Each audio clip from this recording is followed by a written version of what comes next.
Well, good morning, ladies, gentlemen, and everybody else, and welcome back to Nottingham, the heart of England touch, for another edition of the National Series Finals. This time, it's the juniors' turn, as we bring you live all of the action that matters from the under-17s, under-14s, and even under-12s national finals. I'm Wilfred Kemsley, live with Next Gen here on Riverside. The sun is shining down on the swan song of the touch rugby season, as fresh off the back of a tremendously successful Junior Euros, the brightest young talents from across the English game face off here, hunting for a national championship. 5 pool stages, building up to 5 grand finals that will all be live here on Pitch 1 tomorrow afternoon. But to kick us off here, it's the senior mixed open champions, the Midlands Tigers, whose boys under 17 side take on the South East Taipans. What an occasion, of course, and what a game to kick us off with as well. The Midlands Tigers at the National Series over in Highfields a few weeks before the World Cup. Shocked a lot of people when they took down that mixed open side title. The South East Taipans, of course, a staple of touch in that southeastern division, which encompasses, of course, London, one of the largest and most successful regions of the London Galaxy, of course, that long-standing powerhouse of domestic touch, based down that way as well.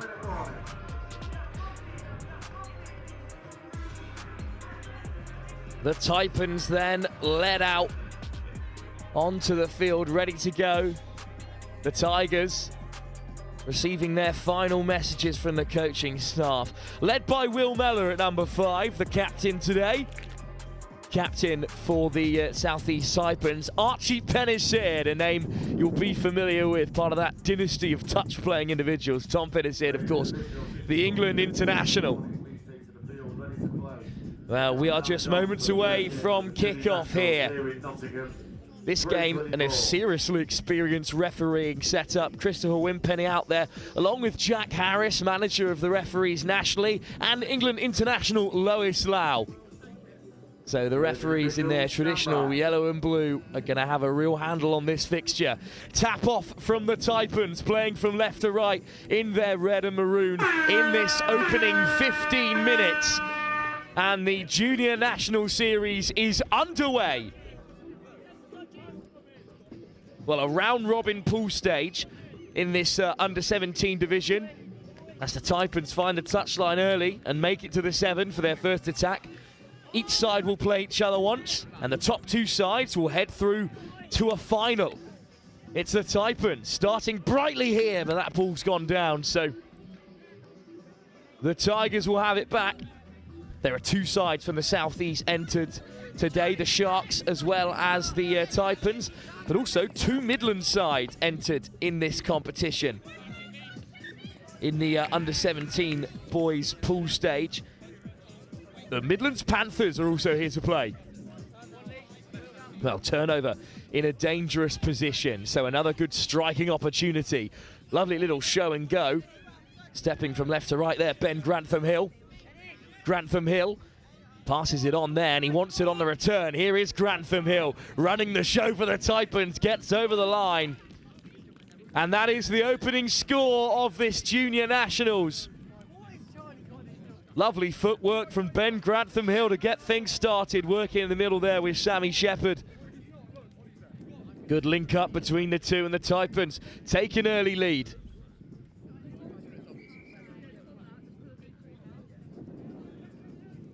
Well, first tap off for the middle then, for the Midlands Tigers as they look to level things up early here. In some high-scoring fixtures in the junior category. We'll talk more about England's incredible Junior Euros in a minute, but do not be fooled by the age of some of these young players. They've got plenty of tries in them. So here come the Tigers then, that classic white and black. Ollie Simon there with a pickup, hands it off. Tigers go sliding in, but they return to the 7. Benjamin Foot out there as well. Here's Foot again. Now they shift it to the right-hand side. The link goes diving in. Ellis Watts denied this time. Watts retreats to the 7. Tigers with another strike at the line. And here is Simon. Oh, the pass is just beyond him, unfortunately, there. And the Taipans escape for now.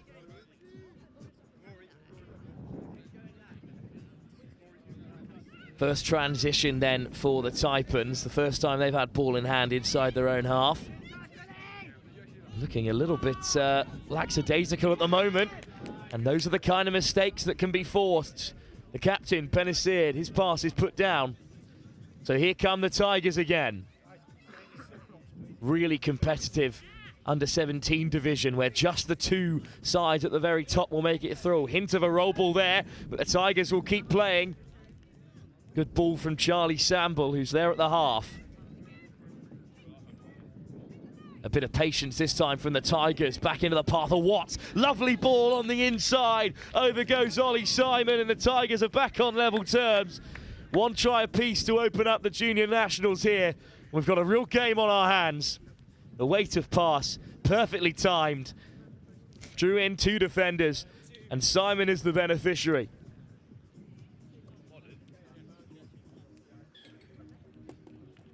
Tap off again, no rest for the wicket here. That'll be the running theme all day. The pace of touch rugby, unmatched across the formats of this great game. Grantham Hill once again operating in the middle. Now with Max Gardner. Here is Gardner, Grantham Hill. Gardner again. Well, the whistle goes. They've been pulled up there by referee Jack Harris. A young referee, Jack Harris, but one of the most experienced in the game. A serious asset to England touch as well. Really passionate young individual. And, well, he's got another call there. This time it's Wimpenny onto the field to turn things over.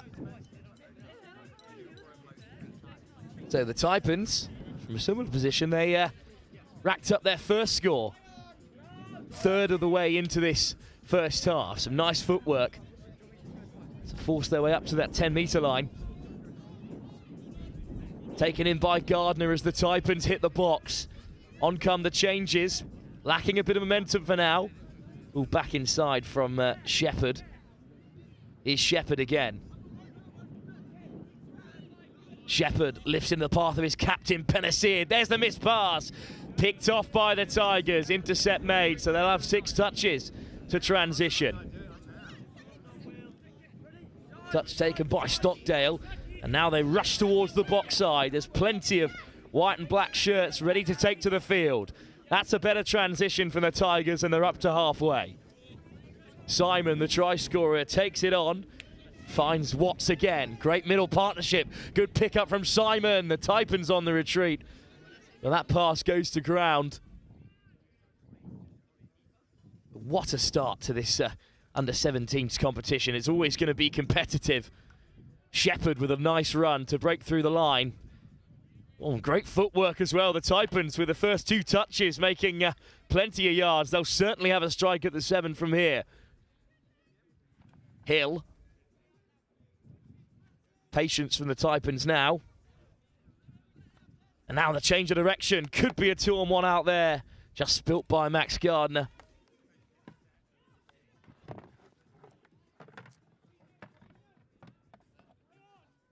And here come the Tigers then, carried on by Charlie Sample. Well, that ball is loose. Just rolled off the deck there, not placed cleanly. And as the Tigers look to make some changes, there could be gaps opening up for the Taipans. Passing through the line there to pick out Cameron Alder. Gardner. Here's Lachlan Hill. Finds Alder, one of 2 Alders in the Taipan side today. Here's Alder of the Cameron variety. Lachlan Hill, Alder again. Good footwork from Gardner, who looks to snipe. Denied this time. Sent back to the 7 by Wimpenny, and he's not happy with that movement either. So it is a turnover, and the Tigers escape for now. Pretty breathless start to the game. It's a jam-packed schedule here on pitch 1 at Riverside, which is looking just beautiful on this Saturday morning. We've got action from the under-17s girls competition up next as the Northwest Touch take on the Southwest Saxons. For now, though, it's the Tigers on the run. Great hands. Was the touch made? Well, the call is try, in fact. Touch and pass, maybe, but Lois Lau happy to give the try. Great work from the Tigers. It all started with that excellent pickup by Ellis Pearce. And then some soft hands from Stockdale put Thomas Courts into the corner, and the Tigers take the lead.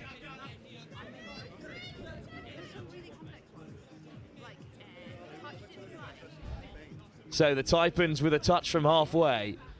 They go behind for the first time in this fixture.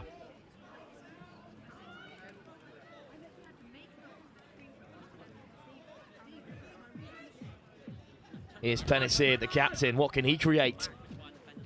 Oh, a little jinxed on the inside there. And the try's been given. Something out of nothing there. I think it's Ben Grantham-Hill who scores his second. Had no right to get on the inside of his link there. And then the two middles, Stockdale and Pearce, just couldn't get across. So the Tigers weren't in front for long.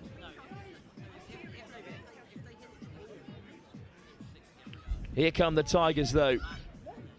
Nice footwork again from Watts.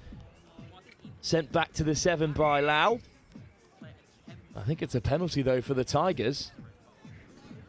I think they'll have plenty of touches at the line for now. Here is Ellis Watts. Simon gets it on the return and goes himself. And the try has been given. Another one for Ollie Simon. A bright start to the competition for him. 2 tries in this opening game. Anything Grantham-Hill can do, he can do better. Up went the hand from Kinley Canham. But try given. Well, as even a start to the competition as anyone could ask for. Little show and go. Doesn't fool young Charlie Samble. The Taipans can rebuild from the 10. Grantham-Hill, Hatching hunting in this first half. Shapes the pass, finds the link through the hole. Bachelor Court.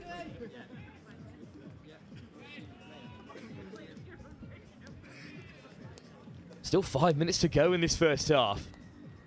And the Tigers quickly re-establish that slender lead. Bachelor rolls it back. Here's Penniseard again. Dummies the switch, floats it over the top. Great line speed this time from Banks. And he turns it over for the Tigers. 2 days of Junior Nationals touch rugby here in Nottingham. Tomorrow we'll start with a couple of crucial pool games before we head through to the semi-finals in the women's competition. The under-17s are the only division to have a semi-final. And then it's nothing but knockouts, finals, with trophies on the line for all involved. The Tigers will hope to be amongst them. Another good carry, this time from Dean. But a good transition. No opportunity to strike at the line. They've driven the Taipans back as they look to head towards the box side. 2 touches burn before they can make it there. Lovely weight of ball from Penniseard. Lois Lau sends them back packing. They've carried it well over the line there. And Jack Harris gives a penalty as well.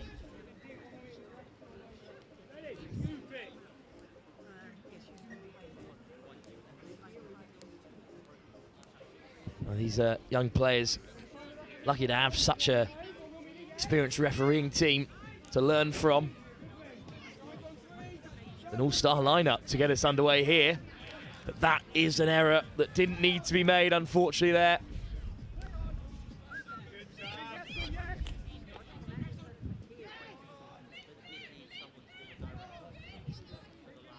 Oh, lovely carry. That's what the Taipans have got to offer. Some lovely footwork across the side. Gardner takes it on. It's another roll ball, unfortunately, there. Just a bit loose, so Donnie Carpenter can play away for the Midlands Tigers. And here comes the transition. Good carry by Dean. And Now here's the captain, Will Mellor, puts it back inside to Stockdale. Mellor, Stockdale again. I think he's been denied at the line there, but I think it's a penalty. So 6 at the line for the Tigers. Here is the captain, Mellor. Missed pass to pick out the link, Stockdale. And suddenly it could be on out wide. Ellis Pearce, with the freedom of the Riverside turf, touches down. And the Tigers take a 2-try lead. The largest advantage we've seen in this hotly contested game so far. Just found himself in plenty of space, young Ellis Pearce. 3 minutes to go now. And that's another penalty to force a turnover for the Tigers. Delighted to be joined by Chris Simon on this beautiful morning. Chris, thanks for coming and talking to us. What an excellent start to the competition. Such quality on show from these young players. Yeah, good. This is a great start. You've got two nicely matched teams here. A lot of these players have played out in Vichy, fresh from the junior event. Oh, that's unlucky by Charlie Samuel, just going down. He was one of those played mixed 15s out in Vichy in France a week and a half ago. Mixed 15s for England, a gold medal. They took down France 9-4 in that final. Wales took bronze over Ireland in that under 15s mixed competition. A really successful tournament for England. Matched what they did in 2022, winning all but one of the categories. You can't really ask for much more in a competition as hotly contested as the Junior Euros. Absolutely, absolutely, Wilf. And I think the mixed 18s were disappointed. They wanted to beat Wales and did so in the round robin. But from a broader development of the game in Europe and globally, it's good for England actually that we don't take everything. It's useful for us to still keep the others in the game. And yeah, a strong Europe will help us compete with the Australia and New Zealand when we get back to play them in a few years. Just like the World Cup, New Zealand attached to that one victory over the Aussies. Means a lot to them, as does Wales' victory. Senior and junior European champions now in the mixed competition. And that's a lovely try as well by the Taipans to close down the gap. Touchdown in the end by Jack McLennan. I think we're at 4-3, are we? I think it's a one-score game, is it? It is indeed a really close game. Yeah, I think, I mean, this Midland side on paper are probably stronger of the two teams, but yeah, you never know in a game of touch, and 15 minutes each way gives teams to get a little bit more into their stride than some of the 10-minute games. Great carry by Carpenter, what a ball! Picked off, and here we go! Off to the races again, right on the buzzer! It's Kinley Canham trying to get away, and he will go all the way! He'll beat off Thomas Court, and right on half-time, the South East Taipans will level things up at 4 tries apiece. What a start to the junior nationals here on Riverside. And what a run that is from Kinley Canham. He had so far to go, and in the end he touches down to make it 4 apiece. Yeah, I thought Tom was going to get him. Tom caught very quick. His brother Harry played out in Vichy, and yeah, and I think that's nothing more than the Taipans deserve. I've been watching it from behind the scenes, not managed to get to join you for the whole of the half, and I'll apologise, I won't be able to join you for the whole of the second half. I've got to go and referee, but I'll be with you as long as I can. But a cracking game of touch. That first half really, yeah, thoroughly deserved by Taipans. Well, what a start, as we've said, to the junior nationals here in Nottingham. The Midlands Tigers, who fell behind early to the South East Taipans, opened up a 2-try lead. But right before half-time, the deficit was cut to none as the Taipans equalised again. Still all to play for in this opening pool encounter in the boys under-17s division. Second half will come in just a few moments' time. But Chris, while we have you, we'll continue to touch on the recent Junior Euros. Of course, 2 clean sweeps in the 20s test matches against France. Victory as well in the boys under-18 and the girls under-18. Wales as well, winning a handful of bronze medals in there. It's pretty good going for the British Isles overall, and especially good for England in that junior setup. Yeah, I think, yeah, I've said it before, I'll say it again. I think the pandemic, England lucky in some ways, but the groups of 6 worked for us. We managed to keep touch going fairly quickly after the pandemic, and we got back into actually my junior program actually in 2022, or late 21 for 22, and yeah, it put lots of teams into the junior touch champs in 22. Similarly, Atlantic Cup last year that was in Nottingham, and then took a full contingent to Vichy, and had the mixed 20s been on, we'd have been had a team in that category as well. So yeah, we are pushing the game forwards at juniors at the European level. Delighted that France had teams in most of the categories. Wales delighted that they did well as well, because it is, yeah, if we keep pushing each other, we will narrow that gap to the Southern Hemisphere. Youth Atlantic Cup back in 2023, England also took 5 out of a possible 7 gold medals as well. The Australia of the Northern Hemisphere, if you will. It's been a really successful time for England at junior level in recent years. Some familiar names as well in these two sides. You've got a Mellor in there. You've got a Lucraft, who's played a little bit higher as well. You've got the Penasids, of course. 2 Olders in the Taipan side. It's a family game, touch rugby, across the top level. Yeah, absolutely, and I'm just having a look at the team sheets, and yeah, as I said, on paper I think the Tigers more experienced, slightly older, so slightly younger Taipan's team, not so much experience from the European setup, but they're obviously punching above their weight, and they'll be coming into this game, yeah, probably as underdogs, but yeah, at 4-4, 15 minutes of touch, I think Midlands have got to really switch it on in the second half. South East Taipans women's side were champions at the National Touch Series finals back before the World Cup. Feels like an age ago, considering all that's gone on since in the world of touch rugby. But the second half soon to come. Jack Harris will kick us off as the buzzer goes. It's a Midlands Tigers tap-off. Players and officials, your 1 minute warning. Players and officials, 1 minute. And they'll have 6 touches to try and re-establish their advantage. Will Stockdale to get us started in just a minute's time.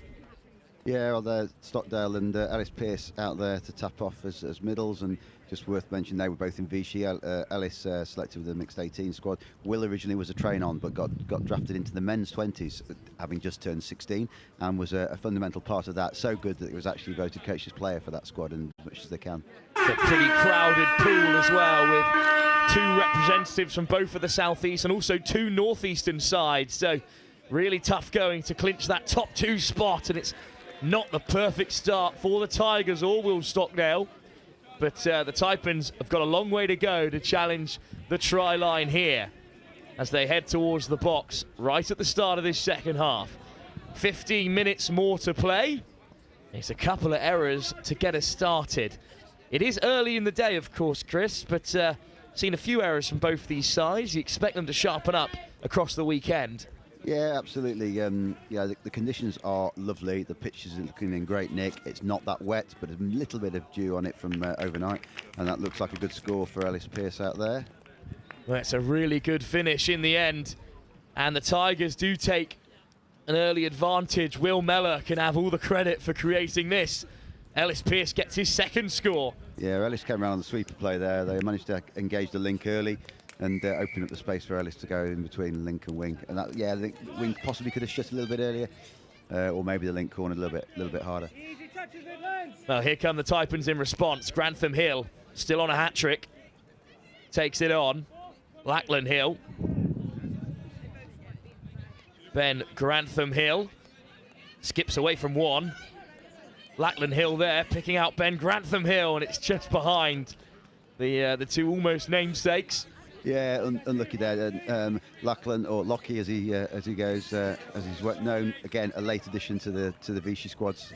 Was a train on and stepped into the boys 18s fairly late on in the day, and then did himself no harm whatsoever. Played very, very well. And Lockie Hill has it back again because the Taipans forced a turnover. Now they must strike at the line from here. Grantham Hill keeps a hold of it, puts it over the top, but the cover is there for the Tigers. Still got a few more in the chamber. Oh, and that's another turnover, an unfortunate one. And that'll be exactly what the coaches will be trying to eradicate early in this game. Yeah, they've had 2 sets down there, Taipans, and come away with nothing.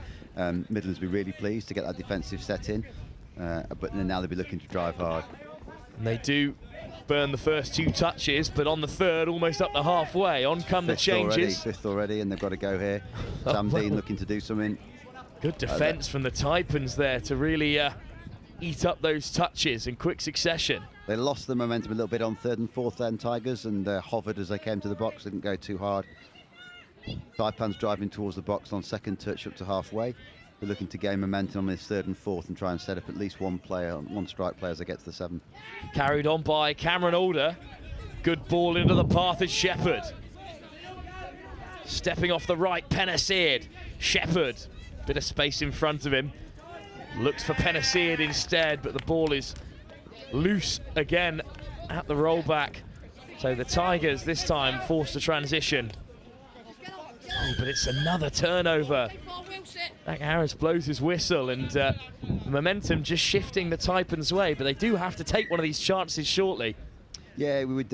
I was listening to the referee brief earlier, and just to see.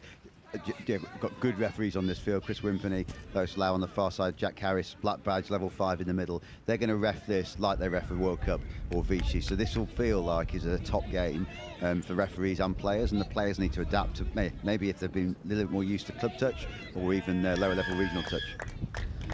Well, the Taipans were denied another shot at the line from close range, and then a penalty against them as well. So the Tigers will make their changes. Just can't keep Lois Lau off the touch field at all, can you, Chris? No. Back involved again. Jack Harris had an unbelievably busy World Cup. Absolutely everywhere from both an organisational standpoint and from a refereeing standpoint as well. Absolutely, and Jack's been phenomenal for the organisation and for Europe, and I think for Global Touch he's come on no end. Still a very young man, he won't mind me saying that. Feels like a right-hand person to me in the setup of England Touch. It's been an absolute pleasure working with him. Well, here comes Simon for the Tigers again. And a hat-trick up for Ollie Simon. And the Tigers go 6-4 ahead. What a start for him in the middle. He'll be pleased to get the ball in attack. He was telling me how much he was defending in Vichy. Obviously, I get that in the air occasionally from him, but he couldn't get on in attack, and he was loving the defence. But it is sometimes nice to get the ball in your hands.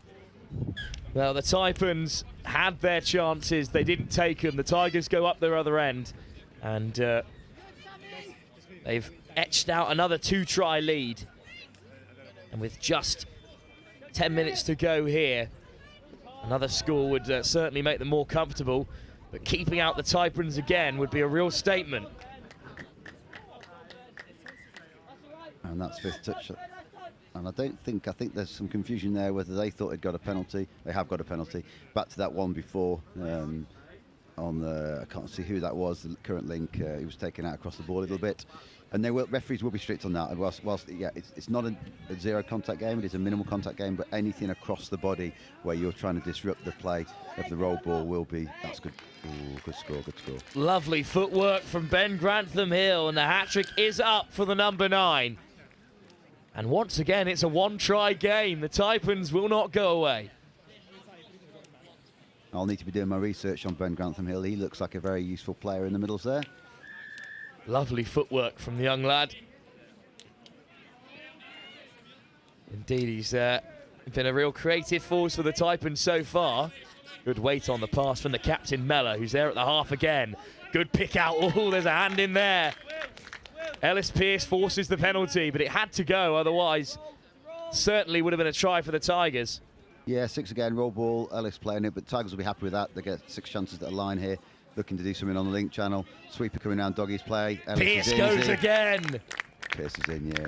So Tigers are doing that. They've got a Doggy's play or a link sweeper, drawing the link in and sweeping around the back to try and attack that link wing hole, and it works again. I've seen that 2 or 3 times whilst I've been here. Ellis Pearce has been devastating on the sweep, and he racks up another score for the Tigers. 7-5, and just as quickly as the Taipans get themselves back in the game, the Tigers create another try up the other end. It's pretty tough, Chris, when you've worked so hard to get back in the contest only to concede straight away. It is, and yeah, certainly at this level at 17s, the coach should be saying D1 out. If you can D out one of these attacks, actually that's almost you get one ahead then, because these teams are going to go end to end and they'll be looking to score for every set. Here's Lockie Hill. Canham, who's intercepted. Charlie there. Charlie Samuel came up well, read it well. It was 5th touch. And he'll play out as well towards the box. And 2 that's a touches. Great drive by Ellis Watts there. 2 touches and third, and they're up to halfway. Rory Hawkins dumping that ball a little bit slow to half. We've got Sam Dean and Ben Lucraft there in the middle now. Again, 2 very experienced players and ultimate pace, those two. If either one of those 2 scoops, they're going to have to run really hard. That's an easy score. And through they go. Well, Sam Dean has made it look very comfortable there. Yeah, Sam Dean and Ben Lucraft, yeah, they seem to know what one another were doing there. The quickie back came back to Sam quite quick, and a big gap between middle and link on the Taipan side. Well, if it's not been given, it's been given forward pass. If it's Ben Lucraft at number 12, I'll just update my team sheet here and plug him in. Good to have someone who knows the faces alongside Chris. But no try then for the Tigers, but excellent line speed from Joseph Banks. Well, the whistle goes again. A penalty this time for the Taipans. And they'll hope to create something even from here. It's another good carry from Sammy Shepherd.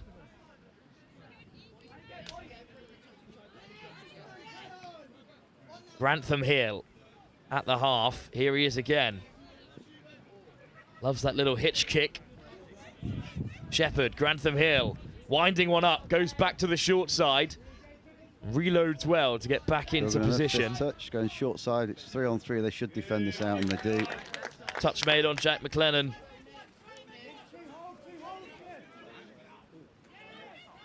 Just over 5 minutes to go. Yeah, caught Taipan's offside. I think they've got away with it. It's third coming. Rory Hawkins looking to get close to halfway, and he does. Will Cullen on the drive, keeping the momentum going, and that's unlucky there. And this is often what we say, is that momentum on 4 and 5, don't slow down. We've now got to reset again. Defence have got settled. And that's 5th touch, and hopefully Taipans will be looking there. We expect him to do nice this out. Footwork, and skipping it over the top. Good score. That was Mellor, I think, who broke through, was it? It was indeed. The captain had very little to work with there. It was a good carry from Stockdale, but that step is wonderful. Just lifted over the top. Good reactions to get it down, and the Tigers have another score. Was it Tom Courts in the corner, I think, who scored? Indeed it was. Thomas Courts with another try in this game, and the Tigers may have just taken it beyond the Taipans with 5 minutes still to play.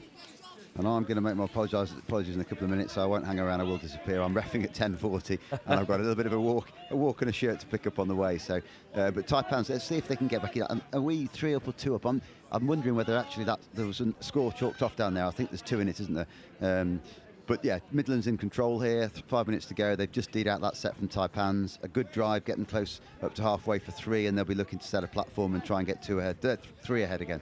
Well, thanks very much for joining us then, Chris. I'll let you head off to your refereeing duties, of course. Thanks, Wilf. I shall catch you no doubt again a little bit later on. Thank you. Absolutely love to speak to you whenever you're free as well later on. Thanks very much. It's a big turnover for the Taipans. So it was 7-5. We thought they may have gone further ahead, but it was chalked off. But then that score from Tom Courts has re-established a 3-try lead for the Tigers. A lot of work to do in this final 4 minutes for the Taipans if they want to get back into the game. Excuse me. Good carry and good step off the right again from Penisir. Enjoys that right foot step, lays it back for Cameron Alder, but here's Penisir again. Alder returns to his captain, and now he winds one up. Asking quite a lot there of Jack McLennan.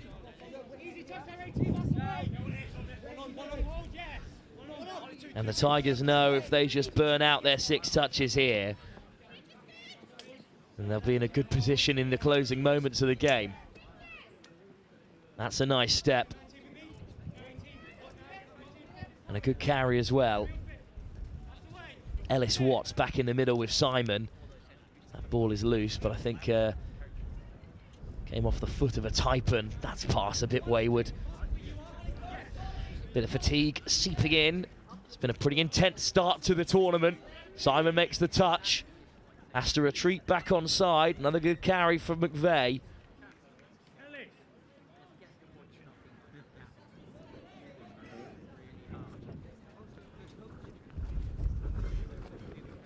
Good carry from Simon again.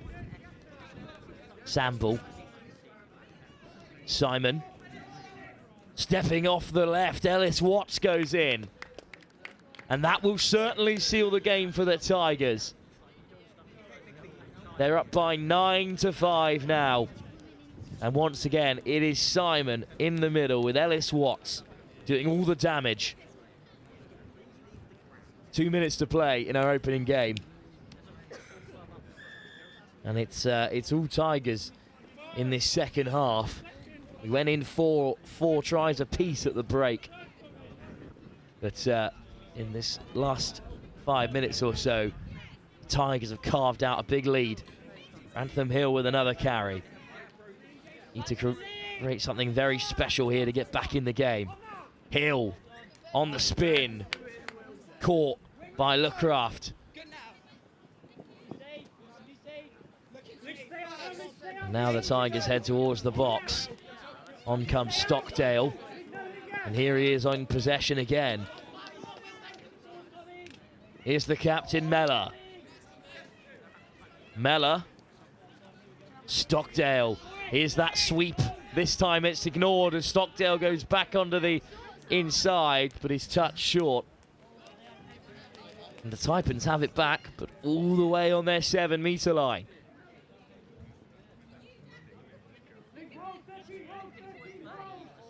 Touch made on Lockie Hill. Lacking a bit of momentum, the Taipans, as the changes are made. Lifted by McVeigh. Penalty given by Lewis Lau.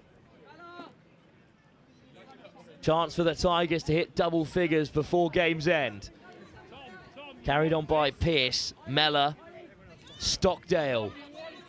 Pearce again on the sweep. Inside and out.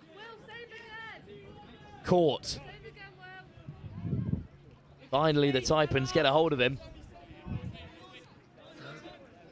Mellor, there's the missed pass. Pearce sweeps around the left this time. 2-on-1 out wide. Joseph Banks is the try scorer, and the Taipans have conceded 10. What a start by the Tigers in this game.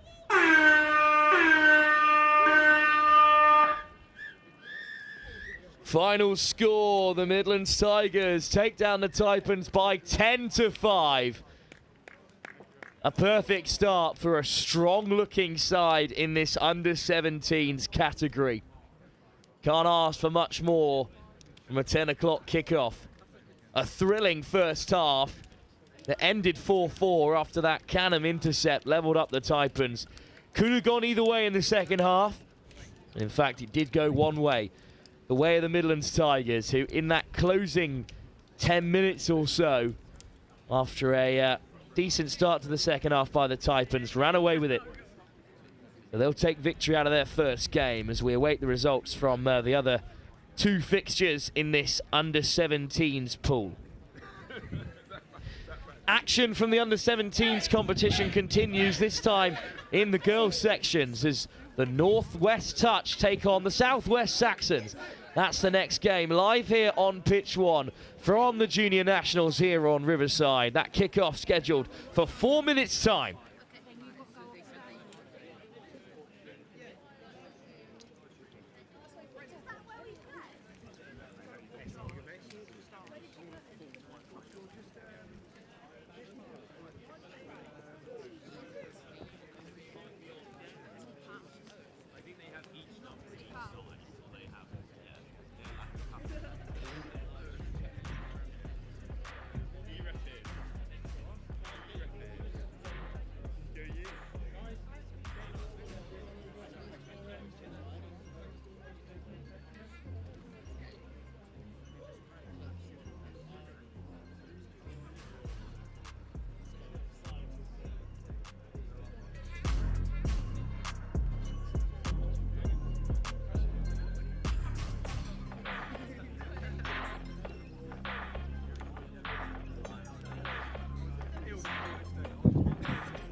Players and officials, this is your 2-minute warning. Players and officials, 2 minutes.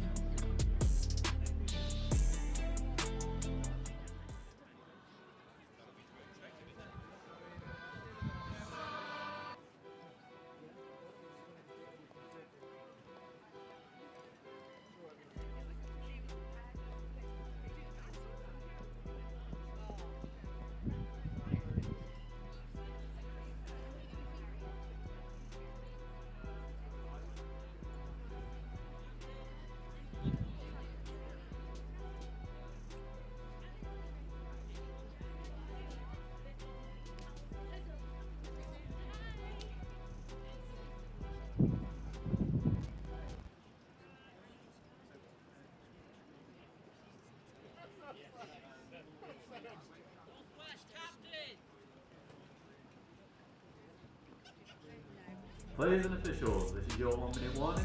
Players and officials, 1 minute.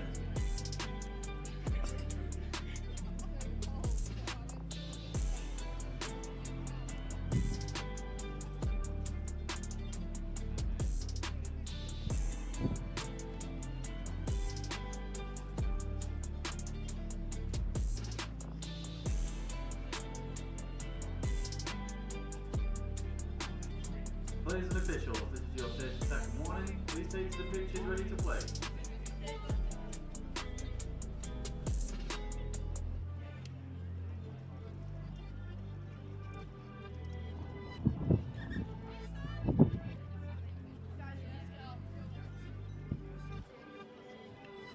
Players and officials, stand by. Northwest on 3, 1, 2, 3, Northwest!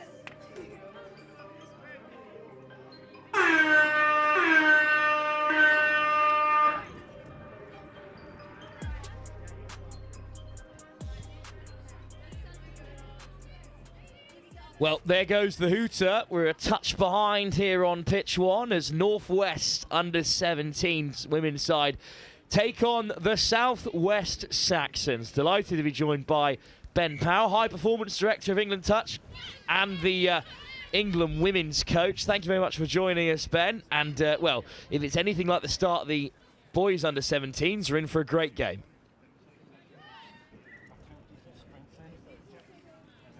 Women's division, or the women's 17s division for the day, which is great.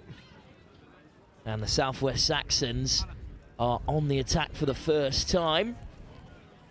Of course, it was the Southeast Taipans who were the women's champions at senior level. But Northwest Touch always bring a lot with them, of course. Up in that part of the country, there's an awful lot of touch being played. Chatting to one of the Southwest coaching staff this morning. Very optimistic about the level of talent they've brought to this competition. There's a lot of debutants in this under-17 side and no luck from the first attack. So Northwest will carry out in the meantime. But another penalty. We've seen a few of these early on in the day as people just shake off the rust perhaps in the early stage of the morning. Your referees for this one, Brendan Harrington out there alongside Ethan McGivery and Celine Swanson. But good defence from Northwest to get things underway. Yeah, some early ball movement as well, which is great from both teams. Some good hands there from the Saxons on the wing as well. And here come the Southwest though. Once again, the Saxons on the attack. Pace of play just taken out a little bit there by the on debut, couldn't be held. So once again, Northwest will look to carry it out. An unsuccessful attack from the Saxons, Ben, but when you put your opposition so far back in their own half, worst case scenario is you get it back somewhere in halfway as long as you defend as you should. Yeah, job one is park the ball down the other end of the field, which the Saxons have done after a turnover there as well. What the viewers at home won't notice is quite windy out there as well, so it is making the ball handling a little bit difficult. Oh, that's a lovely delay on the pass from Filson. It might have been touch and pass there. Yeah, slightly late. but a good attack by the Northwest, their first attempts down on the Saxons line. Now Filson almost put Taylor in, and that's an important turnover in the meantime though. A big chance this for Northwest touch. Jones out there in the middle. Oh, I believe that's Poppy Barkley in the middle at the moment. One thing about a ponytail, it does completely obscure what number you're wearing. Is Lawton. Carried on by Taylor. Good injection of pace. Taylor has it again and will slide in unopposed. Northwest take the lead. Well, suddenly found herself in plenty of space there, did Taylor. Yeah, so nice quickie play to get on the outside, and a really good dive as well to finish there.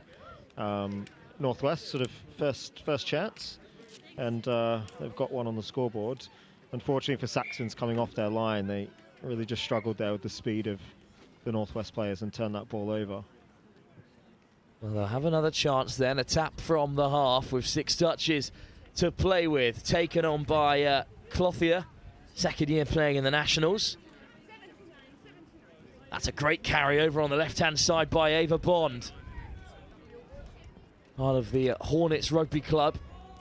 That's a great line as well, picked out by Tucker.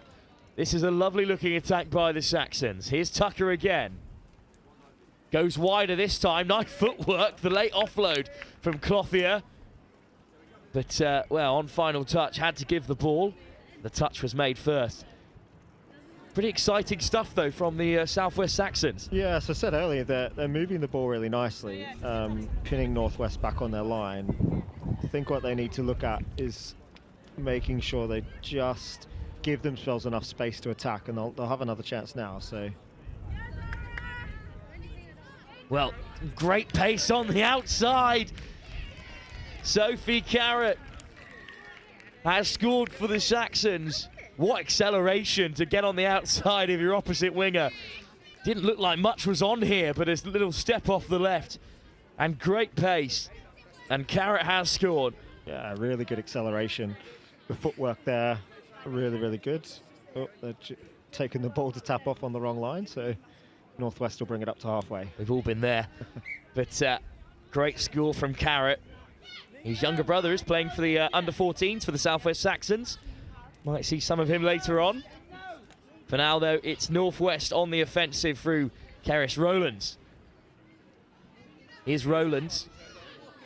Back inside. Just slowing it down for the moment. The Northwest. Good ball on the inside. Suddenly, it all opened up again, this time for Sophia Lawton. Yeah, well done, brother, the Northwest. They've isolated the link there in the middle. You can see defensively just hasn't come across to cover that inside ball. Oh, took it on a standing start. Some more great acceleration. Good ball on the inside from Taylor, so a try and an assist for her as Northwest go back in front. The Southwest Saxons were not level for long. No, but this has got some good momentum early on. They're going to move that ball again. Here's Aurora Watkins at the half. They move the ball all the way right to left to find Ava Bond. Good line speed from Barkley. Oh, all of a sudden, the Southwest just drifted into space, but that's all the touches they'll have. Yeah, half court there, so... but again, good momentum, good speed, good ball movement from the Saxons. They've just got to work on getting that touch initiated and giving themselves a platform to attack from. Well, 7 minutes gone here.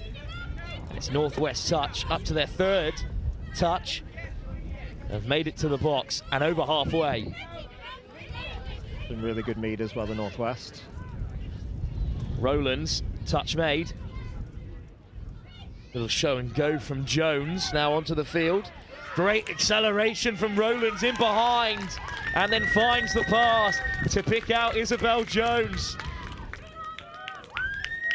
Yeah, I think the most impressive part of that here is you can see the referee calling the Saxons offside, and really well listened to by the Northwest player to kind of play on through that offside call rather than slow down. So good scoop and well listened. Well, Isabel Jones has represented the Northwest in both under 14s, under 19s, and of course under 17s. Knows the side very well and has their third score, but that's a wonderful late pass. And that will be a score, surely, almost for the Saxons, just caught on the 5. Yeah, trying to score on the wrong line there, unfortunately, but we've absolutely all been there as well, Ben. They'll get the touch, that's fine. Still got the ball. Touch made on Poulton. Almost an excellent second score for the Saxons. Trying to accelerate away is Akeris Voicey. Poulton almost away. Has to roll it back, and in the end, the momentum has gone a little bit for the Saxons, but we know they can create from nothing, as we've seen already. Good ball inside. Poulton out the back, just wasn't ready for it. Yeah, so again, ball movement. I'm loving the Saxons' ball movement as they try and shift from side to side, which is really good. Bit more depth and momentum, and they'll put a few more over on the Northwest. Good carry from Taylor to get the Northwest up to the 10-metre, and now they're bursting over halfway. Some really strong rucking by the Northwest. You can see when they're moving forward at speed, the Saxons are struggling to handle them. And it's another great pickup, and the Saxons are almost in behind. This time Jessica Watts almost away. But that's the turnover. They do look threatening every time they carry forward, Ben. No, they do. Their rucking looks absolutely brilliant when they're moving forward, even out of the box.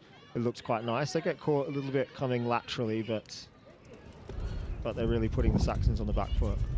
Southwest just need to flick a switch here and up the momentum. That's a great carry from Poulton. Another member of the Hornets Rugby Club. There's a lot of them in this Southwest under-17 side.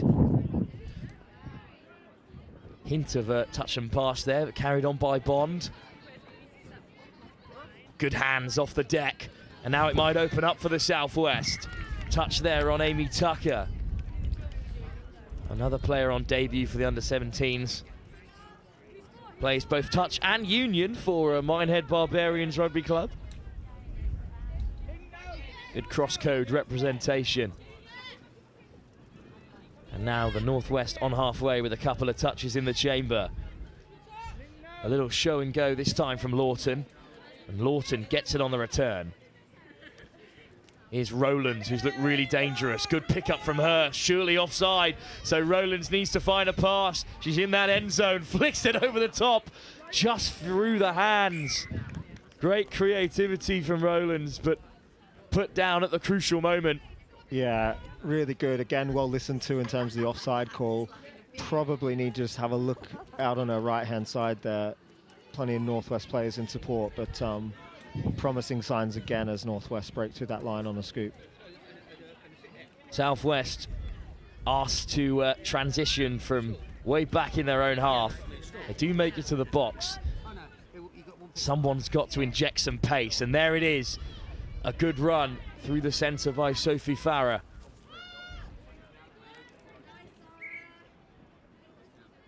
Oh, but a penalty there brings an end to the Saxons' attack. Yeah, it's over the mark. So Northwest get the turnover. Again, Saxons good momentum. They just need to get that touch initiated so they're not running over the mark. Here come Northwest again as we approach half-time. Lawton gets the ball back inside to Filson. Georgie Dixon. Nice footwork again to break away from the defender, but I think this time it is touch and pass. Good quick turnover by Saxons. They'll move the ball to their box. This is a much better set straight away. In a much better transition, and Ava Bond has a bit of space to drive the Saxons up to halfway.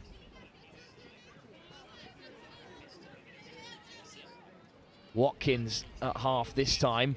Just lifted back inside. Soft hands to find Carrot, the try scorer, who can race away. Look at Carrot go. Just caught by Jessica Watts. But Sophie Carrot is so dangerous for the Saxons. Oh, and jinxing away from the touch is Sophie Farah as well. Part of England under-18's training squad. Okay, so penalty to the Saxons. I think the ref said us offside or not moving forward there from the Northwest. So Saxons will get another set of 6. Well, if I'm a Saxons coach at the moment, I think the instructions are just pick out Carrot in a bit of space if you can. Yeah, she's got wheels. And that's where they head towards the right-hand side. Diving over is Aurora Watkins, but pulled back to the 7-metre line. Skips out Watkins this time. It's asking quite a lot of Sophie Carrot there, who puts it down. Yeah, it's just about set management there. So second touch, you don't want to push that long ball. Higher risk. Try and use the set of 6 to move the Northwest around. Something these young touch players will learn in time. Well, that ball is just behind Zara Allen. Does really well to keep a hold of it. Jones, who's really changed the game since coming on, I think. Really well managing the middle out there with Rowlands.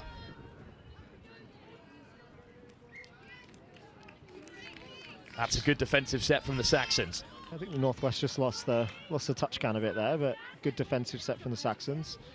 They're getting the ball a little bit further up the field this time, which is great. Just a minute to go. Perhaps one more chance for the Saxons, who do excellently well to find a hole in the Northwest defence. Couple of powerful touches there from Northwest. The Saxons can play from halfway with 4 touches now. Looking a little bit short of options there, but Carrot this time is caught. Touch made by Allen. Here's Carrot again. Weaving inside and out. Just about caught by Allen a second time. Chance here for the Saxons. Carrot still coming. Great step. Up goes the hand from Molly Galvin. And there goes the buzzer. The referee calls an end to the first half. So Northwest survive the latest Saxon onslaught. They will take a 3-1 advantage into the break. But Ben, it's a fascinating game because the Saxons, when they get started and they get flowing, look really dangerous, but both sides seem to create something out of nothing on a couple of occasions. Yeah, Saxons certainly playing with a lot of speed and intensity when they have the ball. Possibly a little bit unstructured, which is making things slightly more difficult for the Northwest. Northwest playing a really structured game. You can see their kind of processes coming up the field, and particularly in their line attack as well. So no, Saxons will take a lot from that half, in that there's a lot of inexperience in the team. But Northwest, you can tell, yeah, they've got a few experienced players in there who are really sort of pulling the team around the park, which is nice. Well, Ben, as we have you, we'll talk about the under-17s competition as a whole. We've, of course, got the 2 southeast sides, the Sharks and Taipans. Northwest Touch, of course, along with the Tigers from the Midlands, the Saxons on screen now, and the Wildcats. Who would you put your money on in this under-17s competition? Yeah, look, it's a tough one to call, in the sense that a lot of teams have got a lot of new talent coming through, which is great. The strongest team on paper is probably the West Wildcats. They have a lot of England representation within their squad. The Southeast are always strong. This Northwest team in front of us now will push others as well. And then, of course, I suppose the home team in the Tigers, they'll have some experienced players out there also, but they're quite a young team, the Tigers, so we'll see what they can do. But my money's on the Wildcats, I think. Well, we're excited to see the Wildcats later on, of course. The results are in from a couple of other games. Wins for the Wildcats in the under-17 men's competition, as well as the Northwest Warriors. And the West Wildcats will be in action at 12 o'clock in the girls under-14 competition live here on Pitch 1, as well as in the boys under-17 at 2 o'clock. After this, of course, more action at 11:20. Our first outing in the under-14 boys competition, where the Northwest Broncos will take on the West Wildcats. Second half in this thrilling under-17 girls competition that could still go either way comes in just a few moments' time, when Northwest Touch continue against the Southwest Saxons in our second game of the day here, live from the Junior Nationals here on Riverside. Ladies and officials, this is your 2-minute warning. Ladies and officials, 2 minutes.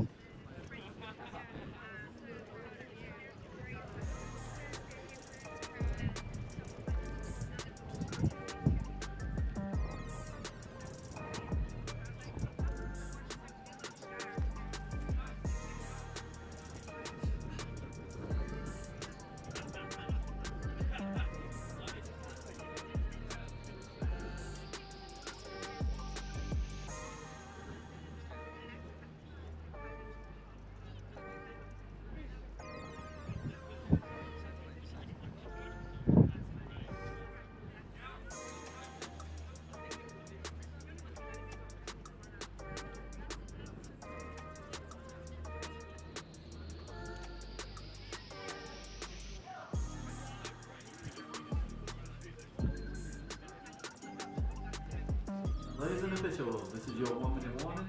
Players and officials, 1 minute.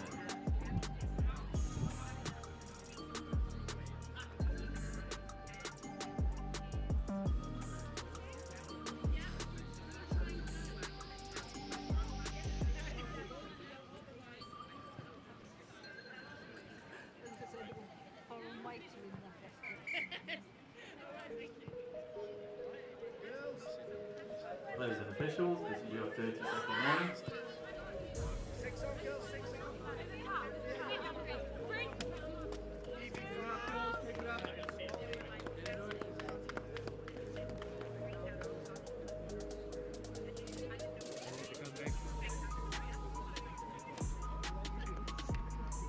Players and officials, stand by.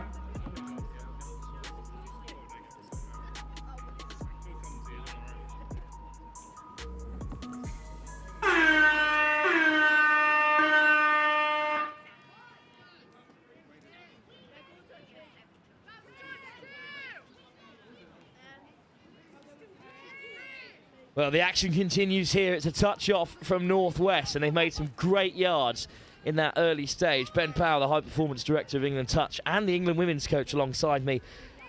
The difference between the two sides in that first half, perhaps Northwest just a little bit more clinical. Yeah, clinical's certainly the case. Just in their line attack, they're just a lot more focused on ensuring that they're initiating the touch, giving themselves a good platform to attack from.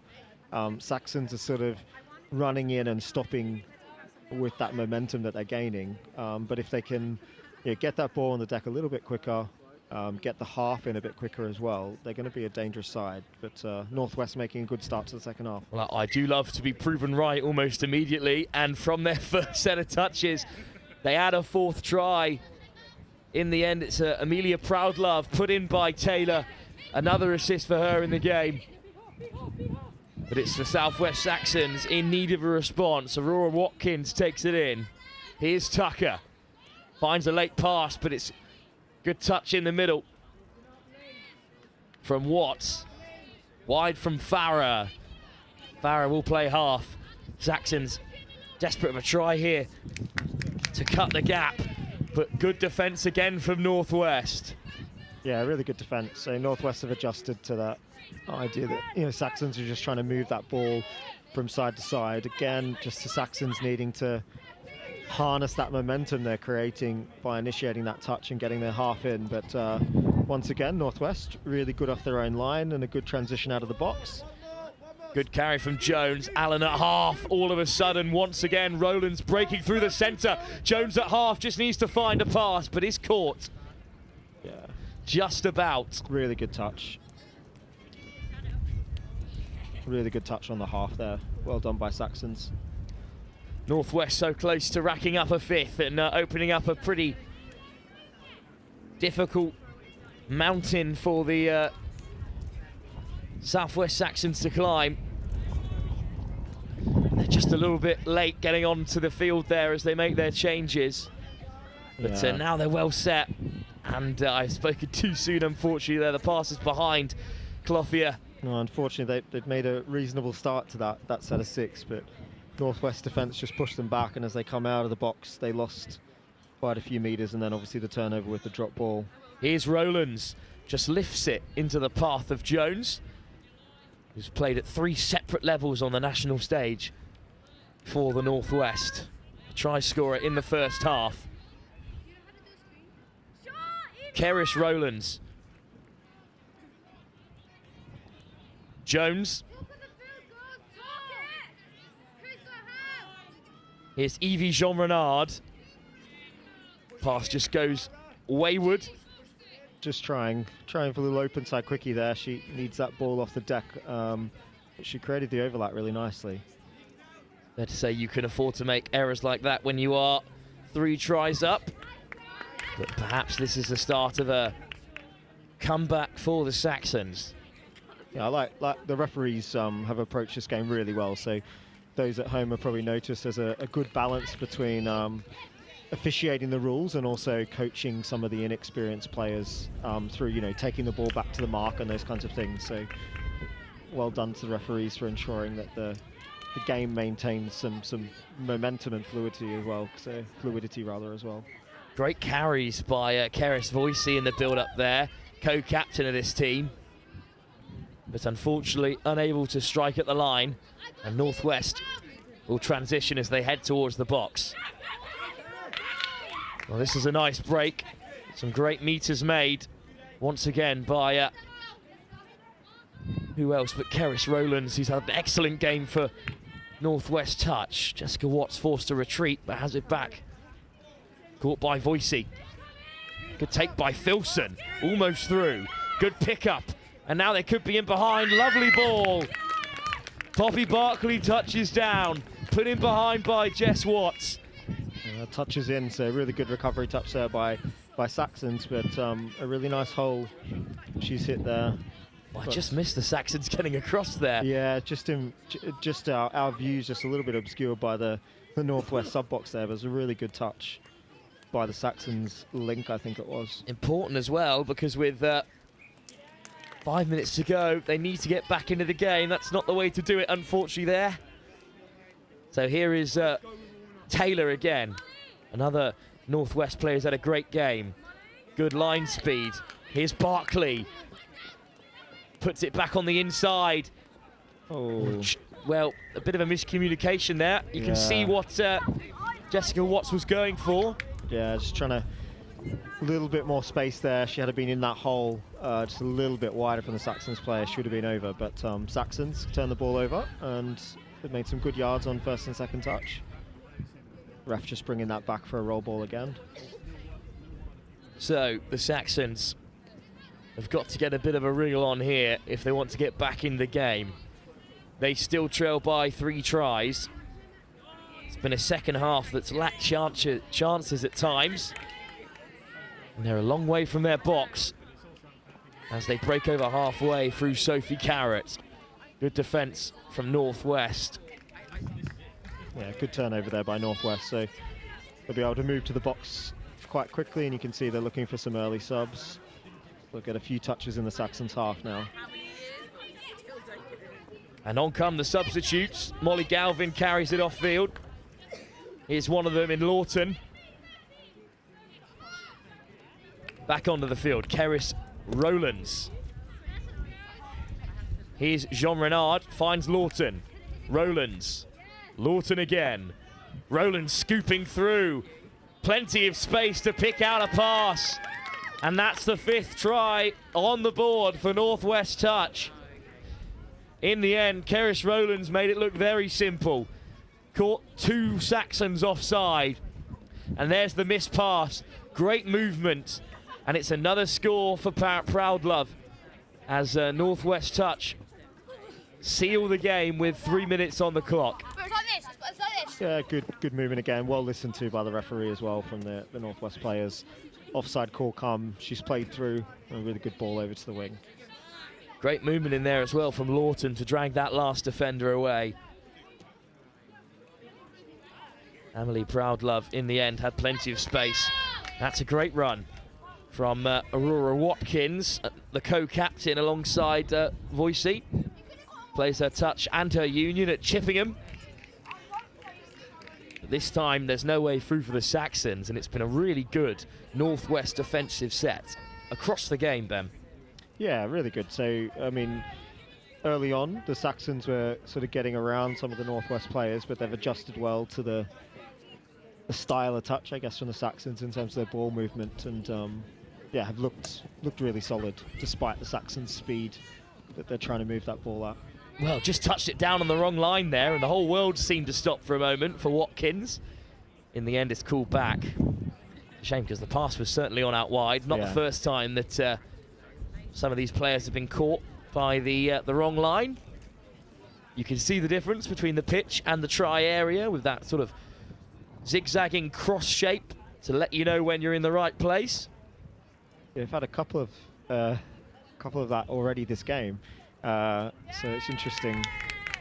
We've had so many instances of it from both teams actually this game. That's top work from Lawton to force a turnover, and now the Northwest just have to run it out. They're just a minute away from an excellent start to their campaign. They lead by 5-1. The game is certainly there as Jones takes it on. Dixon picks out Filson. Dixon again. Isabel Jones. Good pick up from Jessica Watts, winding away. One more pass from Taylor should do it. A hat-trick of assists for Taylor. And a hat-trick for Amelie Proudlove, I think it is, over on that left-hand side. That's great movement from Watts. And this is soft hands from Taylor. And it is a hat-trick for Proudlove. She's got Taylor to thank. 3 assists in the game for her. Yeah, again, really good lateral movement running and then lateral movement with the ball as well. So I was a little bit worried they're a bit too tight, Northwest, there, but they've managed to kind of straighten when they needed to and pass around the Saxons players. Well, Saxons will have the last possession of the game. That's a nice ball to find Watkins. But there goes the turnover. So the buzzer will surely sound any second now, as it's another turnover that won't mean much in the grand scheme of things in this opening game in the girls under-17s category here at the Junior Nationals, because Northwest Touch will take a victory out of their first contest. Bro, that's the mic. Maybe the Saxons can finish the game on top with another score to add to their opening try, scored by Cara down that right-hand side. We'll take it back for a roll ball now. There's another touch at the line on Voicey, and a turnover. Well, after Sophie Carrott's try for the Saxons, which was a leveller, by the way, back early on in this game, you thought they might have a little bit more to offer, but in truth, Northwest have kept them out of the contest, and in this second half added a few more to secure the victory. Yeah, well, I think what's been impressive about Northwest is they've got their ball control under control as well. I appreciate they've just dropped it to turn it over, but early on in the game there were quite a few errors from them, so they've really turned that around. But I think just the work in defence has meant they've kept the Saxons quiet in terms of their speed and their passing as well, which is good. Just 3 minutes to go in this fixture. And that's a great run through the centre by Rowlands again. I think the play in the last few moments is indicative of a team that know the result is theirs. But Northwest still carry it beyond the Saxon 10. Lawton, Allen.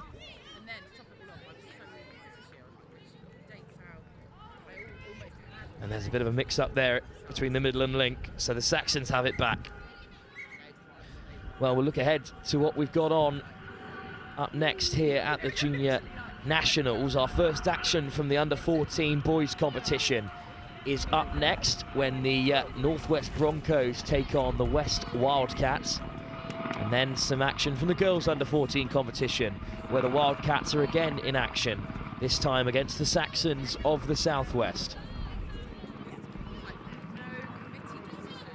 Yeah, the boys 14s division looks to be an exciting one as well. So should be quite competitive, that division. It's and a difficult one to call, actually. Under 14s is equally the largest division in the competition, tied with the under 17 girls competition in terms of number of teams. Just 3 contest the girls under 14s and 4 the boys under 12s. But we'll still have finals for you on day 2 from both those competitions, as this time Northwest Touch are denied. A couple of minutes left. Let's hope Saxons can get the ball down the other end of the field. Really nice ball movement early on. But Taylor makes the touch for Northwest. Yeah, it's unfortunately over the mark. So referees are being quite lenient with their approach of that, but that one was a few metres over the mark, so pulling it back. And last sort of minute 10, Northwest will get a set of 6 here. Saxons might get one more shot with the ball, but see if Northwest can finish on a high. Filson into touch, and suddenly Filson and Allen are all alone out there. Allen at the half. Filson again.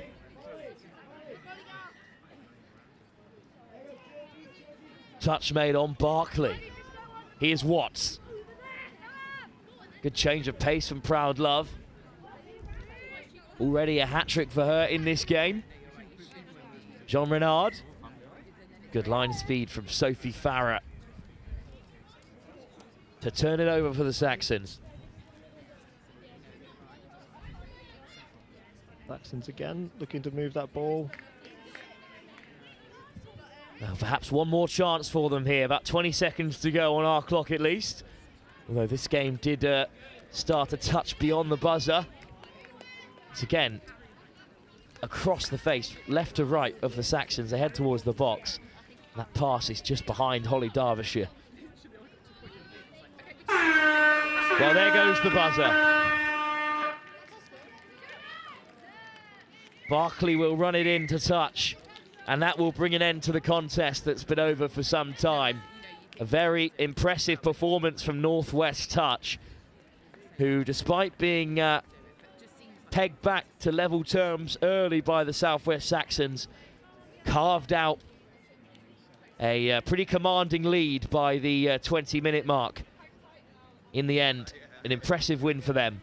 Saxons with a bit of work to do going into their next fixture, but a good start for Northwest, who can see themselves as competitors in this competition up against the likes of the Wildcats, who Ben Powell's tipped as favourites. But a great advert for the game at this level, and two teams that will have learnt a lot from their opening encounter. Yeah, definitely. Saxons will be pleased. I think there's a lot of inexperience in that team, so they'll be on a learning journey, game by game. So they'll be better for the experience. And the Northwest, they played really well. There's still some things for them to work on. So, they've by no means reached their ceiling for this weekend either. So, yeah, looking forward to seeing how both teams get on over the rest of the weekend. Well, thanks very much for joining me as well, Ben. Great to hear from you. I'd love to hear from you again at some point throughout the day. But very much enjoyed having you alongside me for that one. Thank you. Cheers, Ben. Thanks very much as we show you through the tries and how the game unfolded. We'll be back very shortly for yet another game from the Junior Touch Nationals. We continue our opening round of each edition, as now it's the under-14s turn to take to the stage. The Northwest Broncos take on the West Wildcats in the boys under-14 competition in just a few moments' time.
Players and officials, this is your 2-minute warning. Players and officials, 2 minutes.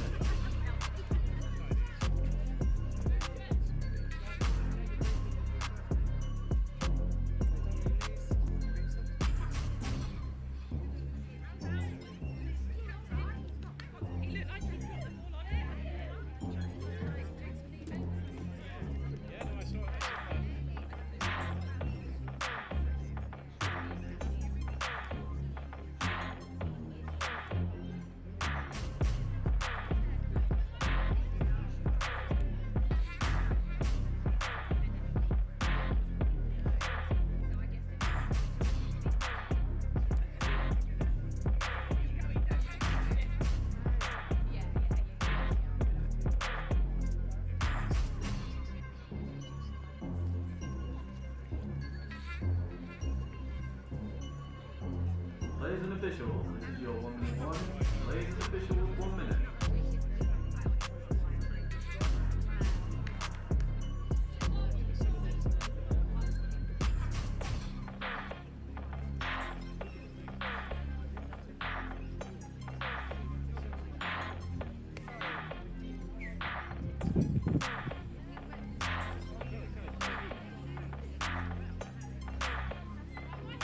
Players and officials, this is your 30-second warning. Please take to the pitch is ready to play.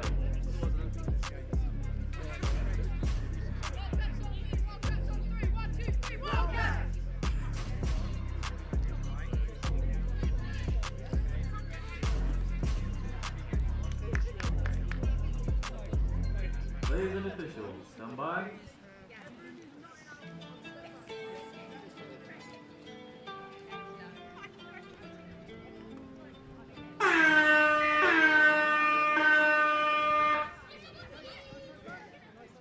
More action then from the junior nationals here at Riverside in Nottingham as the sun again threatens to break through the overcast clouds here.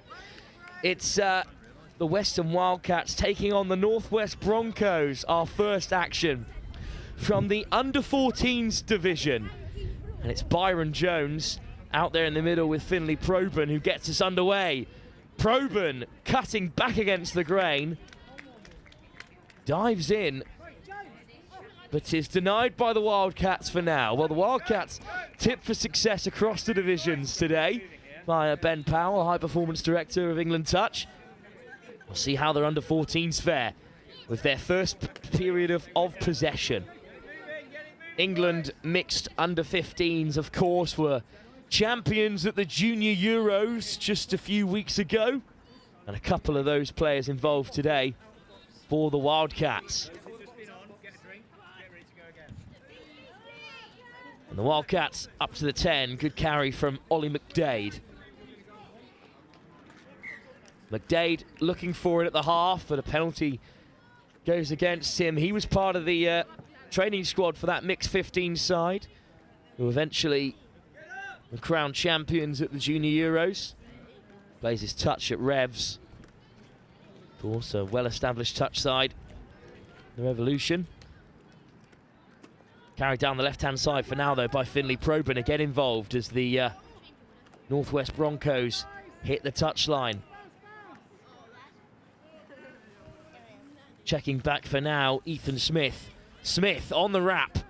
Caught just about by McDade.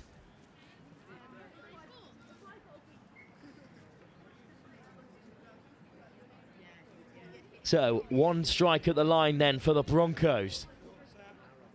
This is the first game for both these sides. Here's Jamie Watts. Ethan Smith caught again. I think there's a slight injury there, unfortunately. It's McDade who's leaving the field. Got plenty of support round him. On to replace him, Hamish McGregor from Old Lems Rugby Club. Great line speed for now then from the new man, McGregor. Watts at the half. Plenty of maroon and black on that left-hand side for the Northwest. Smith again involved. Watts stepping back inside. And the referees in conversation deny the try, so it's going to be possession with the Wildcats. First touch taken. And it looks like they're going to head towards the box. Nice line of running again from Hamish McGregor. Well, no changes for now. The Wildcats continue with who they had on the field. Amongst them, Max Bartlett. Here is Bartlett. Nice footwork, quick pickup from Mosley Scoggins, who whips it out wide, lovely ball. And then the change of direction again. It's just out of the hands, unfortunately, there. Well, Mosley Scoggins was part of the Ireland mixed 15 squad at the most recent Junior Euros. They made it all the way to the bronze medal match before being defeated by Wales. Transition then from Northwest as the changes are made. Here comes Byron Jones.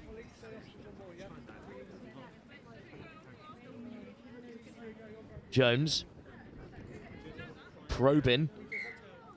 Penalty goes against Northwest. Well, both sides just misfiring a touch to begin here, but again, it's early in the day. But there's some great athleticism and some excellent hands-on show from these under-14s. Charles takes it in and leaves the field. Carried on by Noah Waller. And one of the new mans, Noah Miller of Oxford Rugby Club. Unfortunately, a turnover there. But a better transition from the Wildcats. 5 minutes in, no scores at the moment in this under-14s tie. The first under-14s tie we've seen live on pitch 1.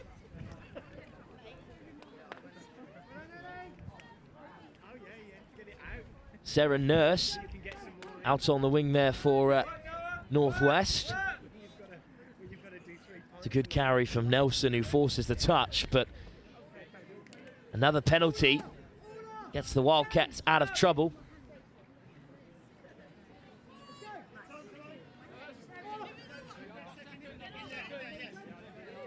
Well into our third game of the day here, with still more divisions to be uncovered. The under-14 girls competition will be our next game live on pitch 1. Action from all 5 divisions. Live for you here on Riverside as once again the skies go grey and the wind just picks up a touch. It's in the direction of Northwestern, as is the momentum in this first half. Little show and go from Nelson. Hughes is there.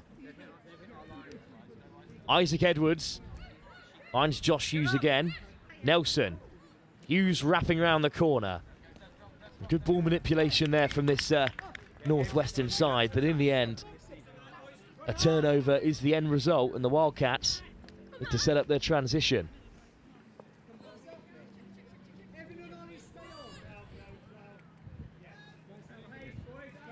It's a really tight contest so far. Neither side has really been able to threaten. But perhaps the return of the sunshine is also the return of the try-scoring opportunities, and it is the Wildcats, perhaps against the run of play, who fly down the right-hand side to open the scoring. Over goes Edward McMullen, but it was all created by Hamish McGregor. Onto the field to replace the injured Ollie McDade.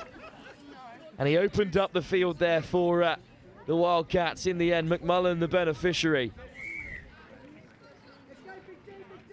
So, Northwest, who had plenty of time in the red zone of the Wildcats,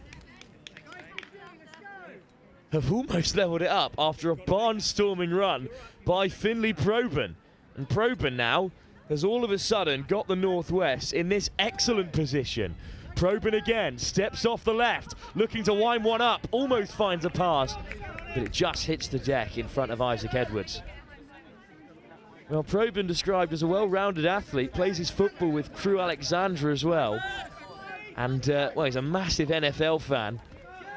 He'll love to chuck a long ball, has dreams one day of making it in the NFL, following the footsteps the likes of Louis Rees-Zammit, going across from Rugby, of course.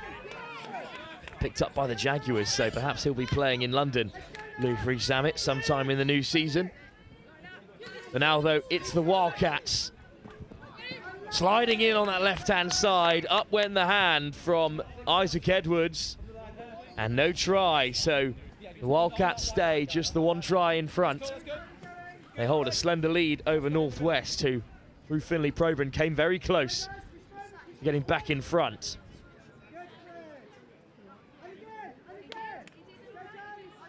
Here goes Jones. Makes it all the way to the box side. Lifted by Sarah Nurse. Here's Nurse. On come the changes for the Broncos. Josh Hughes. Here's Edwards again. Lovely winding run to get away from Noah Miller. That's all 6 touches up.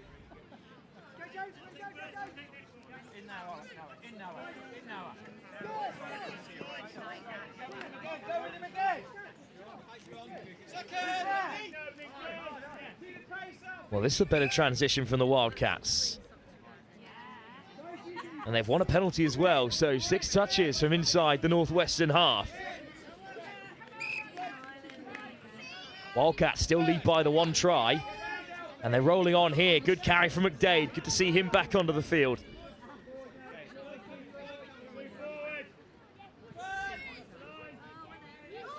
All sliding in from the link. Evan Charles. And the try is given. Offside is the call. So the Wildcats double their lead inside the first half.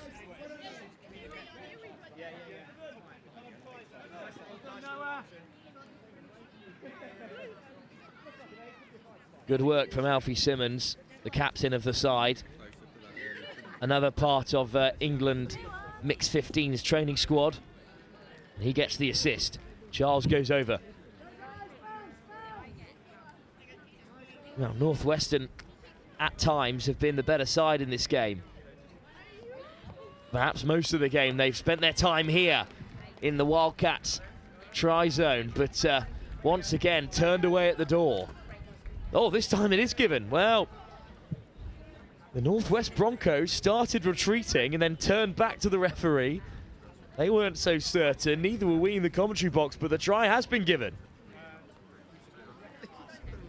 Well, Northwest have had easier opportunities to convert than that, but the try is given regardless, so the Wildcats will tap from halfway. Not a lot of fanfare about that one because Northwest know they've still got work to do. Here come the Wildcats, still with plenty of touches. Nice footwork again from McGregor. Good pick out to find Bartlett. The turnover, I believe, is the call. The referees, once again, certainly do have a handle on this game. Our referees for this one, Sam Royland, Tom Wilner, and Julian Edwards on the whistle. And they've been busy so far. There's another turnover and another penalty. And it's the Wildcats with 6 touches inside the Northwestern half. They lead by just the 1 try. Mosley Scoggins. Bartlett. Mosley Scoggins back with it. Bartlett wants possession. And he carries well all the way up to the 7. Is Charlie Mosley Scoggins. Here he is again, Mosley Scoggins going in alone. Up goes the hand from Jamie Watts. And the touch is made. There's the turnover, so no score for the Irish Mixed 15s player. Well, Northwestern pull back. That really stunts their momentum as we approach half-time. They trail by 1 try. The Wildcats just a touch more clinical. That's the only difference between the two sides, as we've seen throughout the day. Carried on by George Nelson. Watts is caught. One more touch then. What can Ethan Smythe create? There goes the long ball. Good cover from the Wildcats. Oh, and it just clatters off a Wildcat hand. Mosley Scoggins almost keeps a hold of it, but it ricochets in the air, so big chance before the half for Northwest Broncos to get back on level terms. Oh, what a delay on the pass. And I think it might have been given. Oh, just about denied. Well, the hand went up in frustration from Jamie Watts, who did so well to put Nurse in the corner, but it's not given. Touch and pass is the call. So the Wildcats have it back, and they themselves have a minute perhaps to re-establish a 2-try lead. Up to halfway, and on come the substitutes. Good transition out the box. Well, they're hunting for a hard touch there, but Fred McPherson of Maidenhead Rugby Club will not get the call. Instead, it's back with Northwest Broncos.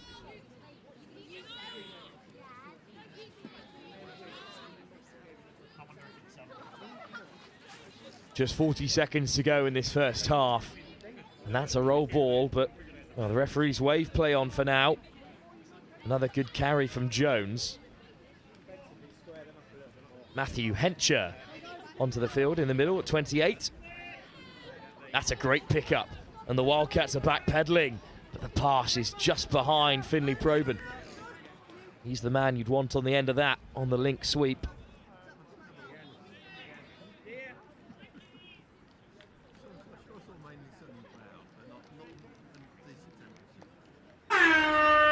Well, there goes the buzzer. One more chance to create something special, but instead, the touch is made on Byron Jones.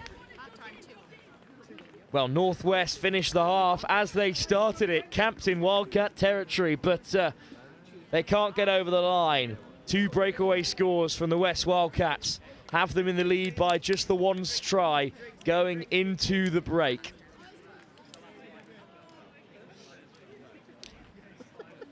Oh, there's some real talent on show, even at this under-14s level. Just shows the depth that touch rugby has as one of the fastest sports growing in this country today. Half-time between the West Wildcats and the Northwest Broncos in our first outing of the under-14s division. And the Wildcats hold a slender 1-try lead with 15 minutes still to play. We're going in the undergrowth later. We get off wrong this time.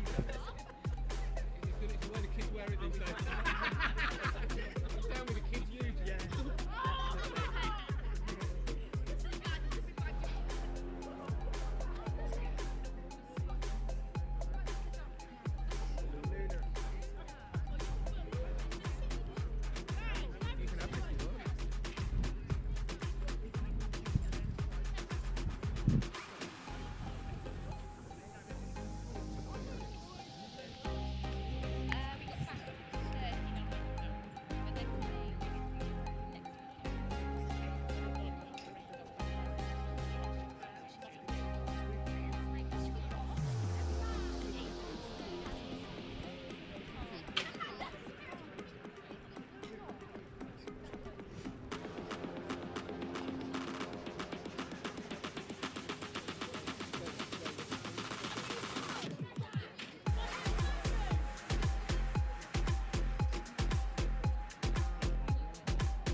Players and officials, this is your 2-minute warning. Players and officials, 2 minutes.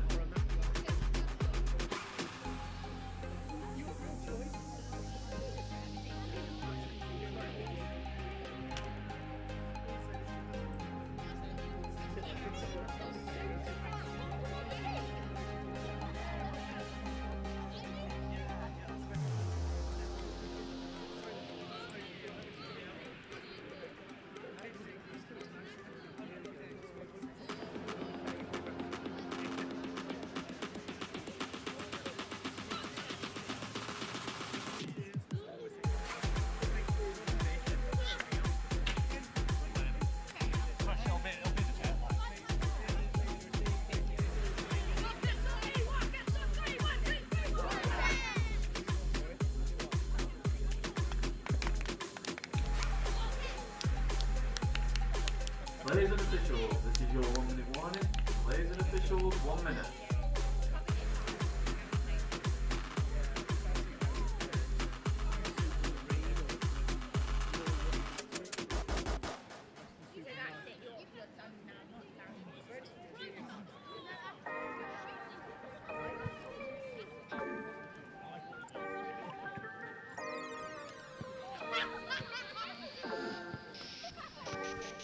Players and officials, this is your 30-second warning.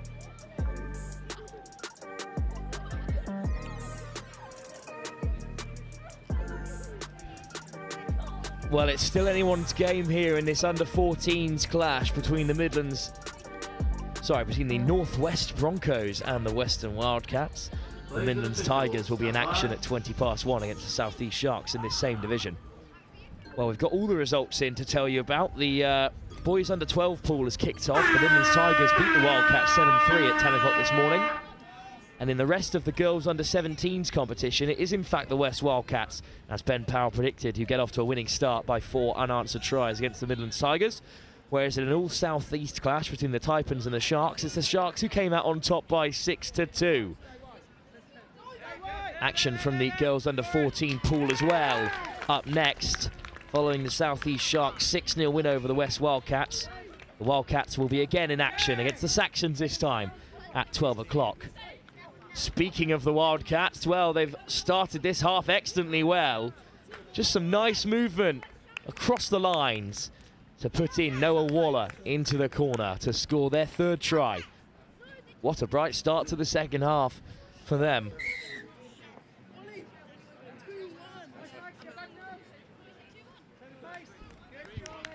Well, here comes the Northwest Broncos then. Now trailed by 2 tries, as they did for a period of that second half, but they did score quickly to cut the deficit. Can they again here? Just shaping to go himself, Byron Jones. Cuts back in, and the try is given. Well, Byron Jones was just stuttering there on the line, shaping up to pass, but in the end went himself. Good movement. And unfortunately there, I think it's Hamish McGregor. Can't get a hold of his man. So Jones is the scorer, and McDade carries it on for the Wildcats.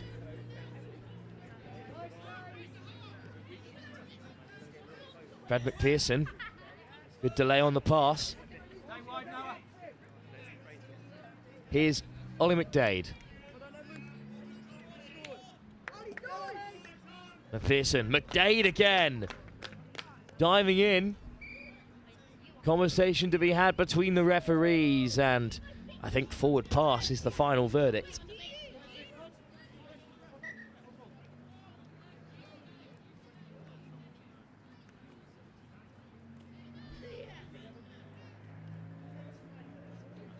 So the Northwest Broncos with a lot of work to do as they transition out from their own 7-metre line.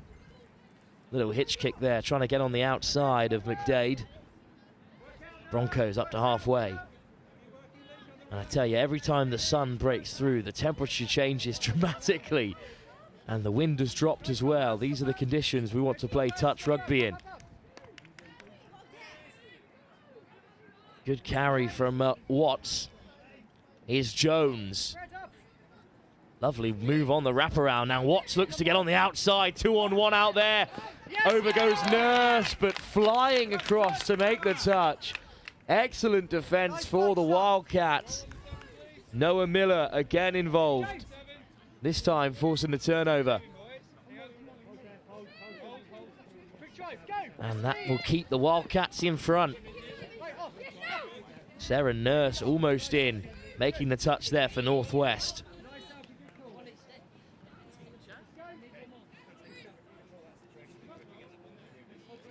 Wildcats up to halfway. Touch made by Watts. Lifted over the top by Roberts. Soft hands to keep it going. And it's a turnover, unfortunately, there.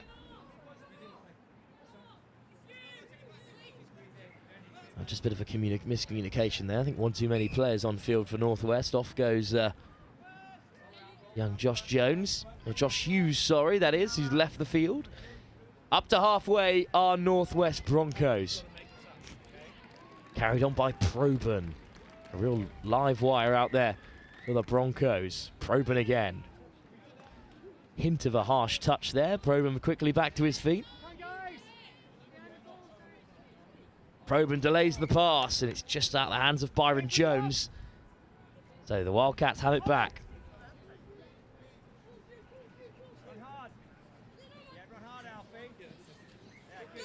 Well, nice breakaway here.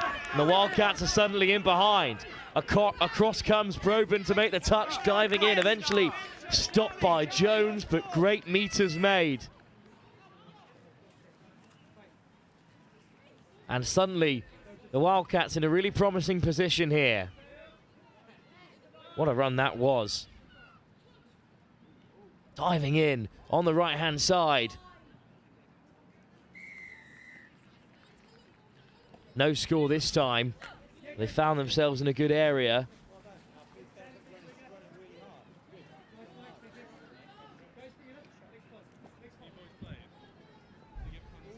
Well, it was Alfie Simmons, the captain, he made the breakaway. And he quite rightly heads off the field after almost going the full length. Plays his touch rugby at Warwick.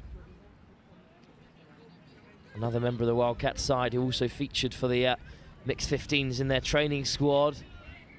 For now, though, it's the Broncos who have just about 4 minutes to get back on level terms and maybe take the lead. Wildcats still in front in this opening game of the under-14s competition. Action from the under-14s competition in the girls edition is the next game on the docket, but for now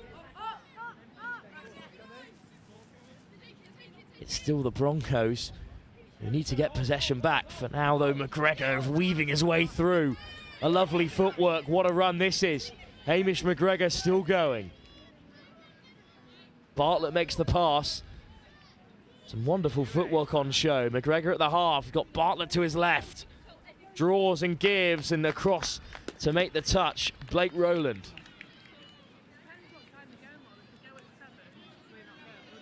Hamish McGregor. Mosley Scoggins. Good shape on the pass. But that's the end of the attack for the Wildcats. In the end, Northwest did really well to keep them out. Josh Hughes back on the field. And as they hit the box, heads to the sideline, as does Watts. Couple of substitutes on for the Broncos. Amongst them, Matthew Hencher. Jones. Hencher. Turns on the afterburners to try and inject some momentum into the attack. I think it's going to be a penalty. Hencher's done well there to win it. Finley Proben out in the middle for the Broncos. Proben forces the touch, wants it on the return and gets it at a standing start. Someone from Northwest needs to kick this attack into life. Proben. Jones almost through. Up goes the hand from his opposite number, Charlie Mosley Scoggins.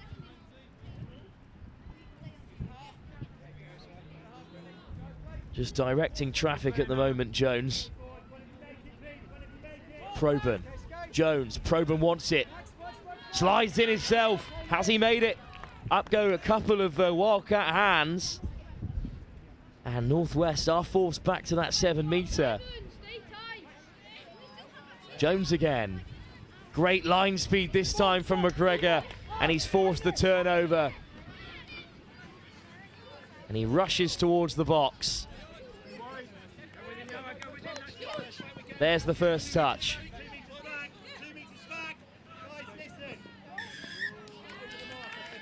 Oh, but it's going to be a penalty. And a tough place to give that away. Big chance this for Northwest. Jones again with Finley Proben. Jones caught. Burn a few touches on their way to the 7. Still a chance. Broncos knocking at the door. Now looking for an offside call there that wasn't coming. Touch made by Noah Miller.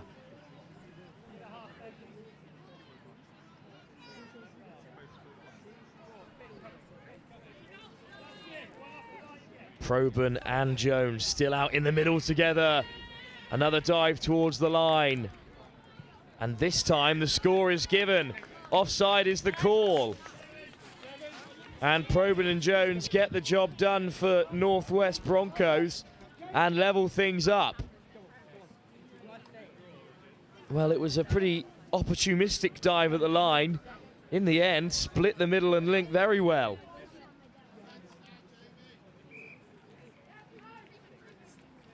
In the end, an excellent finish.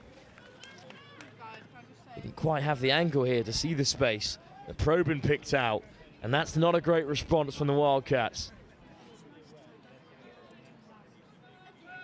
Is this the time for the game to change for Northwest? The Broncos have levelled things up at 3 apiece in this, the first round of fixtures in the under-14s category. Good carry from Josh Hughes. Here comes Watts. Delay on the pass, looking for a touch and pass, and I think the Wildcats have got it. Still 4 minutes to go.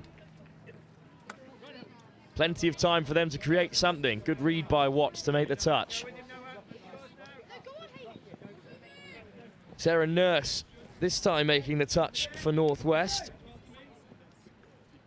And, well, 2 players came together. I think a penalty is the call. And here's Hamish McGregor with Evan Charles alongside him. Charles on the lift, McGregor on the wraparound. Weaving and winding and hunted down by Hughes.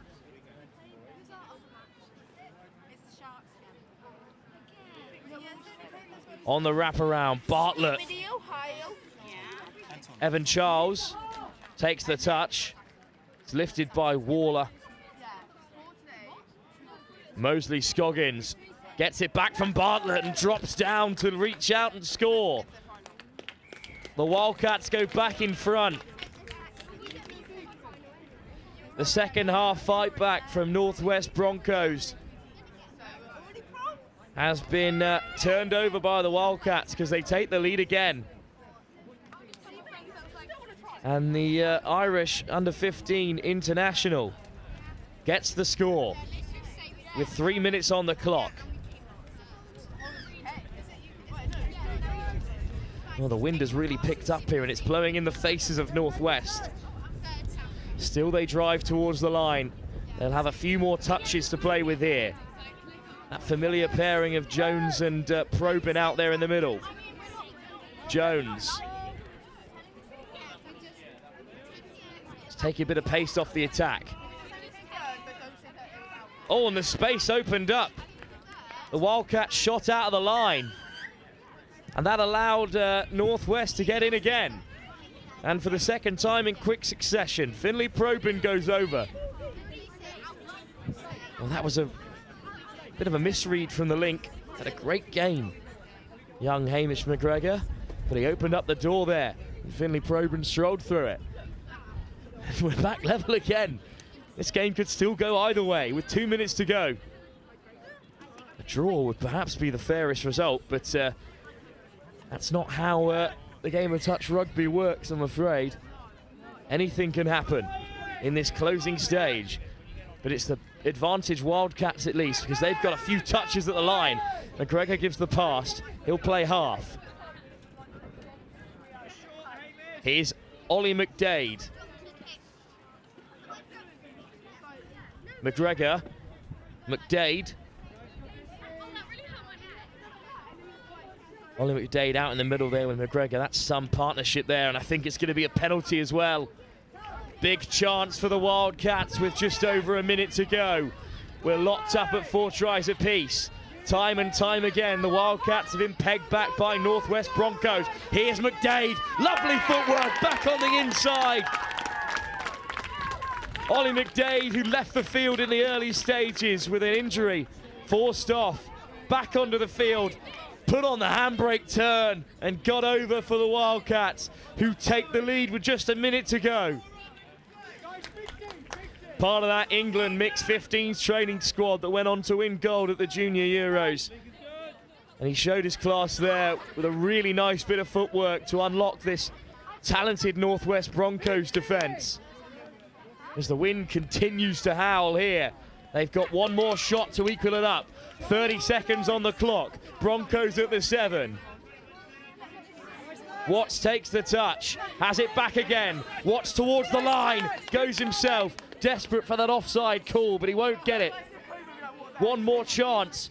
15 seconds on the clock. Here's Ethan Smith. Watts again. There's the hole. Great read across Crane, Noah Waller. And has he won the game for the Wildcats? There goes the buzzer. Wildcats have done it. What a great result. Northwest had the run of things in the opening stages, but the Wildcats turned it around in that first half. The start of the second half was all Northwest Broncos as they eventually managed to level things up at 4 tries apiece, but in the end, some sparkling footwork from Ollie McDade was the difference, and the Wildcats taste victory in their opening game in the under-14s competition. But can they repeat the feat? Because up next, live here on Pitch 1, it's the girls' turn in the under-14s competition as the Wildcats take on the Southwest Saxons. All the tries from the previous game and the next fixture live in 5 minutes' time.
Please be 5 meters away from the pitches.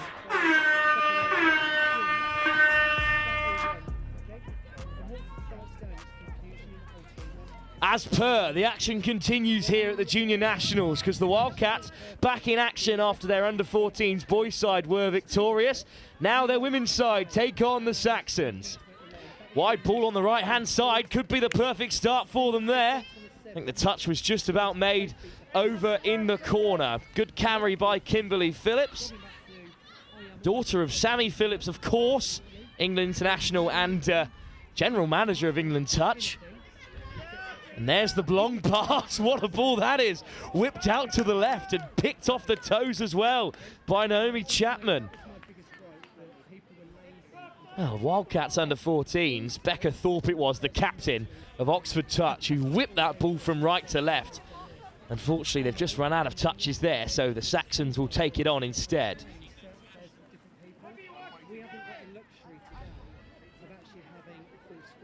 Good carries up through the centre then, the Saxons. First time they're in action at under 14 level on screen today. Of course, in the under 14s, the Wildcats victorious. The Saxons also won, as well as the Northwest Bulls. This, though, the second round of fixtures after the Wildcats were beaten 6-0 by the Sharks in their opening game. They've got another chance here to right that wrong in their second fixture. This, the opening game for the Southwest Saxons. Just a pool of 3 with the Sharks, the Saxons and the Wildcats involved. And it's the Wildcats driving forward now through Cassio Kennedy. Sometimes we didn't quite know who was taking that touch. Some of you got turned a little bit inside Roxy out. Smith. Corners, wrong hand, touching, hips facing the wrong way. So you've just got to communicate that. We had a lot of missed touches. Picked up by O'Kennedy again. And now taking it down the right-hand side, lifted over the top. Oh, lovely footwork. Great step from Phillips. But just kept out there at the final touch. The exact notes I have is Kimberly Phillips, of course, daughter of Sammy, and already better than her at under 14 level. As all of a sudden, the game opens up for the Saxons down the other end. The Southwest go herring away. Certain a touch was made there, but no, Lily Porritt on debut for the Saxons races away to score. Great pace on that right-hand side. And it all unfurled so quickly down the right.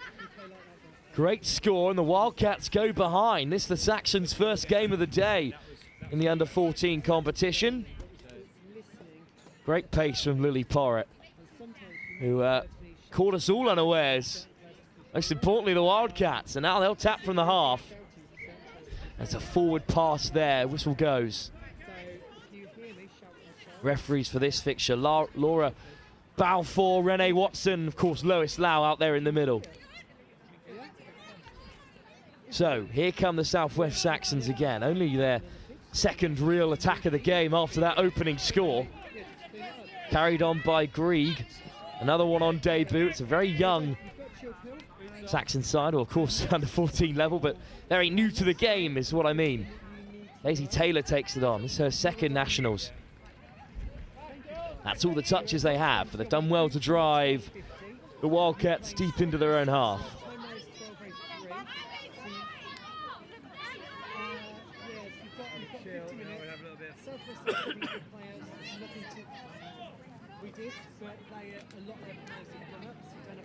Millie Bobadilla, co-captain. In fact, once again, of course, it's Kimberly Phillips taking it on. This time Lily Farris, youngest member of the team at just 10 years old. Still got all the quality required to be out there.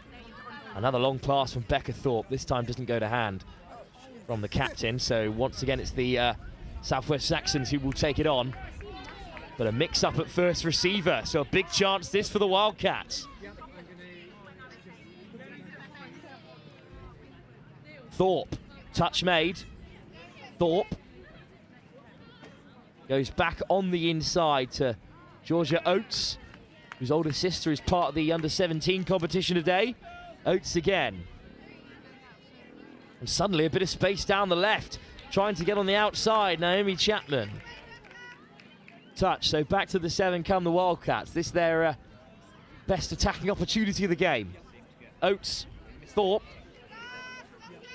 Good pick up from Oates. Lifted over the top for Farris. Good acceleration from Farris, but caught again at the 7, and this time the Wildcats lose possession.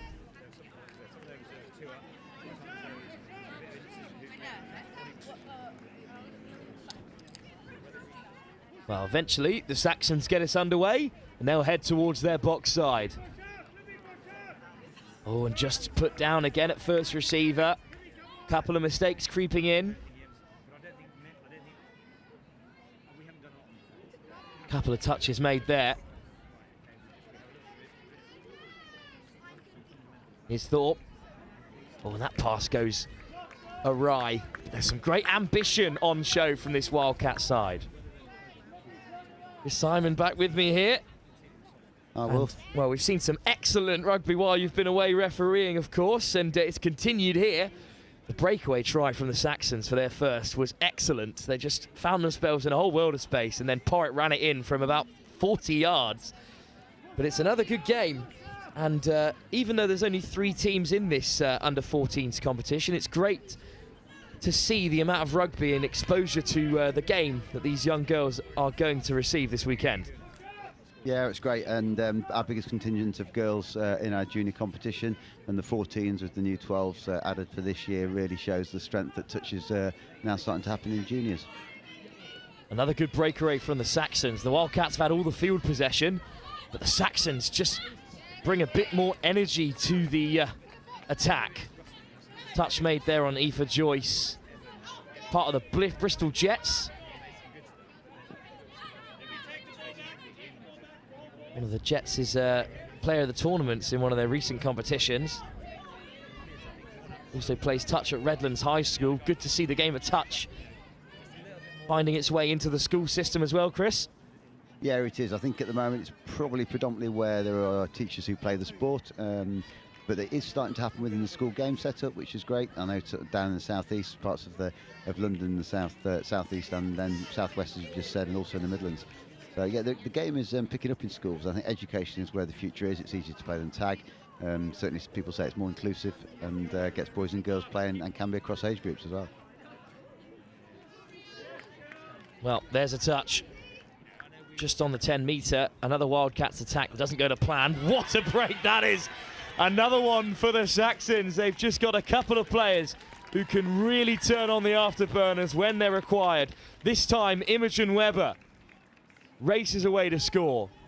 Yeah, that's a great score, and just playing heads-up touch really there, looking what's in front of her. There's an opportunity between that far link and I think wing channel. And this Saxon team, I've only just joined you briefly, but they look quite quick. They've got a bit of pace, and I think Wildcats are going to have to shut that pace off a little bit earlier. Possibly a slightly older contingent as well, compared to this young Wildcat side. The Wildcats still have plenty to offer out there. Good carry up through the centre by Druitt of Minchinhampton. And that's a great pickup. And a chance here. There's the ball wide. It's just undercooked, unfortunately. Can't find Kimberly Phillips. I was just discussing before you arrived, Chris, a famous name in touch, Phillips. And on the notes, it says that Kimberly is already better than her mother, Sammy. I think Kimberly must have been writing those notes, maybe. Yeah, no, she's. I think she came into the frame last year, I believe. I don't think she played. Did she play? I can't remember where she played nationals, but certainly I think has just got to the age. She's still very young. Just got to the age where she's starting to warm to the game and enjoying her touch. Which so mum says anyway. And brother plays, which does help. So Ben Phillips is playing, I think, 17s boys. Absolutely, well, the Phillips household. A real stalwart to the touch game. Always still slightly easier to break into the game when your mother is the general manager of England Touch and a bit of a legend internationally as well. But now, though, it's a Wildcats attack after a turnover on halfway. into the path of Druitt again, operating in the middle there with Abby Kirkman, who was part of that mixed 15s training squad that went away and won gold at the Junior Euros. Oh, lovely sweep around, and Phillips is over and dots down. Good score. Good hands there, good finish. Got on the outside of the Southwest Saxons players and finished really well. Under a lot of pressure there from Kira Grieg. That's a good pass as well from Kirkman. On the turn, gets it down. And the Wildcats have a score, and they cut the deficit to just one try ahead of the half-time interval.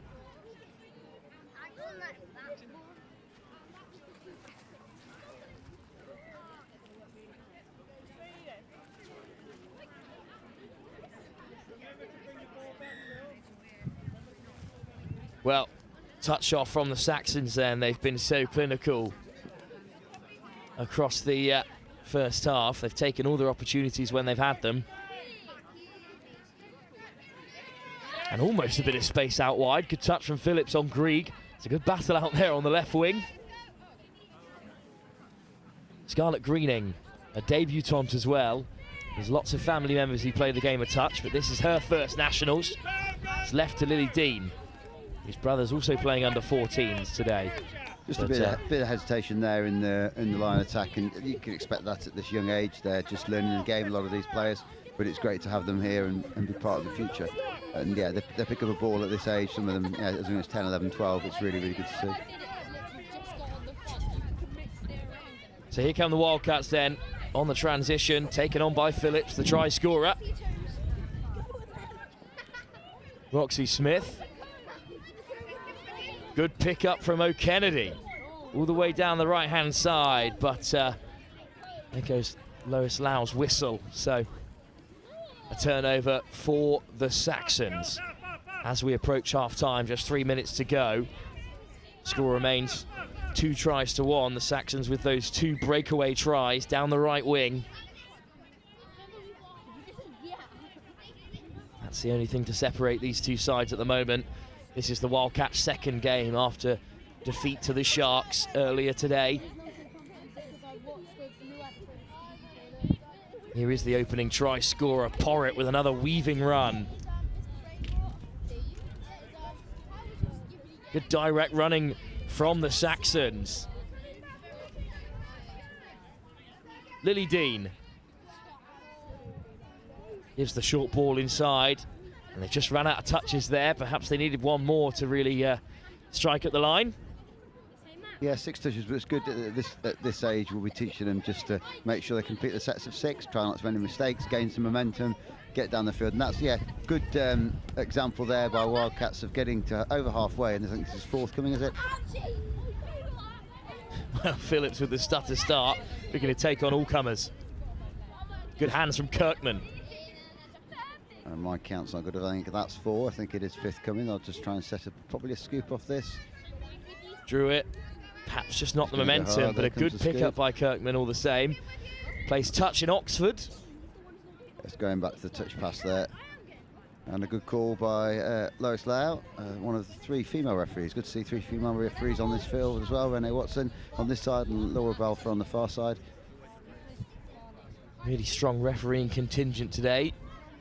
Doesn't matter what level at England Touch. Yeah, it's really good. I'm chatting to Jack, the referee manager, beforehand, and this is, I think, our first Junior Nationals Day where we've not had to call on any of the coaches or those around the game. This is, yeah, genuinely, I think we've got 35 odd referees here helping these youngsters to have the best possible weekend they can.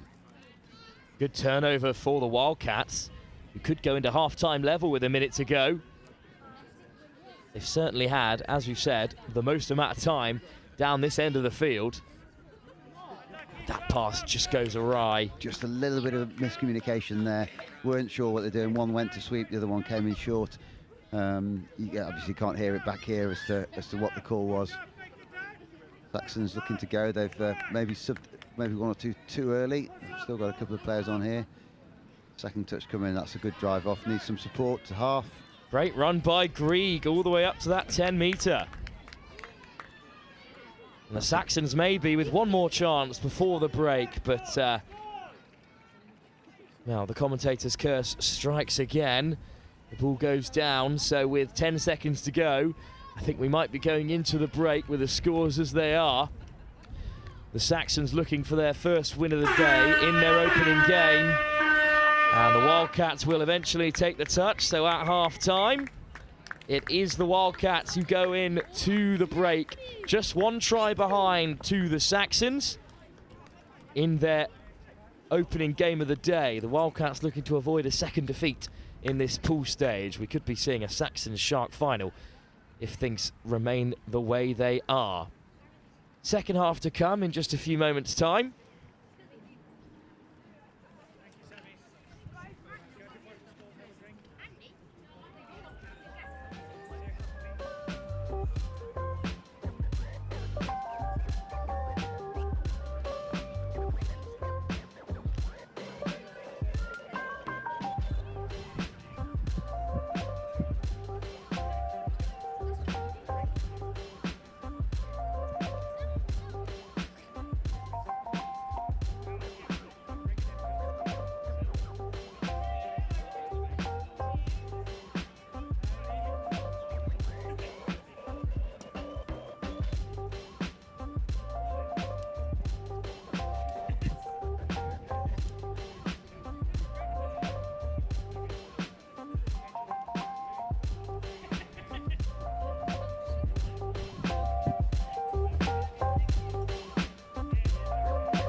Well, I'm delighted to be joined at half-time by Daniel from the West Wildcats under-12s. Daniel, what do you make of that first half performance from the Wildcats as a supporter of the side? Well, it went very well. There were a couple of nice plays, but I think that defence needs to tighten up a little bit more.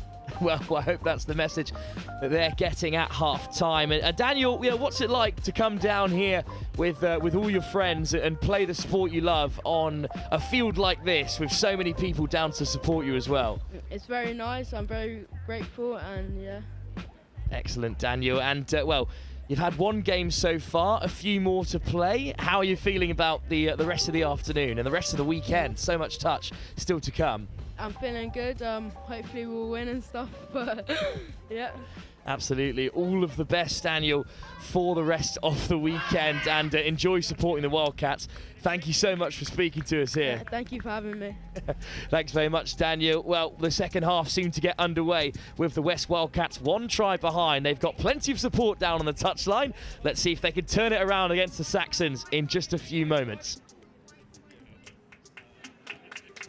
Players and officials, this is your 2-minute warning. Players and officials, 2 minutes.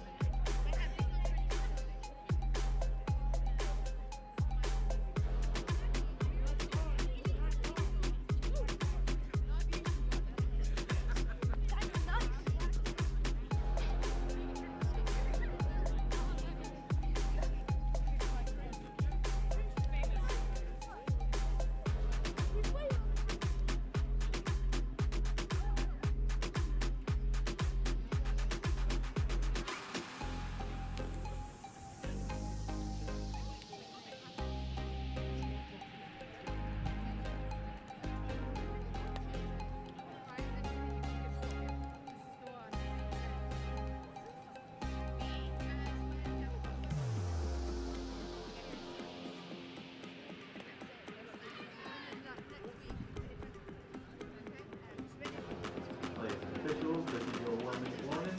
Players and officials, 1 minute.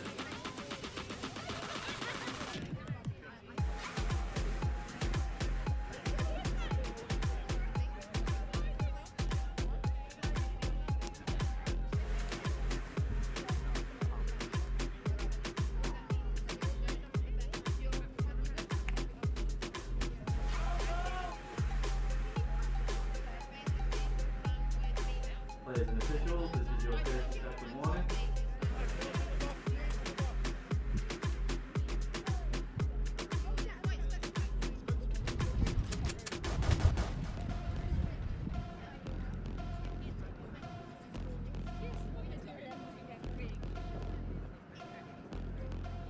Players and officials, stand by.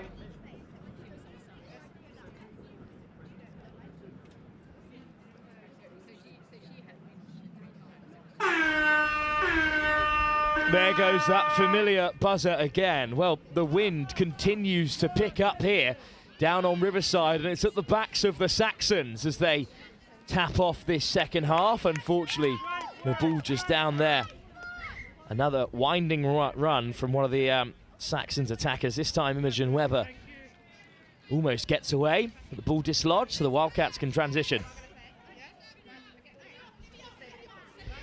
Well, we were speaking to Chris Simon just before the break, and of course, as he said, this is the largest contingent of young girls playing here at this national finals. Here's the a southeasterly side that has the senior title in the Southeast Taipans. But it's the Southwest Saxons who have started this second half the brightest. And, well, a feature of the Saxons' attack is they just seem to find themselves in so much space. Just a touch of a miscommunication perhaps there, and it lets Elizabeth Hutchins in to score on her debut.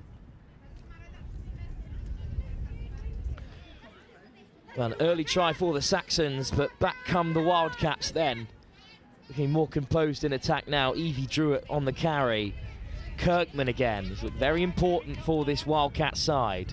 Druitt, Kirkman's made the wrap around. Should be a bit of space out wide. Kirkman goes alone. I think the ball's down. It is. And it's Chris Simon back with me in this second half. Indeed, the ball was down, but I'm not sure if the try's been given. I think finally it has. Bit of a miscommunication there. I don't think Kirkman herself knew if it had been given, but a great finish. She does it all herself. Really close there. Lily Porritt almost got across, but the Wildcats back within one try. And, well, it's difficult when you start the day early with a defeat, but the Wildcats seem to have responded really well. Yeah, that was a really good score. And Wildcats will be pleased, but Southwest will be disappointed. Second touch and losing control and possession there, and Wildcats have got a chance to get back down the field and maybe put pressure on Saxons to level the game. Big chance for the Wildcats. They were beaten 6-0 by the Southeast Sharks at 20-11 this morning. But they've really turned it around since then. Southeast Sharks perhaps favourites in this three-team under-14 competition. And now, though, the Wildcats looking to level things up. Nice footwork from Phillips. One try already for her today. Eventually forces the touch. That's an excellent take on the turn by Farris. Handling like that at 10 years old is quite excellent. What a grab that was on the spin. Unfortunately, didn't result in anything more than a turnover. So here come the Saxons on transition. They're still up by the one try. It was another gaping hole in the defence that allowed the Saxons through. All three of their tries have been pretty simple as Bobadilla, the captain, carries it on. Yeah, just being sent back to the mark. And I think that's a slight difference at this development level of the game is we will, a bit of ref coaching whilst you're on the field, whereas if this was boys or girls 17s, that would have probably been over the mark and a penalty against Saxons. So, oh, unlucky. Good little offload, just slightly ran ahead of the ball. Just need to hold their feet a little bit in attack, the Saxons, because when they do get the passes flowing, they look really dangerous. Bobadilla with great hands amongst them. Just another slight mistake there. 6 minutes to go. This game could still go either way, but it's advantage Saxon for now. Another good carry by the co-captain, Stewart. Another Redland High School member. Bobadilla, great carry. In the corner, I think. Oh, there's the touch. An important one as well. I think that was Phillips again getting involved. Denying Aria Griffiths. Another debutant whose brother is playing in the under-17 competition. Keen triathlete, an important asset to have. That sort of physicality. There's the touch. Another important one because this time it was Shaw who was almost away. Another Hornets player in this Saxon side from Weston-super-Mare. Yeah, that's something interesting. You look at some of the names of rugby clubs on the team sheets, and that's what we're seeing a lot more of now. A lot of rugby clubs are playing junior touch. It's happened sort of over 14s, 15s, but there's a lot more younger players now picking it up as well, which is great to see. And it definitely complements the contact game, whether that be league or union. The skill set that some of these girls have developed, they'll be running with the ball, they'll be passing the ball more if they're playing touch than they would be if they're playing contact rugby. I think there are no active union players who have never played a game of touch. That's absolutely for certain. What hands that is, an excellent take out wide and some nice footwork as well to keep the play alive. The referee's gone back to penalty. It was offside from the previous play. She played advantage. Good call by Renee Watson there. Great carry by Chapman from Stratford Rugby Club. Chapman takes the tap. Ball's back to the 7. Becca Thorpe, the captain, in the middle there, gets it on the return. And then Livy Farris looks to accelerate. Phillips teasing footwork inside and out. Phillips almost away. Eventually finds Farris. Good touch made there by Griffiths. Here's the captain, Thorpe. That time the pass is just behind Phillips, but there's a lot of Wildcats on this touchline to our near side. They're getting pretty excited, Chris.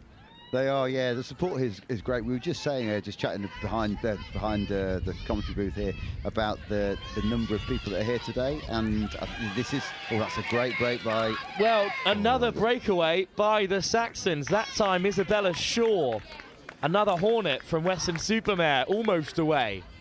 And the touch there just on her hair, which does count. And I think, yeah, people say, oh, does hair count? Yeah, it does. But if you initiate the touch, then that debate will go away. So that's something we will start to teach this group of girls, if not already, that even though they are breaking, they might think they can go the length of the field. If there's a chance of a touch, initiate, because that keeps the momentum going. Thorpe, the captain, does just so. Pulling the strings out there at number 10, Becca Thorpe. And that pass is just over Libby Farris. Another Stratford Rugby Club player, and playing at national level at just 10 years old. It's great, and I think now we're through this slightly busy year of World Cup, Vichy, and so on.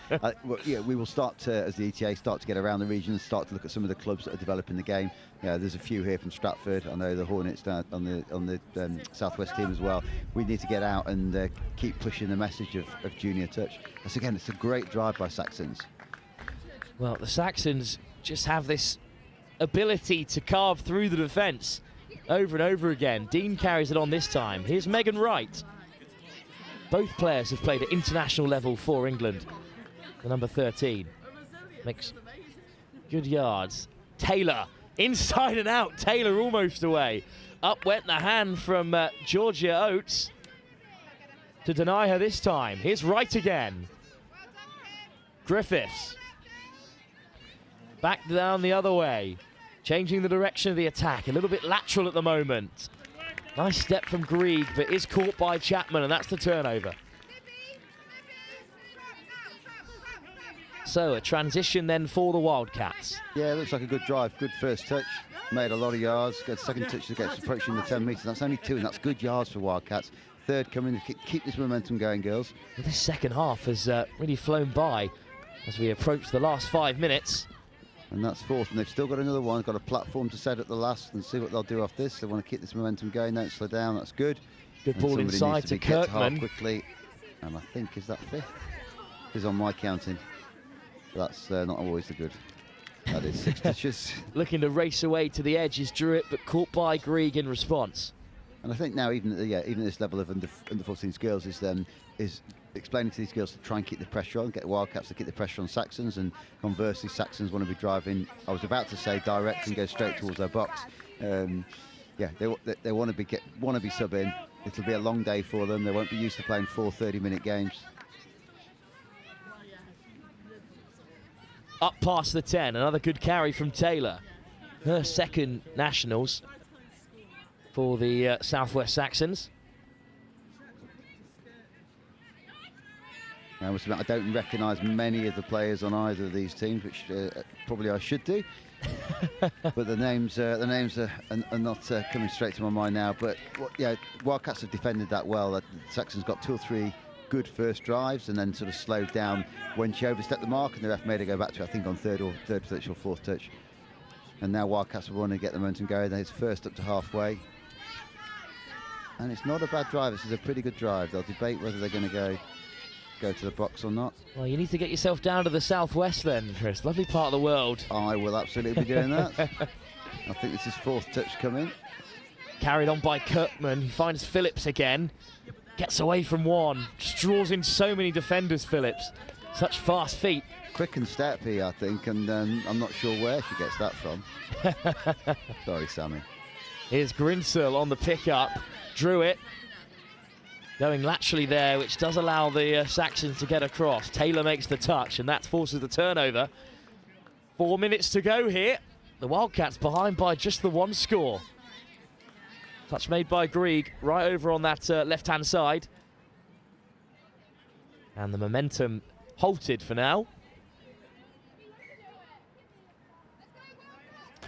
Bit of a miscommunication there about whose turn it is to lift the ball. And I think this is where sometimes players are too nice. Yeah, they'll both wait for the other person to do it as opposed to just dominate that and say, I've got it, I'll go, I'll pick it up. What you want there is just some certainty, some being definitive and getting the move on. Okay, but it's good. This is good defence by Wildcats. They're getting up in their faces. They're sort of negating a lot of the territory that Saxons are trying to gain. And this is 5th touch, and Wildcats will be hoping to turn the ball over on the 10. They have done. I think they'll be expected to sub now, probably head towards the box. Well, what a moment it'd be for the Wildcats to get back on level terms. They've just lost the ball.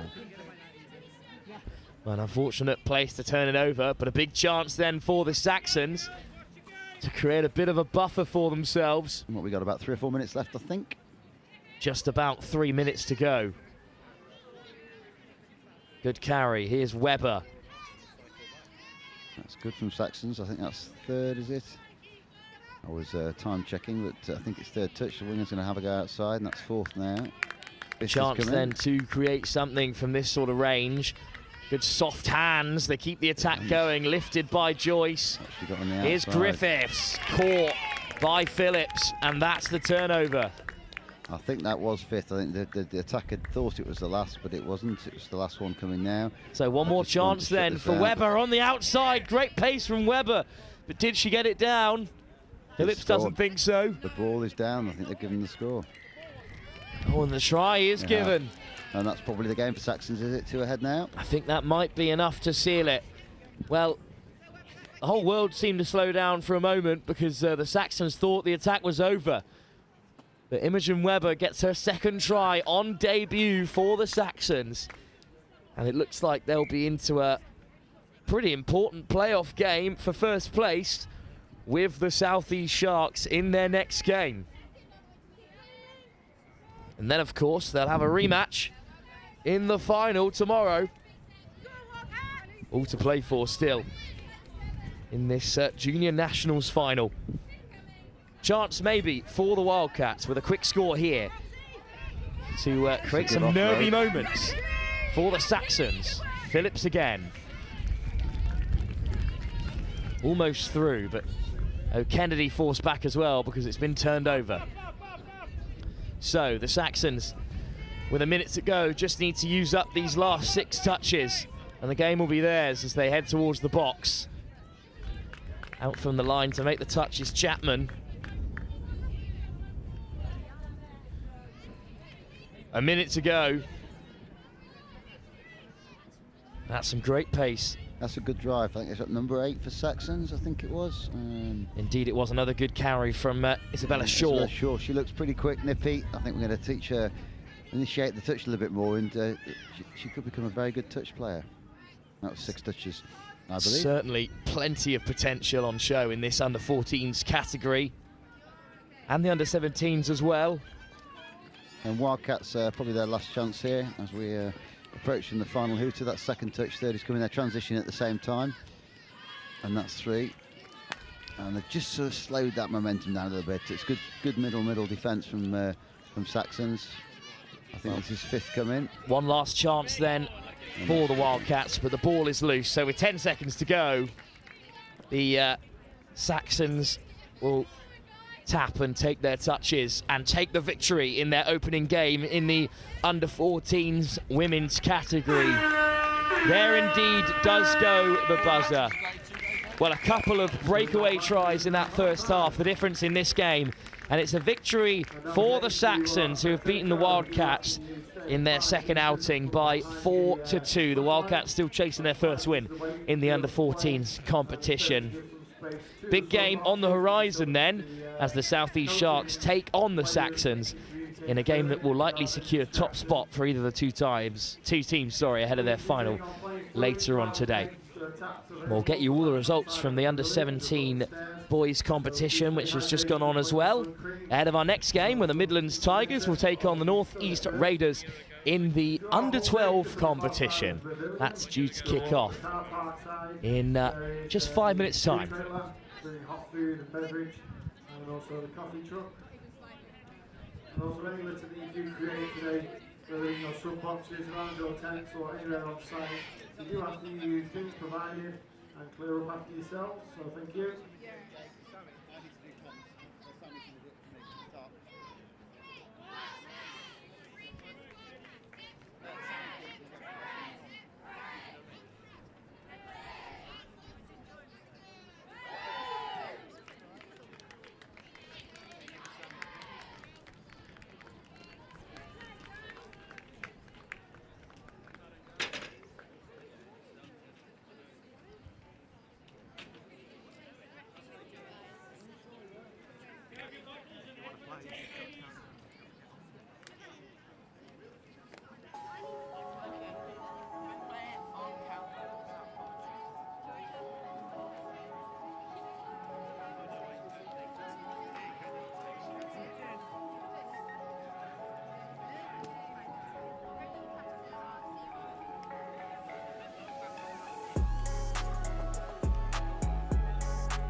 Ladies and officials, this is your 30-second warning. Please make your way to your fields, ready to play.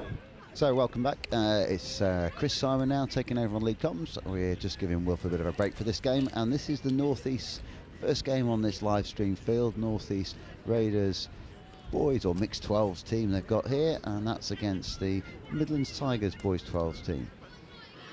And we're about to get underway. Players and officials, stand by. And we've got referees Steve Melling, Sammy Phillips and Jay Wainwright.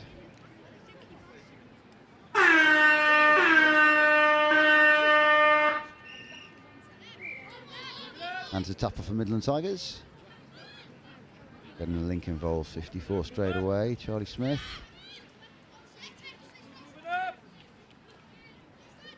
Good little drive from these Tigers, third touch coming up, and it's a good offload. And is that a score straight away? I think it was at the Dobsons together. It's certainly Austin Dobson. I'm not sure who put that ball down. I think it was it Edward Royson, I think. Good score for Tigers. Great tap off. You're testing these Midlands, the North East Raiders side, who have come fresh from 2 weeks of training. They've only just recently got together, new to touch most of them, but going to give it a good go, and that's great to see. And certainly there was 2 or 3 big lads out there. They're going to win the size stakes against these Midlands Tigers. And as he broke through there, was it a touch?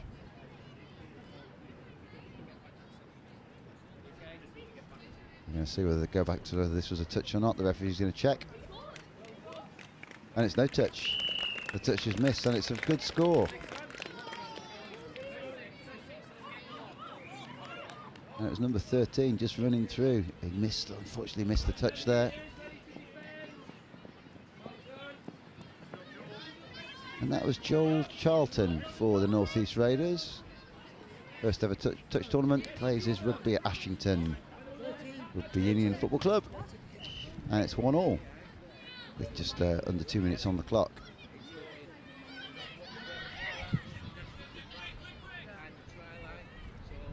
I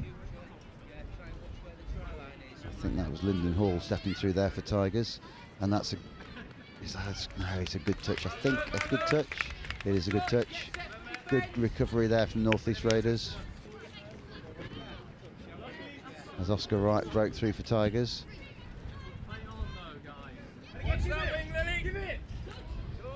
Another chance there, and I think that's going to be 4th touch. It's 37 Digby Charity. And that's 5th. And the Tigers going to quick play the ball, and the sweepers come round. We've got a double sweep here. There's a 3-on-2 if they can make it count. And the touch has been made. Good recovery there from North East Raiders. And they've managed to turn the ball over, and they'll get a drive back up the field.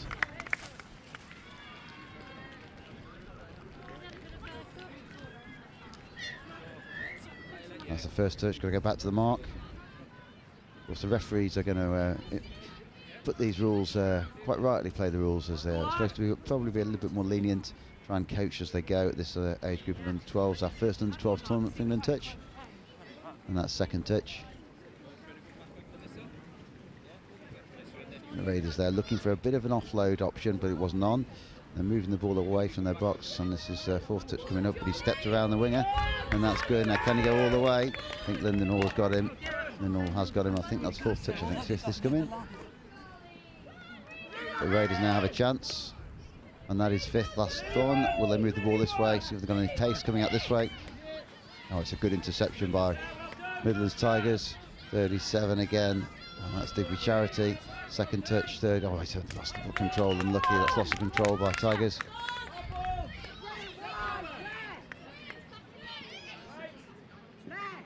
Looking for some quick substitutions, and Tigers managed to get 6 players on the changeover. A good drive from Raiders. That's 1st touch.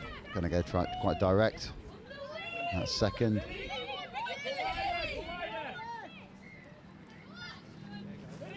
That's lost the control. That's unlucky. Ball down to ground.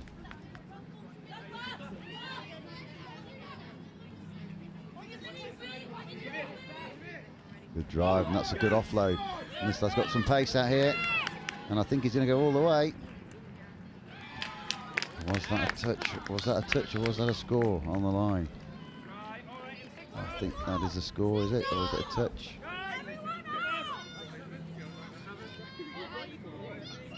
And the score has been given.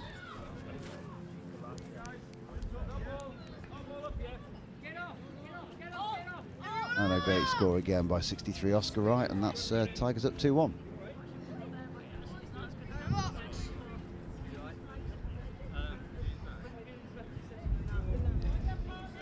So Raiders will be tapping off. And I think we've got number 8, Oliver Harrison, tapping off. Plays his rugby at Ashington as well. Little pitch up there. That was from number 6, Jane Tuloma. Another Ashington. Quite a strong Ashington contingent here. There's probably 8 or so of this squad playing for Ashington.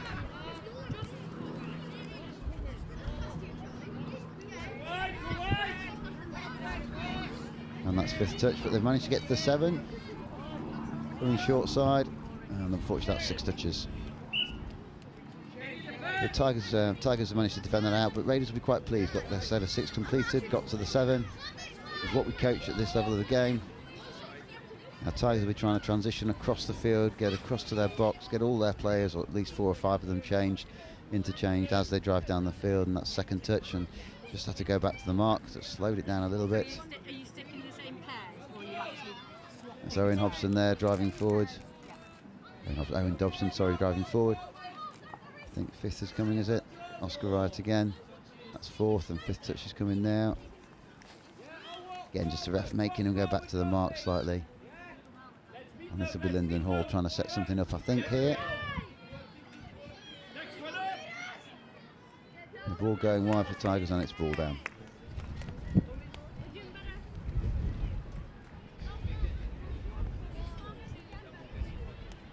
So Raiders have the opportunity to get down the field again, try and put the Tigers under a little bit of pressure. It's 1st touch. And there's given offside there, referee Sammy Phillips given offside. I think they're going back to have a fresh set of 6. That's 1st touch.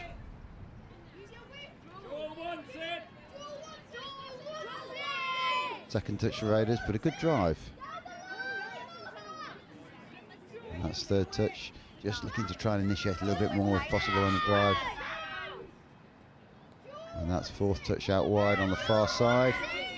Tigers defence just holding up at the moment, but Raiders looking to do something here, and that's 5th and last. And they'll be wanting to go hard now. And that is turnover ball.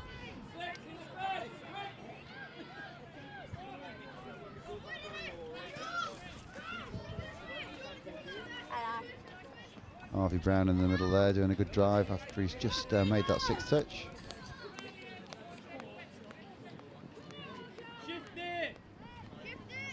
Oh, good offload there by the Tigers.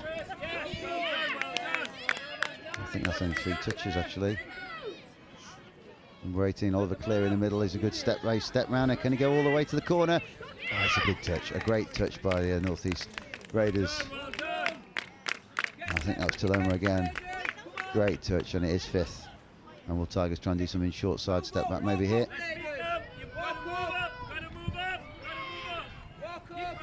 And lost control there.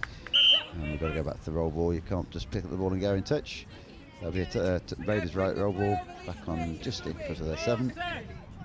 And they'll be looking to try and gain some territory and try and get to the sub box if they can at the same time. And again, just got to play the roll ball. Just teaching them a couple of bits of the rules there for this new fresh Raiders team. Step over the ball. That's it.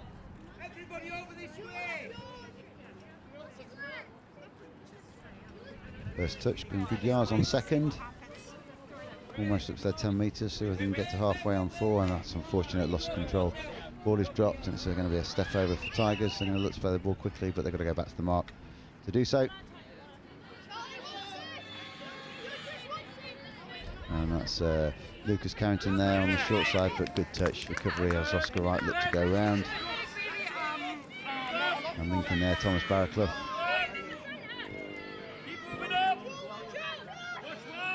Cleary out wide. There's a chance here for Tigers, but it's a good step back. Austin Dobson, good play of the ball there.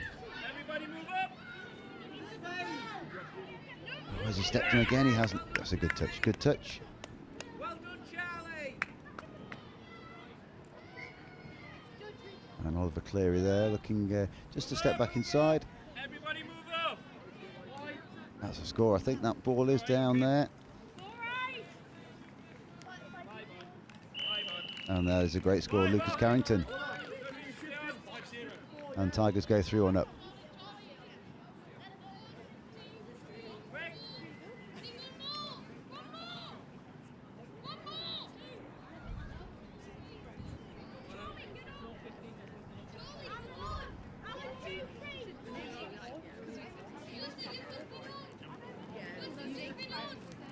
You can just hear the Raiders here working out which players are going on, making sure they rotate those subs round. And Raiders tap off, 3-1 down, but playing some good touch and managing to gain some good territory. And there's another good drive here from Raiders. That's only second, and they managed to get down towards the 7. Third is coming. And again, some good momentum again. By number 2, I think that is number 2 for Raiders, from Melissa Nelson. There's a touch at Ashington Lions. And I think we're going to go back to offside here. We've gone to an offside. I think we're looking for some clarity. It is a tap. We'll play the tap on the ball on the ground though. That's good.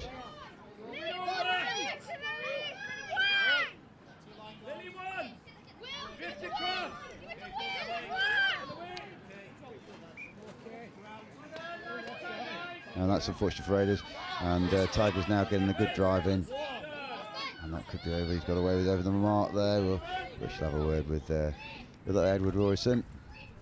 So that's good. Second coming on the far side, and that's again just watching that over the mark for Tigers. Both teams trying to initiate a little bit more.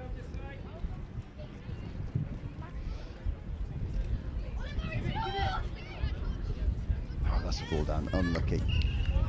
I think it's going to be a touch and pass there. Unfortunately, that's Rugby Charity. Good little step. Probably just went a little bit too far.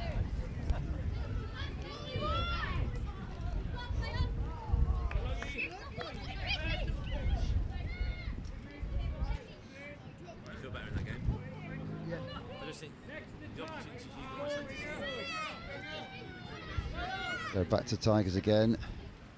We've got Lyndon Hall in here, trying to boss things in the middle. Both sisters Acacia and Thea playing for Tigers girls 17s today. That's a good little play there, Charlie Smith, I think it was. Harvey Brown, my apologies, and that's a good turnover by Raiders out there wide.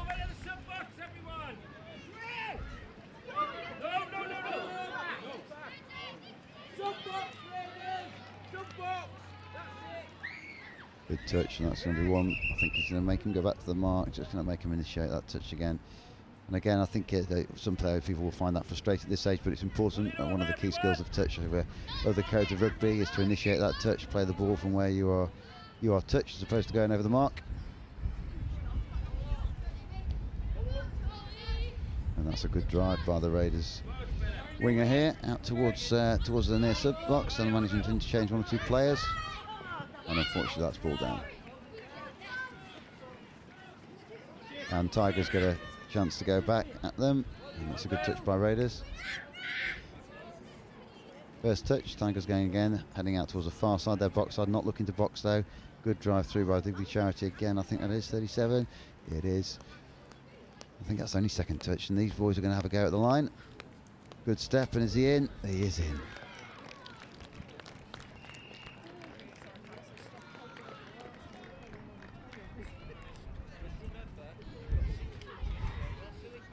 Very pleased, good little celebration and a dance as he heads over towards the box. And that is a good score for number 59, Harvey Brown for Midlands Tigers, and that makes it 4-1, I believe.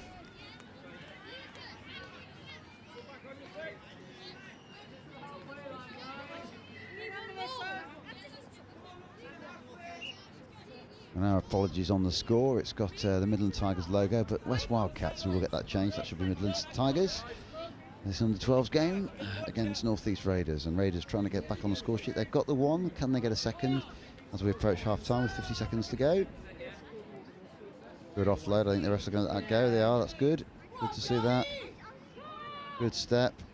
And a good touch there by Tigers. I think one of Dobson's, I think, out there wide.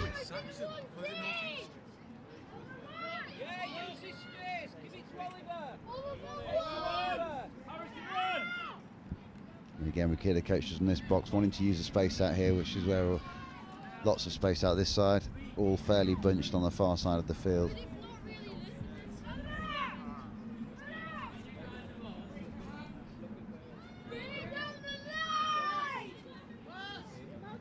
Last touch, but the ball is going. Oh, he's missed a touch. Oh, that's good.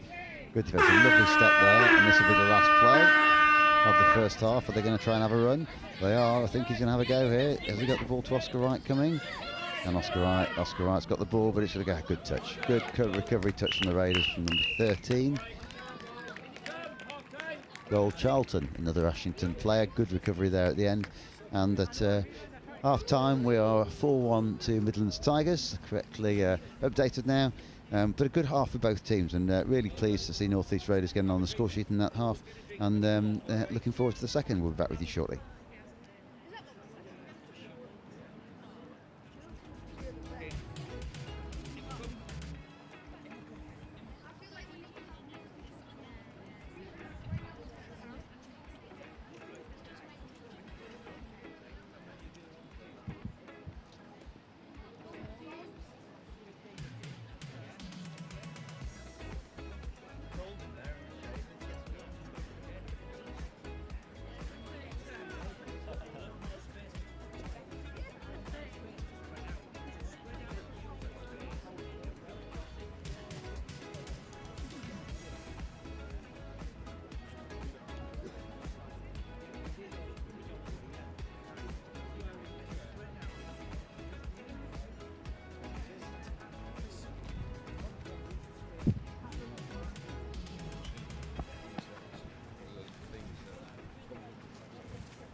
Officials 3 minutes, players officials 3 minutes.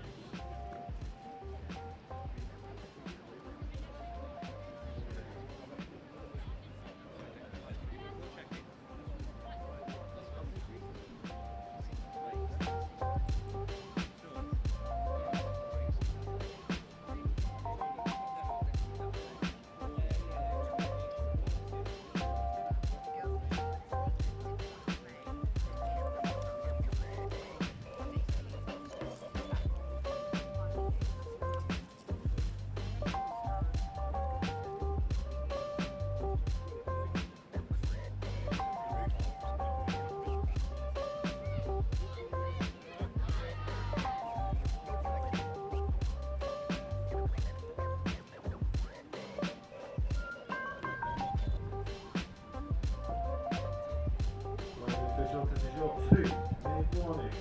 Closed officials 2 minutes.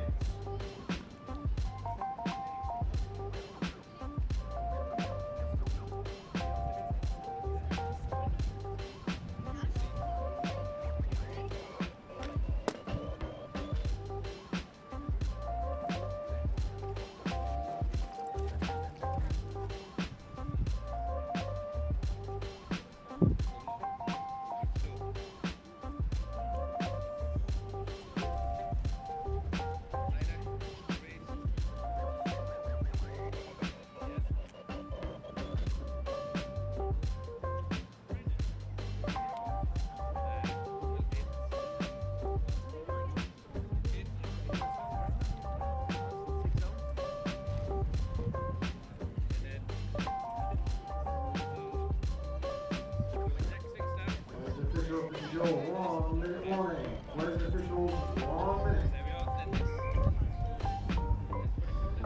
So just under a minute to go, where I'm joining you back for the second half of the boys 12s Midlands Tigers versus North East Raiders. I'm Chris Simon, covering for Wilf, who was having a bit of a breather from our comms for this match.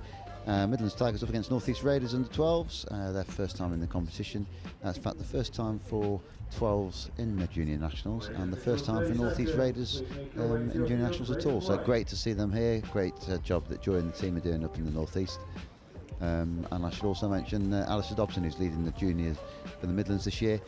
Two of his boys are playing in this one. Austin and Owen, who are both, I believe, starting in this game. And it's Raiders to tap off. You're looking to get another one on the score sheet as they try and recover from 4-1 down.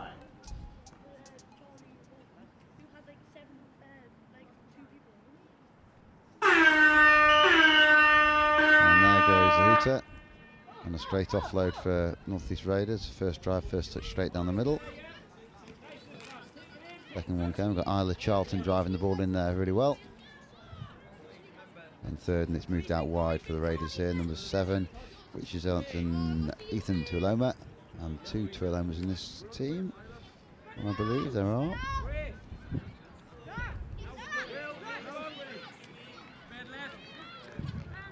And they're playing their rugby at Ashington as well. Can the North East move the ball? Good miss pass there, it's unlucky. And it's going to be a roll ball for the Tigers. And that's a good drive. And he is half there, so you need to get rid of that ball. Good. Back to his brother Owen. The Tigers driving forward. So they're going to get away with that loss of control. Oh, and here's Lyndon Hall. Ball going wide to Oscar Wright, who's pretty quick. It's a good touch though by the North East Raiders winning there, which was Isla Charlton. And I think this is 5th coming. That's a good offload. And a good ball back inside again. Back to Lyndon Hall. And this is 5th touch now. Harvey Brown, I think, is going to get time. We've got half his Digby charity. 5th play. Lyndon's going to roll the ball to Digby. And he's running across the field. He needs to get the ball, do the work. And that's Harvey Brown, and it's a good touch by North East Raiders. So we're still 4-1. Raiders get the ball back, and they can drive away. The ball has been played. They want to offload. Good offload. And that's first touch. Good touch there by Owen Dobson out on the wing. That's unlucky. And I think that was looking for a very quick play of the ball there, Digby Charity, even too quick for the referees. And the ball is going to be driven wide, and that's Harvey Brown, and he's got a good step on him, and that's first, and he's going to play the roll back to Lyndon. Going to miss ball, that's Digby Charity, and he's going to set up Oscar Wright on this wing, and the Digby Charity's through, and it's a great step through, and he's scored. And something we do teach these boys and girls is to bring the ball back after they've made the score, so that'll be something that will be, certainly the Midlands coaches will be telling those boys in the box. So Digby, don't forget to bring the ball back or throw it back to the middle, but a good score, and that's 5-1 now to the Tigers.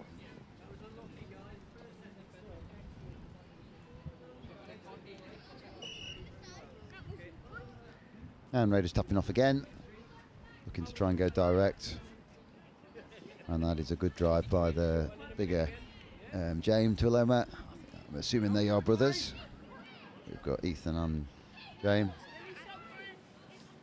And that's a good little sweep of play coming around the back. Need a half quickly.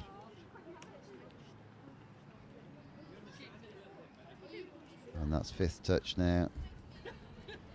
And the coach will be hoping they get over. That's good by James. Get the ball this way. Pull the ball this way. You can look to pass. Good. And there's one more chance again. Unlucky.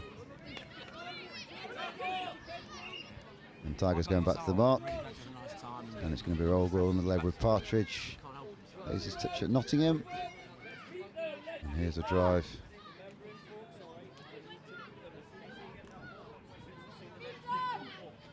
That's a good drive by the Tigers.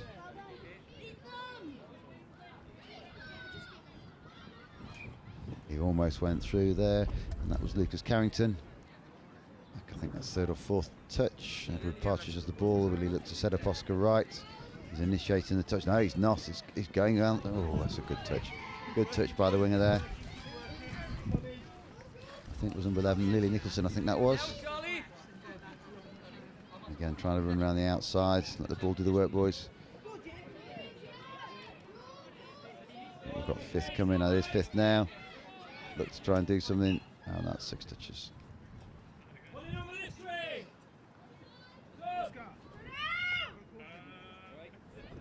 North East Raiders go back to their 7 metres and have a roll ball.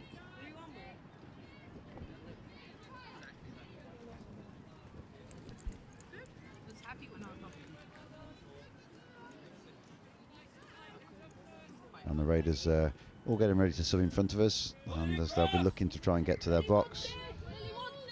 Long ball, and that's a good pass, but just unfortunately a bit in front of her. of the winger, and the Tigers looking to go short side quickly off the tap here, and it's a good touch by Lily. Tigers 18 there. Oliver Cleary looking to boss things in the middle.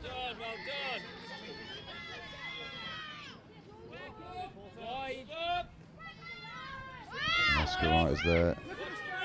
That's a good ball, good line. That's Thomas Barraclough, I think, out there at 35 it is.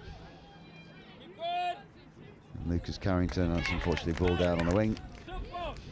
Austin Dobson couldn't quite hold on to that. Say Austin, that was Owen Dobson on the far side. And that's a good James Tuoloma, he's got some pace, he's going all the way. And Thomas hasn't got him, unfortunately. Did he get him back? Yes, he did, he got him back there. Thomas Barraclough, good touch there as James stretched his legs out on that far wing.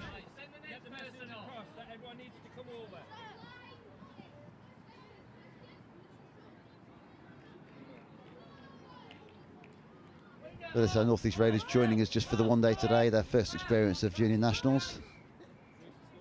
But great to have them here.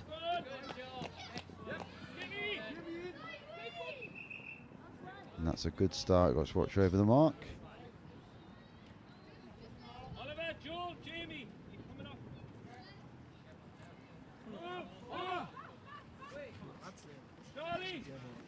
And to keep that ball, that momentum going whilst they serve, and that's 5th touch for Raiders, and probably just something here that looking for the future is to try and get to that half a little bit quicker, try and initiate the touch a bit more. But that's a good run around the outside, and that's a good set of 6 for Raiders. They've managed to close it out, hopefully put the Tigers under a bit of pressure here is what they'll be hoping to do. But a good drive off by Oliver Cleary, going all the way to the far wing and initiate the touch. Out to Owen Dobson. Ball comes back, I think that was Lucas Carrington on that far side, and the ball's gone all the way through by the older Dobson there, Austin.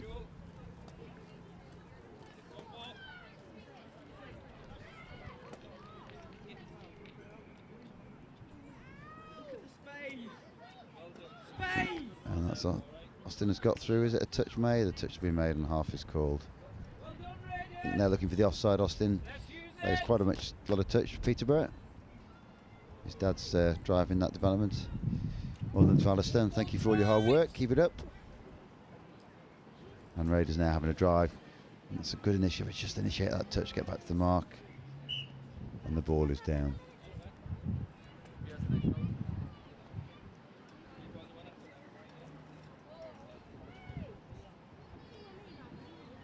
And they're playing the roll ball again, and that's good to see.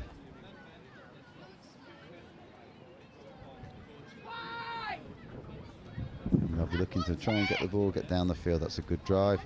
Needs a half. Good touch, I think. And can they get? They've got to halfway. That's good. I think, is it 5th coming? I think I've lost count. Moving the ball. Austin Dobson, good touch. That is 5th touch. So they want to try and move the ball this way quickly now. And that's 5th. Probably just going to play a roll ball there. Potential of good obstruction, but sensible refereeing by Jay Wainwright. And Austin has broken through.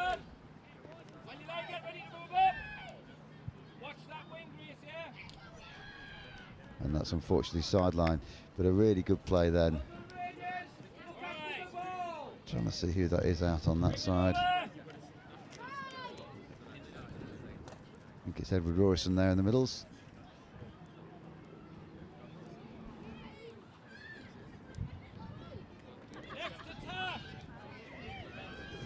It's a turnover ball, and Tigers going quickly.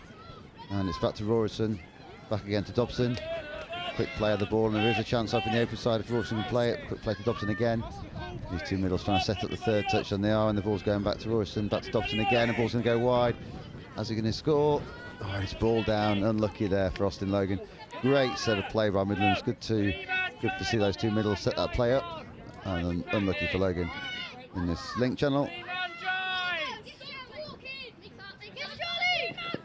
Good touch by Oscar Rice out wide for Tigers. That's first, but Raiders managed to get to their box. As I can hear the coaches calling them off, and that's get off the field as opposed to offside. Good drive again by Raiders, that's third. Good drive, I think they're going to let that play. Yeah, play on.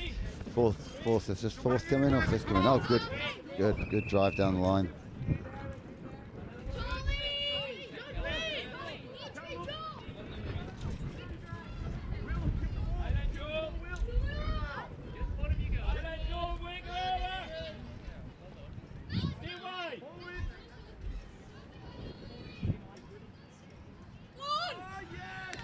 And I think Raiders have just got in there, have they? Or is he giving it is a touch. It's unlucky.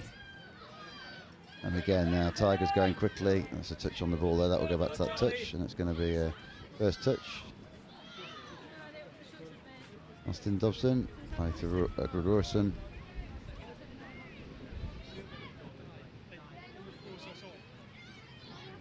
And Tigers driving down the field. Minden all taking over, it is, and all taking over. Is he going to go back to touch and pass there? The referee is.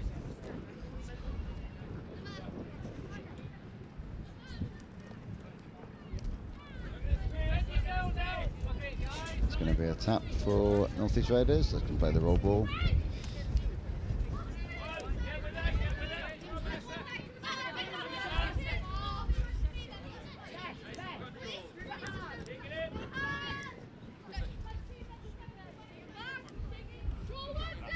Another good drive by Raiders. They managed to get a couple of subs on. Driving hard, I think that's fourth, that's maybe fifth coming. To do something off this. It's now, is this the last or penultimate touch? Good running, and it's on 2-on-1. Can you go out wide? Good touch. And that is fifth.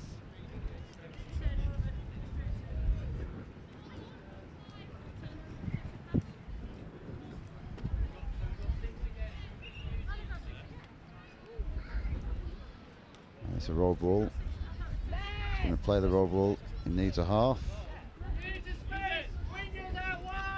Move this ball far. He's going to go back on the open side.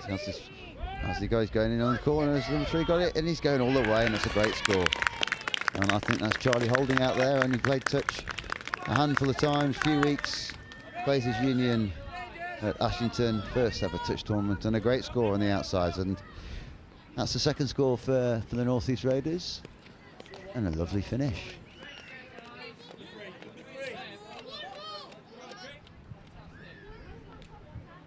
Great score for Charlie Holding. And you can see just the delight in this North East Raiders box. They're really pleased to get a score in the second half. Tigers now driving back at them again.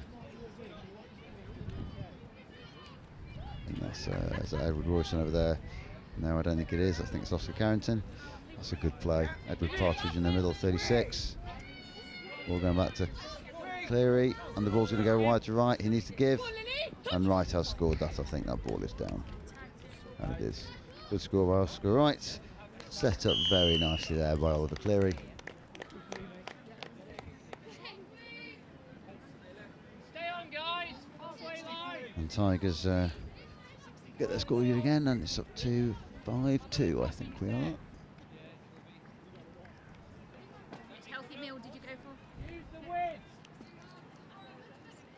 And we've got just a couple of minutes of this game left. Can Raiders get one more on the score sheet? They'll certainly be looking to. They're driving hard. That's second.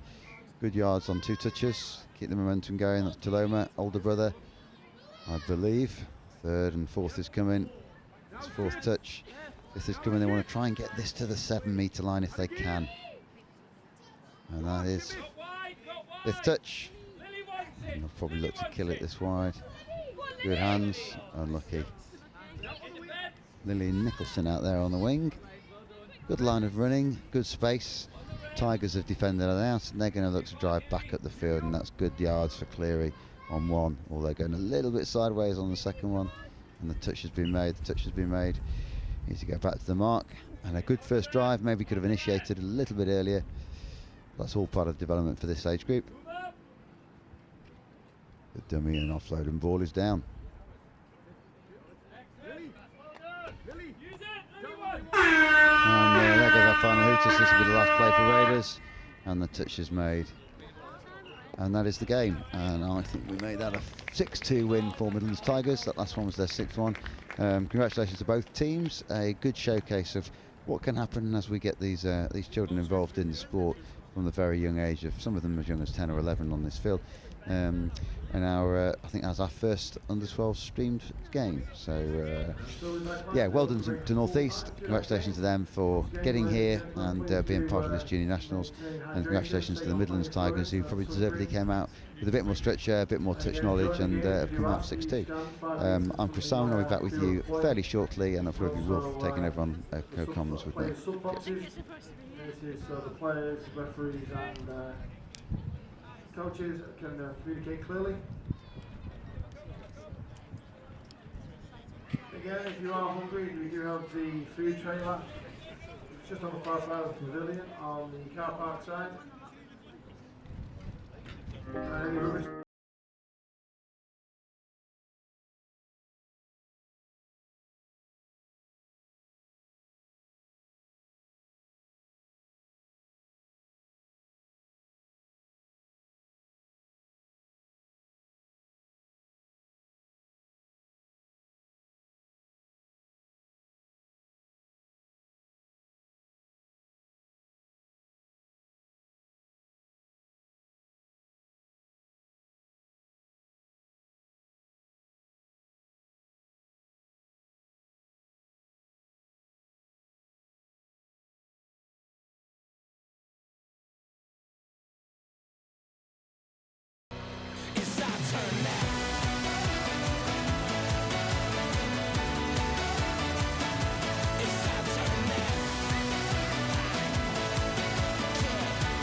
Thanks, Chris, for taking the last fixture. We return to action from the under-14s competition following their late win against the Northwest Broncos. The West Wildcats move on to take on here on pitch 1, here on pitch 3, sorry, the Southwest Saxons.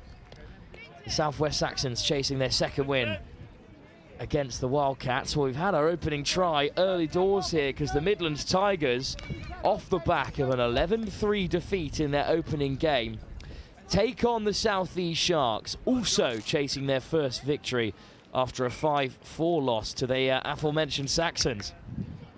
Ash Grimsey alongside me, regional lead for the South East. Firstly, Ash, thanks very much for speaking with us. Oh, thank you for having me. And more importantly, just how great is it to see at this junior level the excellent amount of representation from the South East, both the Sharks and the Taipans? Yeah, it's fantastic. You know, one of our key drivers last couple of years is get more players into touch, especially at the junior level, build that pyramid from the bottom up.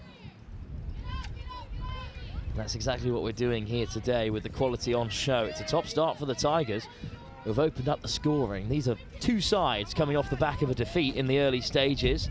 That ball's gone loose, so it'll be a turnover. Yeah, it's always interesting when you've got a first game out of the way, and then coming in 2 losses, each one we want to represent. But yeah, there's a lot of good young talent here. See what can happen. Well, it's the South East looking to transition as they take it down the short side. And, well, the Sharks making decent yardage here. Just getting a little bit lost in the middle. Some good footwork. In comes the touch from Eli Bingley. And then straight out the line again is Tom Parr. But still, here come the South East Sharks. Lovely weight of pass. Almost on the outside. Checking back against the grain to keep the attack alive. Here come the South East, looking to level things up. Still with 1 touch to play, finally hunted down. Good bit of hands play there. Finn Brady at the end there with a good bit of footwork, turning over on the far side. It's a nice start for both teams. Obviously Midland taking one early. Well, how can the Tigers, the Midlands Tigers respond then? Almost a great pickup on the deck. You know exactly what he was after there. Just couldn't keep a hold of it. See what transition we've got for the South East. See what it can refresh the players possible. So if we check into the pool stage at the moment, after the first round of fixtures, the Bulls are on top on try difference, second with the Saxons. Then it's the Broncos and the Tigers. So at the moment, sitting bottom of the pile at the moment are the South East Sharks. The Tigers desperate for a win here. Of course, it's pretty crowded in the pool. The top 4 sides will go through to a semi-final tomorrow in this under-14 boys division. The Tigers with a win here hope to get themselves back on track and in the running. That's a great line up through the centre. Strong carry by Ewan Rorison. Stepping off the left, Rorison again. Receives the pass from McChristie.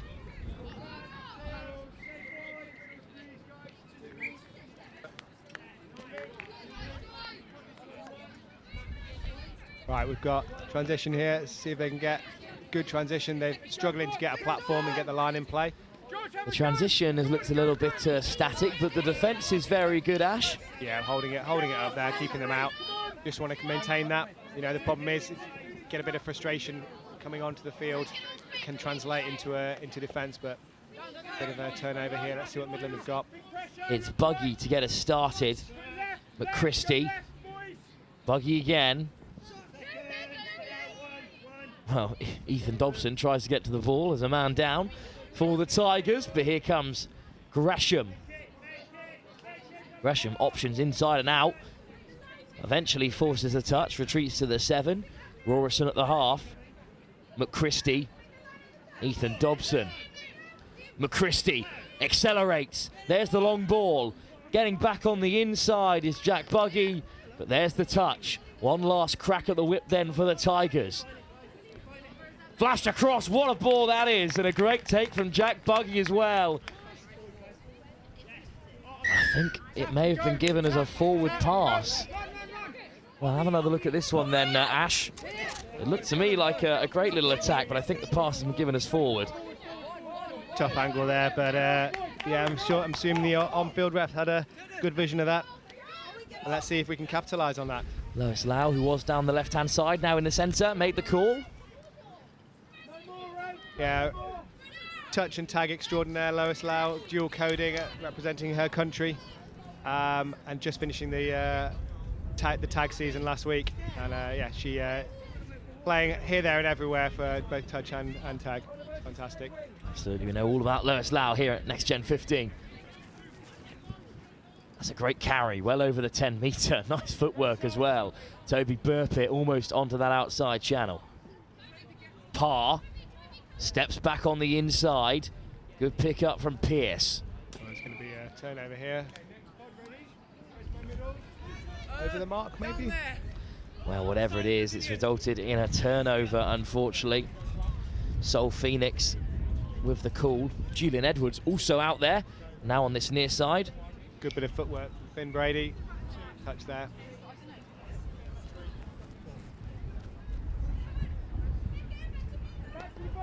Up to the halfway, then the Southeast. Still yet to get off the mark here. They trail by just the one try. Both sides searching for their first win after the first round of fixtures. There's a big game over on pitch 3 between the Wildcats and the Saxons. While the Broncos, after their first win, take on the Bulls, who convincingly beat this Midland Tiger side, who on the transition are almost up to halfway. Interesting to see how it unfolds. Well, during that under-12 game, of course, as the Tigers almost away down the right, we also had the under-17 pool stage from the women's team, the Wildcats, 11-1 victors against Northwest Touch. That's the biggest result. Midlands Tigers also with another win. That's a Northwest Touch side who beat the Saxons by 6-1, then taken down by the Wildcats 11-1. So perhaps Ben Powell's early prediction that the Wildcats are ones to watch out for in the women's competition's coming true. Indeed. A huge result for them, as Cole Dean looks to take on all comers. Ball's back to the 7. Midland got a new set of 6 here. Penalty for offside. Let's see what Midland can do with it. Here's Dean. Oh, he's away from one. Nice Dean might go all the way through. Lovely acceleration from Cole Dean. Found himself with a bit of green grass ahead of him and ate up the space well. Well, they came out the line, the Southeast Taipans. Good handling from Pearce. And great acceleration from young Cole Dean. Yeah, so Southeast Sharks trailing by 2 here, but still definitely a lot in this game. See what they've got. Still very much in the contest. It's all to play for in the under-14 pool, unlike the under-17 in the boys' competition, which is only the top 2 going through to the final, which is a pretty rough run of things. There is a chance for all of the top 4 sides to make it through to the grand final on day 2. But both the sides on field currently in need of a win after defeats in their opening game. Nice little show and go. A good defence from the Tigers. Well, there's no bias in the commentary box, especially not with Ash alongside me against the Southeast. It's just that, unfortunately, the Southeast have been unable to provide shirt numbers for us here, so I'm afraid I just can't identify the young lads on field like I can the Tigers. We'll see if we can rectify that going forward. Absolutely, I'm sure we can. There's still plenty of touch to be played. That's a lovely run. One more pass should do it. This could be another in the corner. What covering that is from the Taipans. Great defence. Good chase down from Gabe Martin, I believe. He's a very, very fast player. Committed one of the eternal touch sins, which is brandishing the Southeast Sharks as the Taipans. That never goes down well, but it was great defence by the Sharks. And, well, now they're on to their transition. One region, Sharks and Taipans. we try, well, on the field, if we're playing against each other, as Sharks or Taipans, you know, there's a competition, but we are one region. It's great to see how many regions have doubled up in their entry today. In the boys under 17s, Northwest and the Midlands have both split. Yeah, it's fantastic for the sport. You know, representation and participation are some of the key drivers. You know, our pillars are participation to try and get more players going. Come on, Finn Brady running down the wing. Well, Good I think footwork the there. Sharks are on the board. Excellent. That was Finn Brady there. A bit of footwork, taking them on the outside. That's 2-1. Is that put it back? That is. There's just the one try in it now. A good start from the Tigers, but they haven't capitalised on all this early pressure. And in the game of touch, things can change so quickly.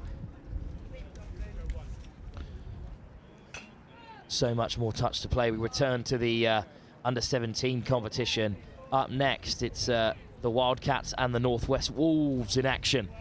For now, though, the Tigers, with 4 minutes to go in the first half, would love to add another and re-establish that 2-try advantage. Dean lifts it off the face of the Riverside turf. A winding run from Pierce. Touch called in the middle.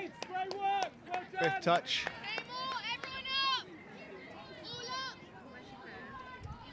Dean winds one up. There's a hole through the centre. And I think, well, the touch was just about made. But Toby Burpitt was almost in for another score for the Tigers.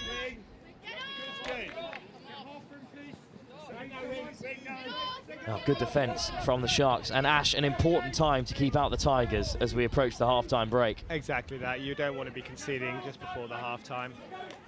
Really want to put everything out there and give yourself a good opportunity for the second half. And it is the Sharks still in possession, up over the 10. But there goes the whistle from Sol Phoenix. Turnover for the Tigers. One more chance maybe for the Sharks to attack if they can turn it over.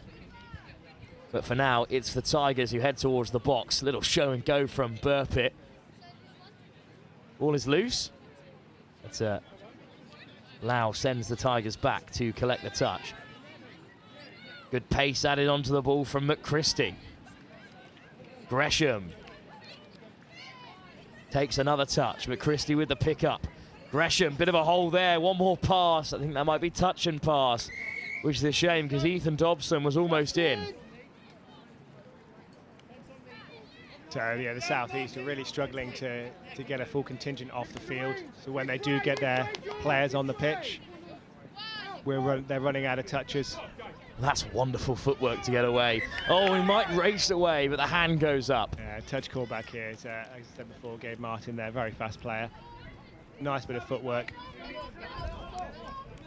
Well, still time, 2 minutes to go in the first half. It would be a big result for the Sharks if they can go level again. So Owen Yule here, Tin and Kenny at half. Driving up. Well, that's a nice little show and go. A good read, however, from the Tigers in response. Jack Buggy gets a hold of his man. Oh, nice little pass out. Keeping the ball alive. Finn Brady on the wing there. Finn Brady chasing his second try. Turned over at the moment, however. Oh, the Sharks with one more defensive set then before the break, perhaps. Tigers, as they head towards the box, have one last chance, maybe, to go back to 2 ahead. McChristie. Well, that's an important touch from Brady. Quite a nonchalant one as well. Burpitt on the turn. Good take from Bingley. Wood. Bingley. Bit of space. But that's a turnover. Well, unfortunate there because Bingley could have been away. 40 seconds to go in the first half.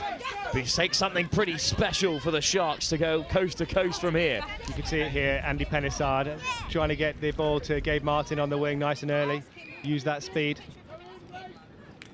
Oh, nice footwork inside and out, almost away. Was the touch made? Eventually across. At the very last moment came Bingley. 20 seconds to go here and, well, time up for the Sharks. That will bring an end to the first half, but right before the break, Ash, some very promising signs from this southeast side. Yeah, close game. You know, the southeast struggling to get out. Midland have a really good showing there. Both teams getting towards the line, but southeast really need to get that line in play, fix that transition coming off. If they can do that, you know, either team could have it. Well, two sides chasing their first win of the day as they look to hunt down a place in the top 4 in this under-14 pool. Still 15 minutes to go here, but at the moment it's advantage Tigers. Great acceleration from Cole Dean, the difference between the sides. Finn Brady got the Sharks back within 1, but at half-time it's the Tigers who are just 1 try up with 15 minutes still to come in this crucial clash in the under-14s division here at the Junior Nationals here on Riverside in Nottingham. Second half to come very shortly.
Officials, this is your 2-minute warning. Players officials, 2 minutes.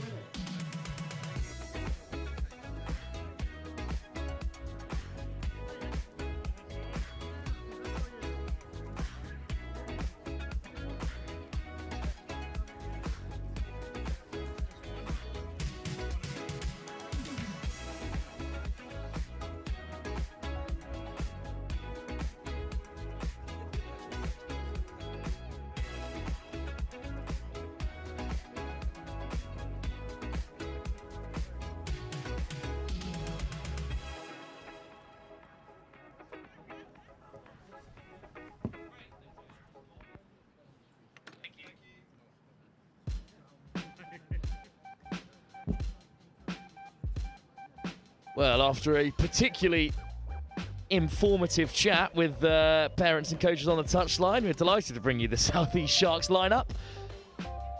And it's an incredibly interesting second half still to come between the Midlands Tigers and their Southeast counterparts in this under-14s competition.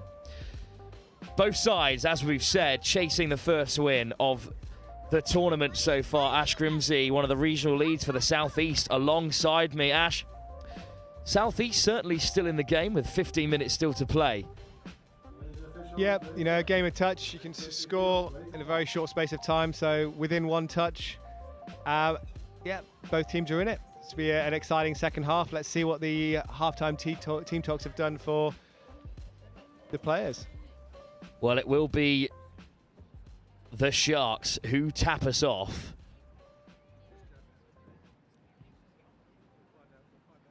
As we await kickoff here, the buzzer, of course, which controls all here at the Nationals, and it's driven in early doors by the number 11, Quinton Tyra, sorry. And what a quick start this is down the left-hand side. All of a sudden, Southeast are breaking away. A lovely inside ball from Gabe Martin to Finn Brady. Well, this second half for the Southeast Sharks perhaps about to burst into light. Midlands Tigers on the defensive. Bit of space out wide for Tiernan Kenny. Kenny gave the pass, and in the end, the touch was made. A much better start, Ash, for the Southeast side in this second half. Yeah, it was a nice start. Let's see if they can keep that going through the half. Spaces are opening up. They're letting the ball do the work. But that's the turnover, and it's tapped back for the Tigers. Good bit of yards there from the Tigers. Second touch and nearly to the halfway line. Third touch should take them to the half. Little show and go, drifting away from the defence. Touch made by Tyra, and that's a big penalty, in fact, for the Tigers. So well, they're letting. I think it was over the mark there, but the referee Sol is letting them off and taking it as a touch. So fourth touch, fifth touch coming.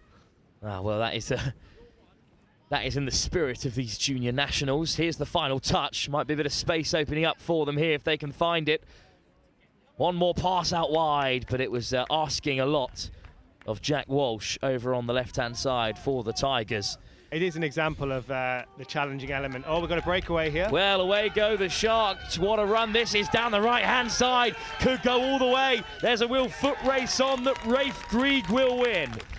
He had the beating of Ethan Dobson. The space just opened up inside the 10-metre. And he goes the full Monty and dots down for the Southeast Sharks. What a finish by Grieg. Excellent finish. Good footwork, nice bit of speed. It's always challenging as a player and as a referee, chasing that player down. But that brings it back to, brings it to 2-2, right? Indeed it is. A level game all of a sudden. The Tigers have let a 2-try advantage slip early in this second half, but it's Tom Parr driving on, looking to change things there. Up goes the hand from Justin Zarb. Here's Bingley. Zarb, once again, great line speed there, and he forces the turnover. Excellent. Top work from the Shark. Great bit of pressure there. First touch, lacking a bit of momentum, the Southeast. But they'll certainly have some good feeling in the camp after that equalizer. Zarb again is there at the half. And they've made it to the box. Gabe they Martin could have down even the wing. more. Go on, Martin's got the legs. Bingley in the chase, and he is caught by Eli Bingley. Great touch there. On come the changes as well for the Sharks, but just slipping through the hands of George Yarker. Well, suddenly it was all go for the Southeast Sharks, and the momentum just got the better of them there as the Tigers can reset and drive up to halfway. Good bit of pace to open up the field. There's some changes for Southeast. They've done moved Finn Brady into the middles and Tiernan Kenny out to the wing. Keep those legs fresh with the middles being the engine room. It's good to keep a balance of players. Well, Toby Burpitt strolled all the way through, hoping for an advantage, but instead it's back with the Tigers just short of the 7. Dean with the pickup. And he wants it back, Cole Dean. Forces the touch. Sliding in from close range, Fraser Pearce. Forced back to the 7. Dean and Pearce operating through the centre. Dean again. Pearce with him. Looks long this time. Oh, it's a wonderfully weighted pass. Jack Buggy, the intended target, but well, in this howling wind, was never an easy ball to take. Buggy back there to make the touch instead. Fine margins in the game of touch, Ash. Yes, there are. I haven't got quite a clear view of what happened there, but saw the ball fly through the air. It's always a challenging one, throwing in this kind of wind. But good to see we've got some medium to long balls in the arsenal there. Absolutely what you want to see. I think it was a real highlight of some of the women's under-14s we had earlier today. Just how well a couple of those girls can chuck a long ball. Very promising stuff as they move up the divisions. Yeah, it is really nice to see. Here's Pearce and Dean again, working through the centre as they so often do. Now calls for a bit of support from Burpitt. Burpitt half. Dean, good pace, forcing the space out wide, but goes alone. And Cole Dean is over for the score. His second of the game, and that puts the Tigers back in front. Yeah, it was a nicely worked try, good space. Didn't need it in the end, but moving the Southeast defence well nicely. It's one of those that if he didn't go through and score, he'd have an earful off his winger, who was free as a bird on the left-hand side. Exactly that. But Dean scores regardless. And with 4 minutes to go, the Tigers are in front again.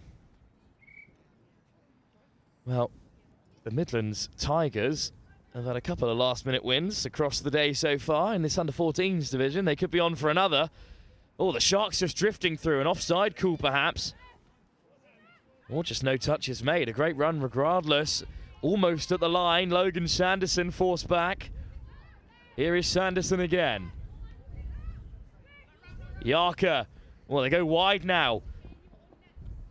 Nice footwork from Gabe Martin. That's the 5th touch. Here's Tyra. Parker. Changing the direction of the attack. Tyra caught. And that's good defence from the Tigers. Yeah, it is. Southeast trying to leave the ball on this side, make Midland do the work for subbing. Let's see if they can keep them away from the line. Just drifting through the space. Ewan Roriston now leaves the field. A few changes on for the Tigers. Good acceleration. Eventually caught. Good run from Tom Parr.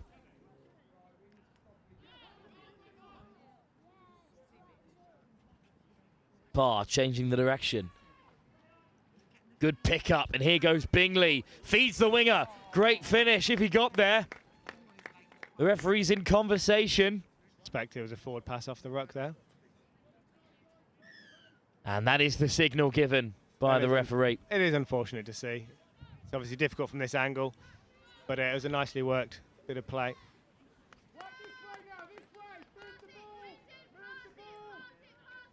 Well, the Sharks being forced to move across the field in order to find the box, and when you're put under that kind of defensive pressure, mistakes can happen, Ash.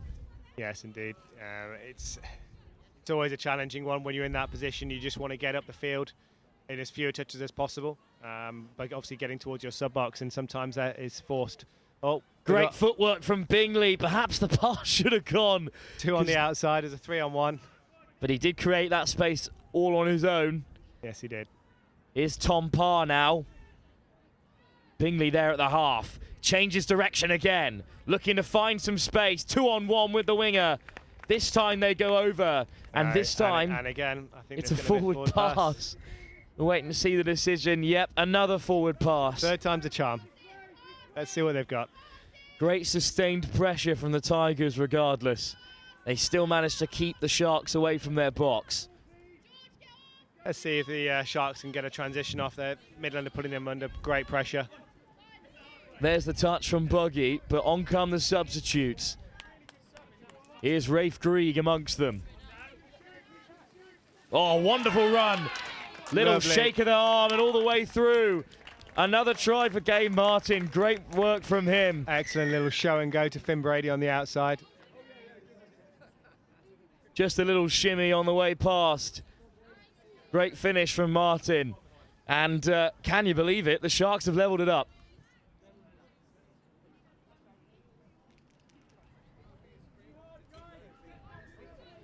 Three tries apiece here then, with 5 minutes to go. We said it would be an exciting game in the second half, and they do not disappoint. Here go the Tigers. Driving towards the line again, Fraser Pearce and Cole Dean back out there in the middle. Here's Pearce. He's got so many numbers to the left. Instead he goes alone. Sky to store through the middle. Oh, Nice and it little has dive. been given. Well, it took a bit of conversation between the officials, but Sol Phoenix gave the try. And that makes it 5-4 on our book. Well, once again, Fraser Pearce had 2 free to his left, so he had to score it, otherwise he'd be in trouble. Yeah, they're creating the opportunities really well on Midland. 5-3 then. The Sharks again go behind just as quickly as they equalised. Still time for them to level it up again, but that's not the pass that's needed. Well, both sides seem to come alive straight after scoring or conceding. And, well, the Tigers getting the job done when they needed to. So we've got 6 touches. The line's in play. What can the Southeast do with it? Big chance for the Sharks to level it up again. Once again, both sides who have yet to win at this Junior Nationals. After only the one game, of course. This is the second round of under 14 fixtures in the boys' competition. This would be a great win for the Tigers, especially after their difficult 11-3 defeat in their opening game. Yeah, it's always tough to come off of a loss, especially a big loss, but Midland have definitely got their tails up in this one.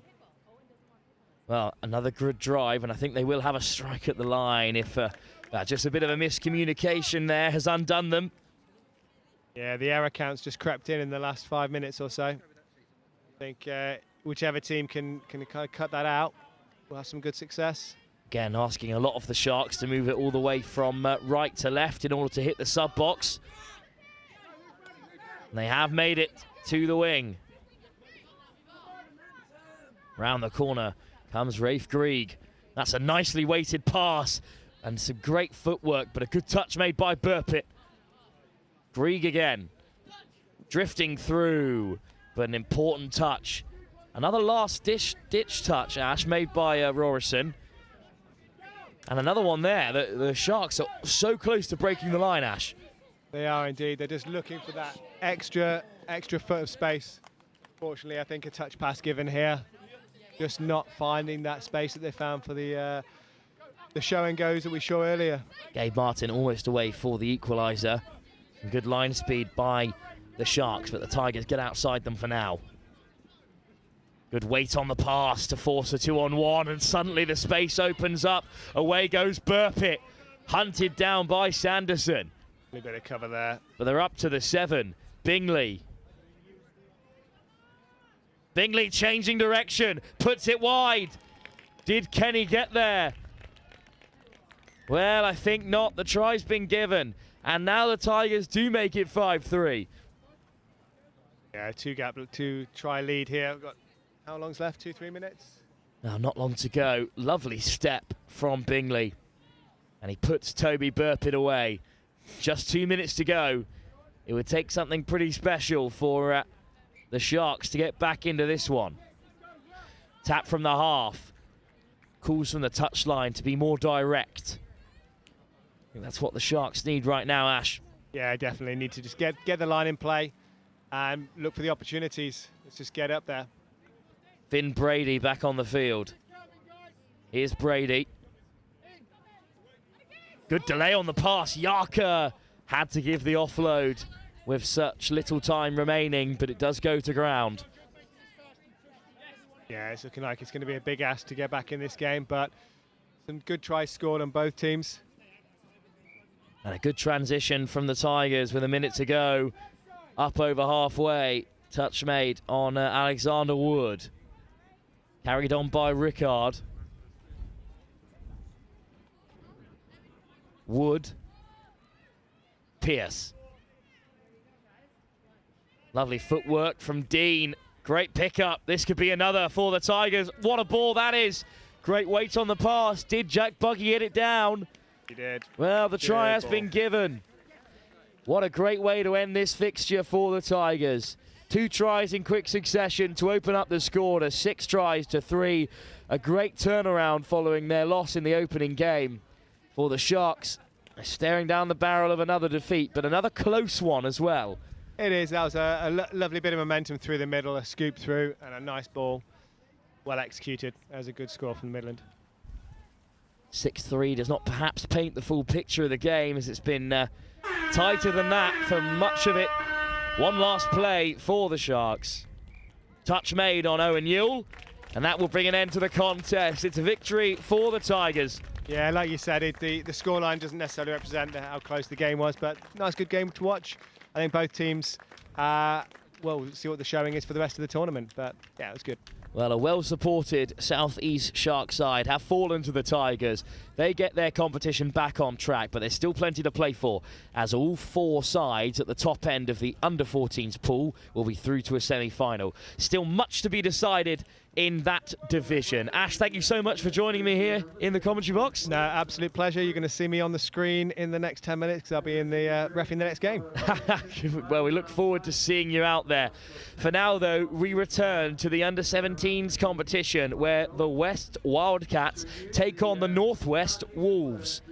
That's the next game, live from the Junior National Series here at Riverside in Nottingham.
Well, it's perhaps the biggest game of the day so far. It's the West Wildcats in their black with white trim, taking on the Northwest Wolves in their classic maroon and black. So slightly similar kits for you, but the black and yellow are playing from left to right and are in possession now.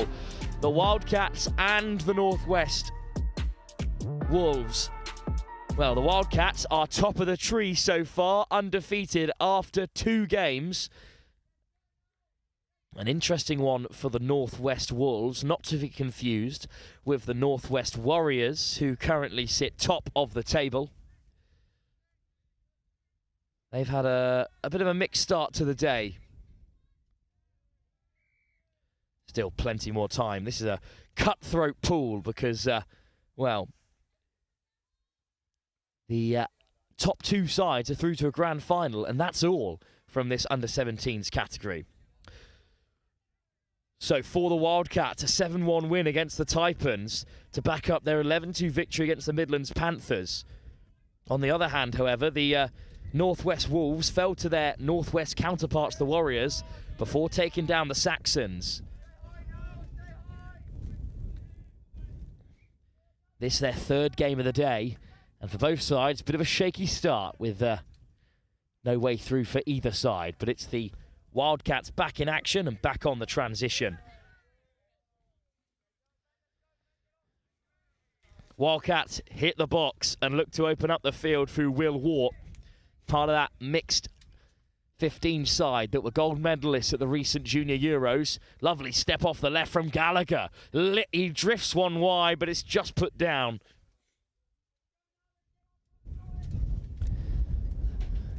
Well, this Western Wildcat side has got a smattering of international pedigree, whereas the Northwest Wolves are a slightly smaller squad. Of course, the Northwest have brought 2 separate sides down to the competition. The Warriors, perhaps the stronger of the 2, given the result that opened up the day. Turnover against the Wolves. Some great line speed from the Wildcats. Here we go then. Big chance for them to get on the board early here. Oh, it's just drifted into the path of Wart again. Over the top they go. And are they into the corner? Great finish from Charles Ganashord. Now the Maidenhead lad has gone over.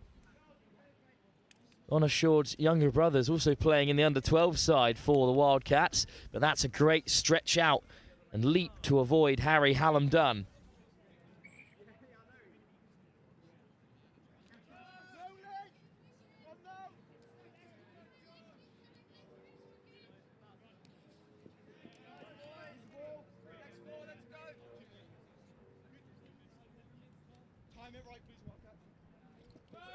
Well, I'm delighted to be joined by Josh Henderson, the under-20s coach, fresh off the back of your clean sweep of victories in France, here to cover this under-17s game. And it's a good start for the Wildcats, Josh.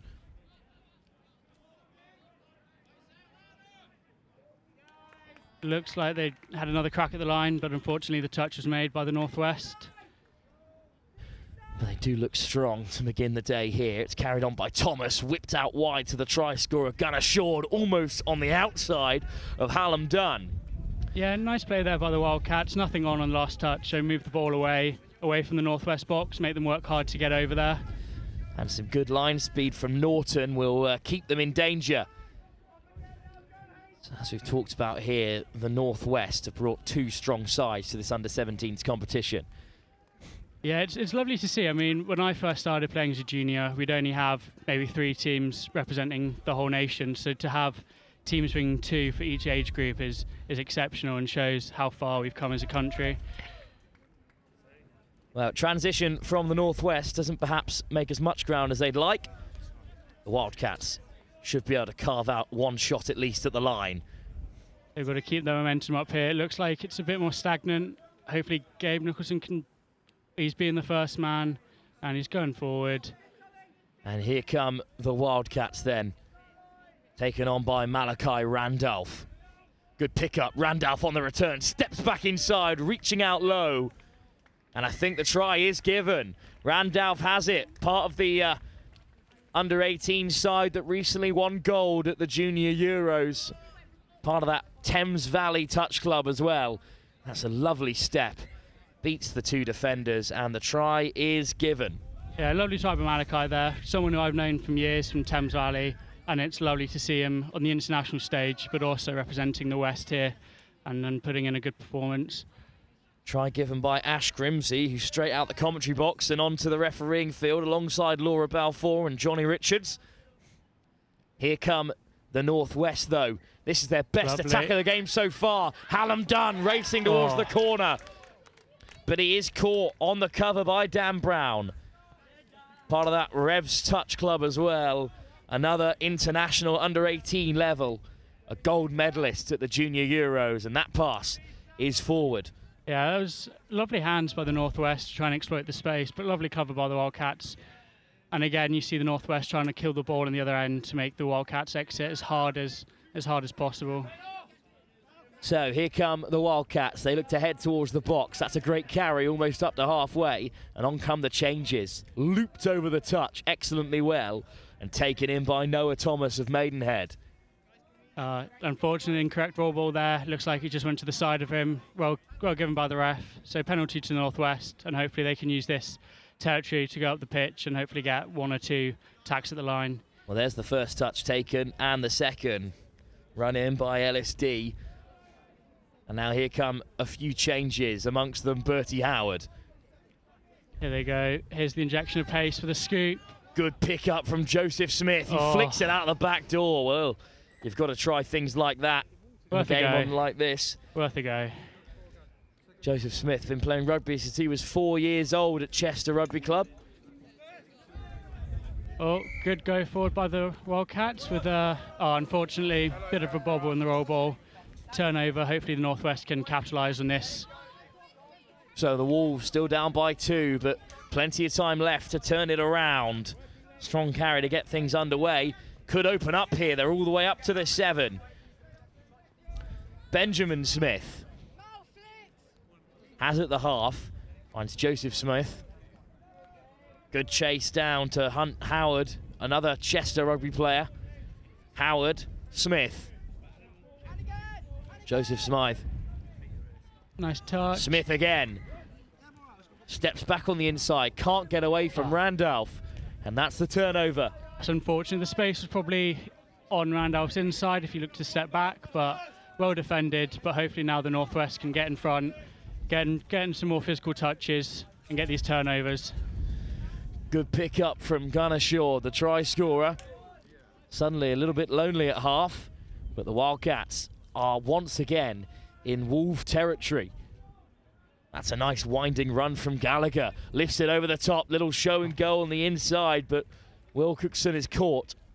Well defended by the Northwest. The old adage, got the sideline as an extra defender.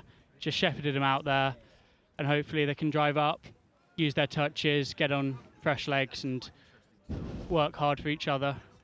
Well, in this cutthroat under-17 division where only the top 2 make it to the final, the Wolves can't really afford a second defeat. The Wildcats at the moment sit top of the tree after 2 wins from 2.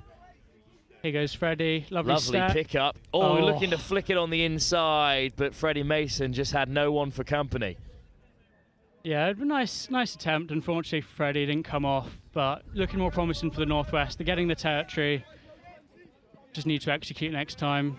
That's a nicely weighted pass into the path of Gallagher again, the co-captain. Gallagher drifting out wide. Gone assured. Good hands to move it from right to left. Isaac Oxford takes the touch. Another co-captain alongside Gallagher. Oh, lovely step off the right from Chambers, so close to the line. Yeah, so just a standard quickie between Chambers and Isaac in the mids there, and unfortunately for the Northwest, Freddie, number 6, didn't make it back on the line, so when the dive was down, wasn't in an onside position, so play through, and the try was given. Well, a gold medalist with the mixed 15 side over in France at the recent Junior Euros. We talk about touch being a family affair. His dad's coaching the under-14s and his younger brother's in the under-12s. All of them part of that Rebs touch club. Here come the Wolves then, trailing by 3 now to this impressive Wildcat side. The ball was on out the back there towards Howard, but they'll have another strike at the line here. Oh, unfortunate there. Ball to ground. Couldn't pick out the link or wing. So instead, a transition for the Wildcats, but they're a long way from home. They spread the ball well. Howard makes the touch. As they keep driving towards the box, up to the 10-metre on third time of asking. And then look at the acceleration from Will Watt. Oh, it's just been spilt, unfortunately, there.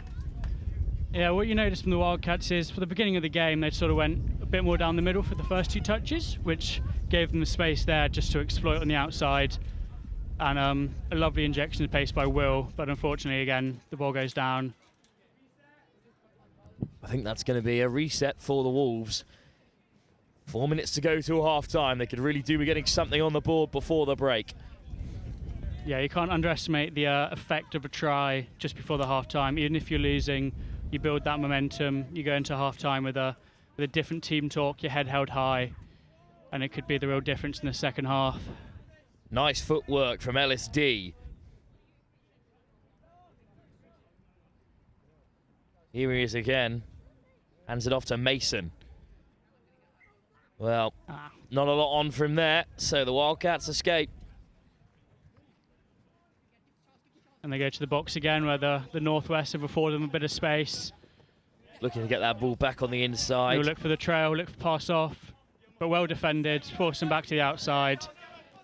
Nice running from Gallagher. And now they'll open up the pitch. Oh. Chambers. Oh, penalty goes the way of the Wildcats. Offside call there, given by Johnny in the middle. So hopefully the West here have a lovely set of 6 with some very good strike weapons. So hopefully they can get the result they want. Oxford puts it back inside to Chambers. But the ball goes down, unfortunately, there.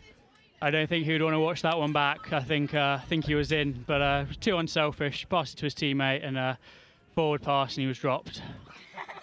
Well, it happens to the best of us, even the internationals amongst us in this Wildcat team. Tipped to be successful in a whole host of categories, including the women's under-17. Yeah, it's lovely to see from the Wildcats. Having been a junior there myself, come through the ranks and then coached a few of these boys when I coached the Wildcats a few years ago. It's lovely to see them develop and build such strong and intellectual touch players. Benjamin Smith almost through for the Northwest.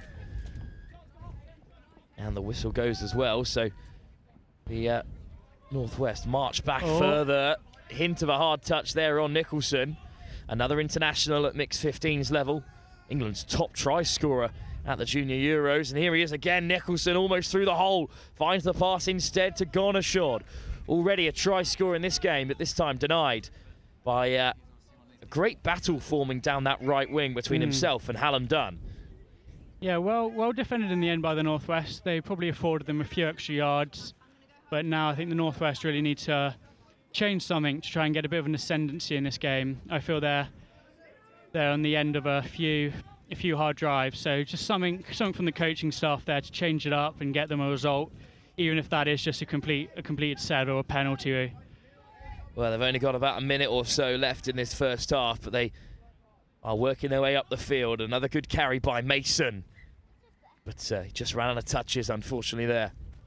With a minute to go to half-time, the Northwest need to be putting in all that effort. But again, see the West have just gone straight to the box.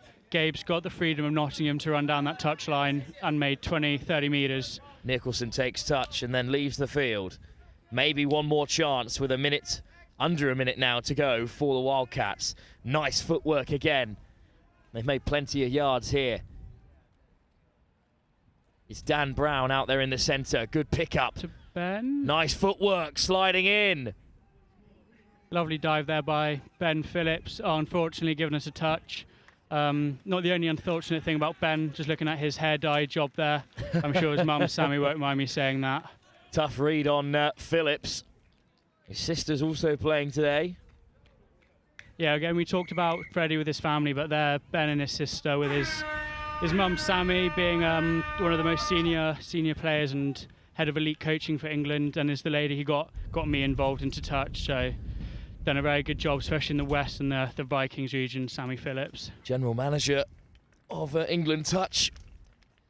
Well, a great first half for the Western Wildcats, who are having a really strong tournament across the divisions, but never more strong than in this under-17s competition, where they are 3 from 3 and they're 15 minutes away from confirming their place right at the top of this pool. The Northwest Wolves chasing their second win of the competition after a defeat to their Northwest counterparts have some work to do. They're down by 3 tries at half-time.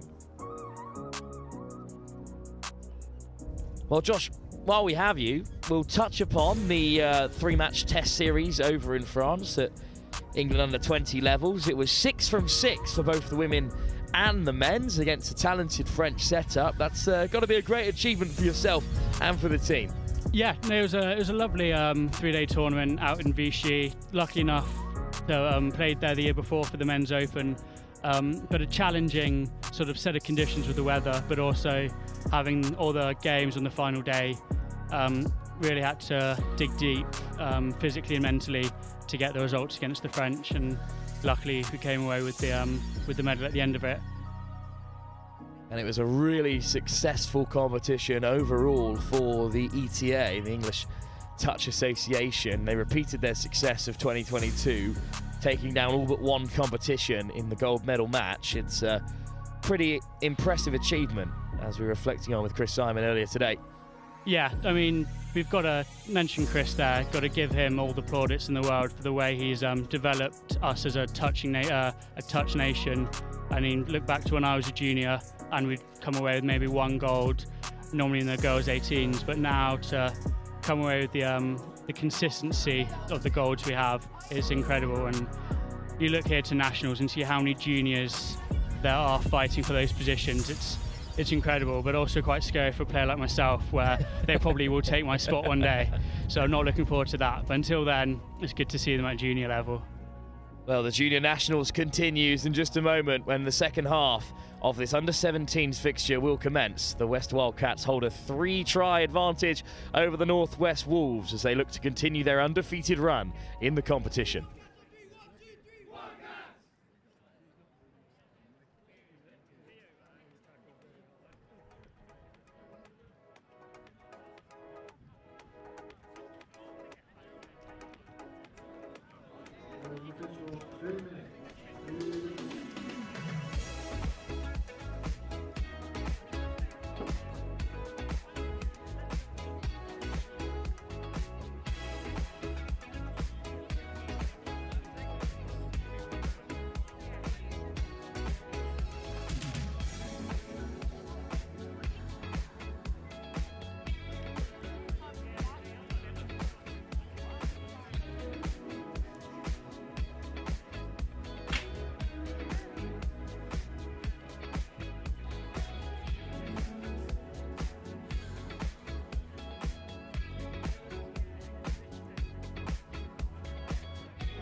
15 minutes to come in this crucial game in the under-17s category of the boys' competition. The undefeated West Wildcats at the moment are 3-0 up against the Northwest Wolves, one of the two northwesternly sides in the competition. The Northwest Warriors currently sit top of the tree along with the Wildcats, but alongside me, Josh Henderson. Josh, a great first half, and you were just chatting to the Wildcats coach on the sideline, and you were like, you're going to keep running it towards the box every time you get the ball, and he said, well, it's working, isn't it? Yeah, if it's not broken, they need to fix it, and I think they've done the same there. Fourth touch about halfway. Kept the ball alive very well, and look for a scoop. Oh, no touch there, unfortunately, so got to look to initiate, go down in your terms. Well, what do the Northwest Wolves need to do differently, Josh, in this second half to get back in the game? You look on the subbing off, I think they need a bit more depth. I think it's the classic in rugby, they're very flat. You can see here, Freddie and number 20, not sure of his name, very flat, which isn't giving them any go forward.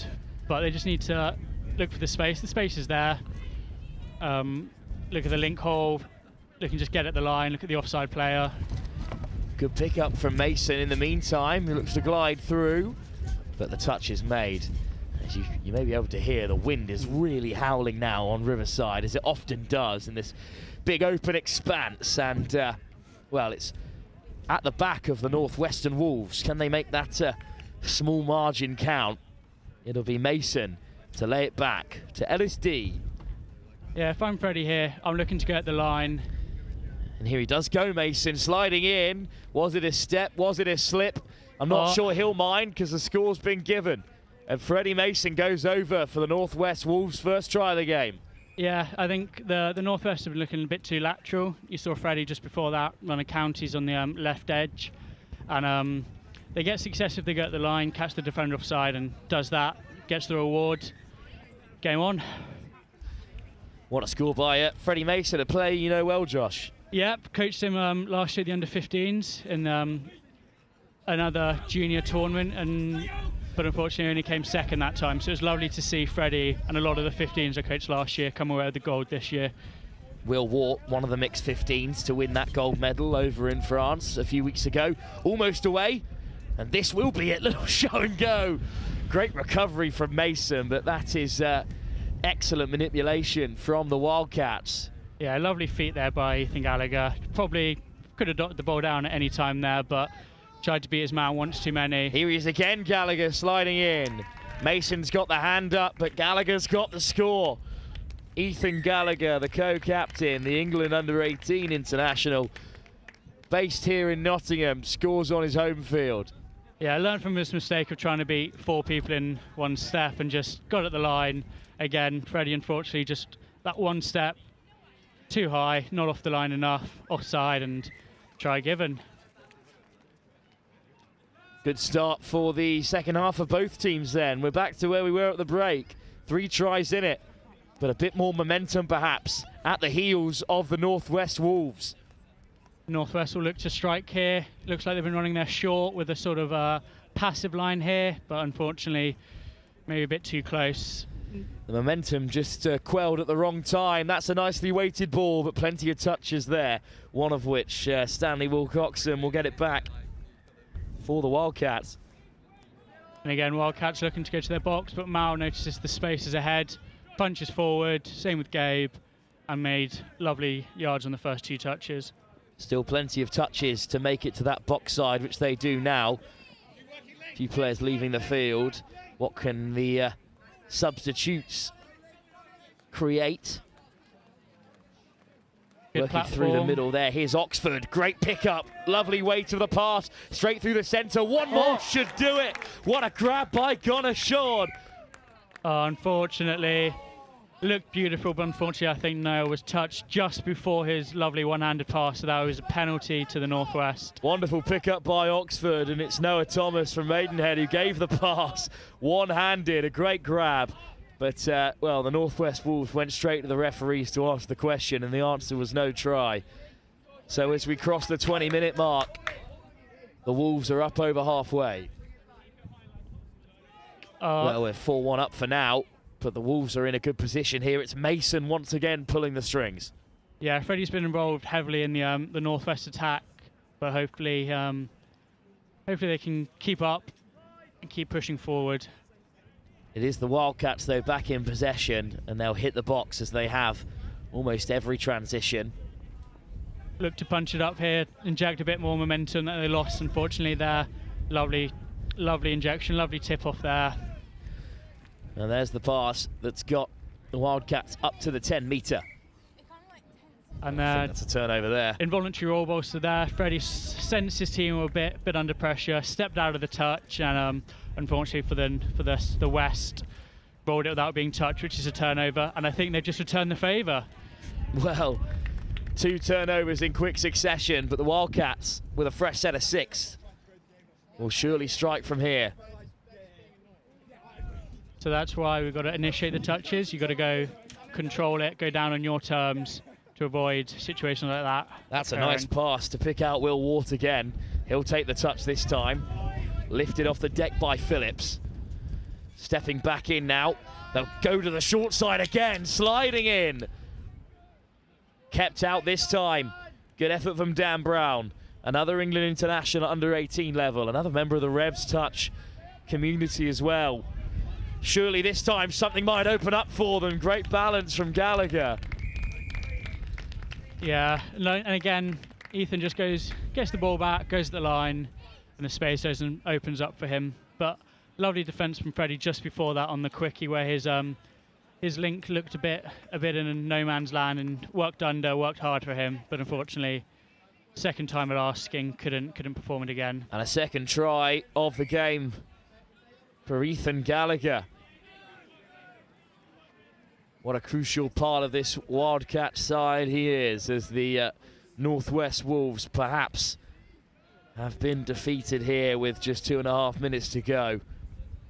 Yeah, I think it would require maybe quite a large miracle for the Northwest to come back here, but it's the first couple of games of the tournament, and it's a 2-day tournament, so they're going to be looking to build for the later stages and hopefully work on it. Speaking of latter stages, we move on after this game to the under-17 competition in the girls category. And, well, it's a pretty tantalising encounter for you as the South East Taipans take on the Midlands Tigers. An important game for the Taipans, who sit in 3rd, with the Tigers 1 point behind them in 4th. Top 4 sides will go through to a semi-final. So a crucial game for both those sides in their quest for a semi-final berth. For now, though, here come the Wolves with finally a bit of space to run into. Oh. Nice footwork. Can he get over? Diving in to touchdown is Hallam Dunn. I think the touch has been made. Touch was made, but looks like Ashley going back for a penalty for offside in the middle. And they've got 6 touches. They've got about a minute and a half, 2 minutes left, so they need to use these touches well. Oh, they'll take a try from these closing moments as Smith goes in. Joseph Smythe. Smythe again. Howard. One of the many Chester Rugby Club representatives across the Northwestern divisions. Looks like they've just lost the battle for the 7 there, so it means the Wildcats don't have to retreat all the way to their line. But that's a lovely weighted pass from Smythe. And it will create another opportunity because they've been denied at the line for now. Looks like that was the 5th touch, so they're just going to try and kill it at the far edge. Smith wants it out wide. Does get it, but he's caught in the touch. And that's a turnover with 5 minutes to go. See what the Wildcats do with the ball here. Space is there, so it looks like they'll go to the box with a big pass from Malachi there. And lovely pace from Charlie just to run it up the pitch.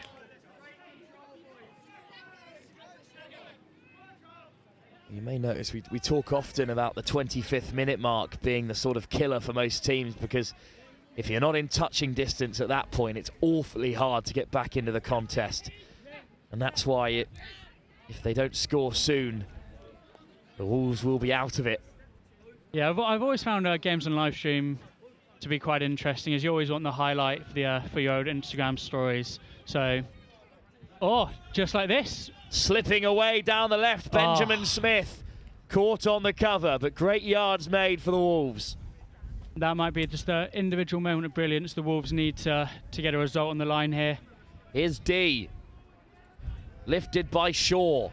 We'll see Freddie control the ball. Here's Mason. Gets the ball back. When things aren't going your way. When it rains, it pours. So another Wildcats transition. Could have been a turnover there, Josh. Yeah, maybe a bit of a roll there, but looks like Ash and Johnny have let it play, and which is probably the right thing to do. Lovely soft hands. There's the show and go.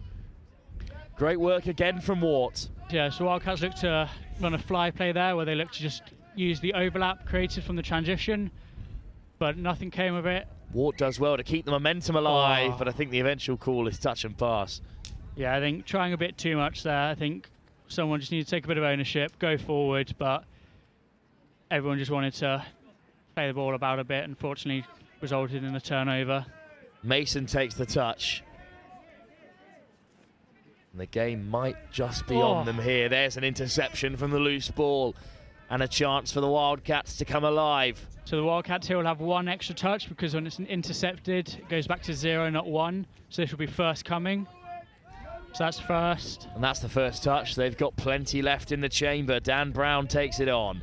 Lifted by Gallagher. Hat-trick hunting in this game. He'll look to feed him back. Gallagher thinks it may have just been lost loose there, but referee's wave play on. Gallagher's caught. Probably Ethan down here, gets the ball back. Gallagher, he'll go for the line, puts it back on the inside.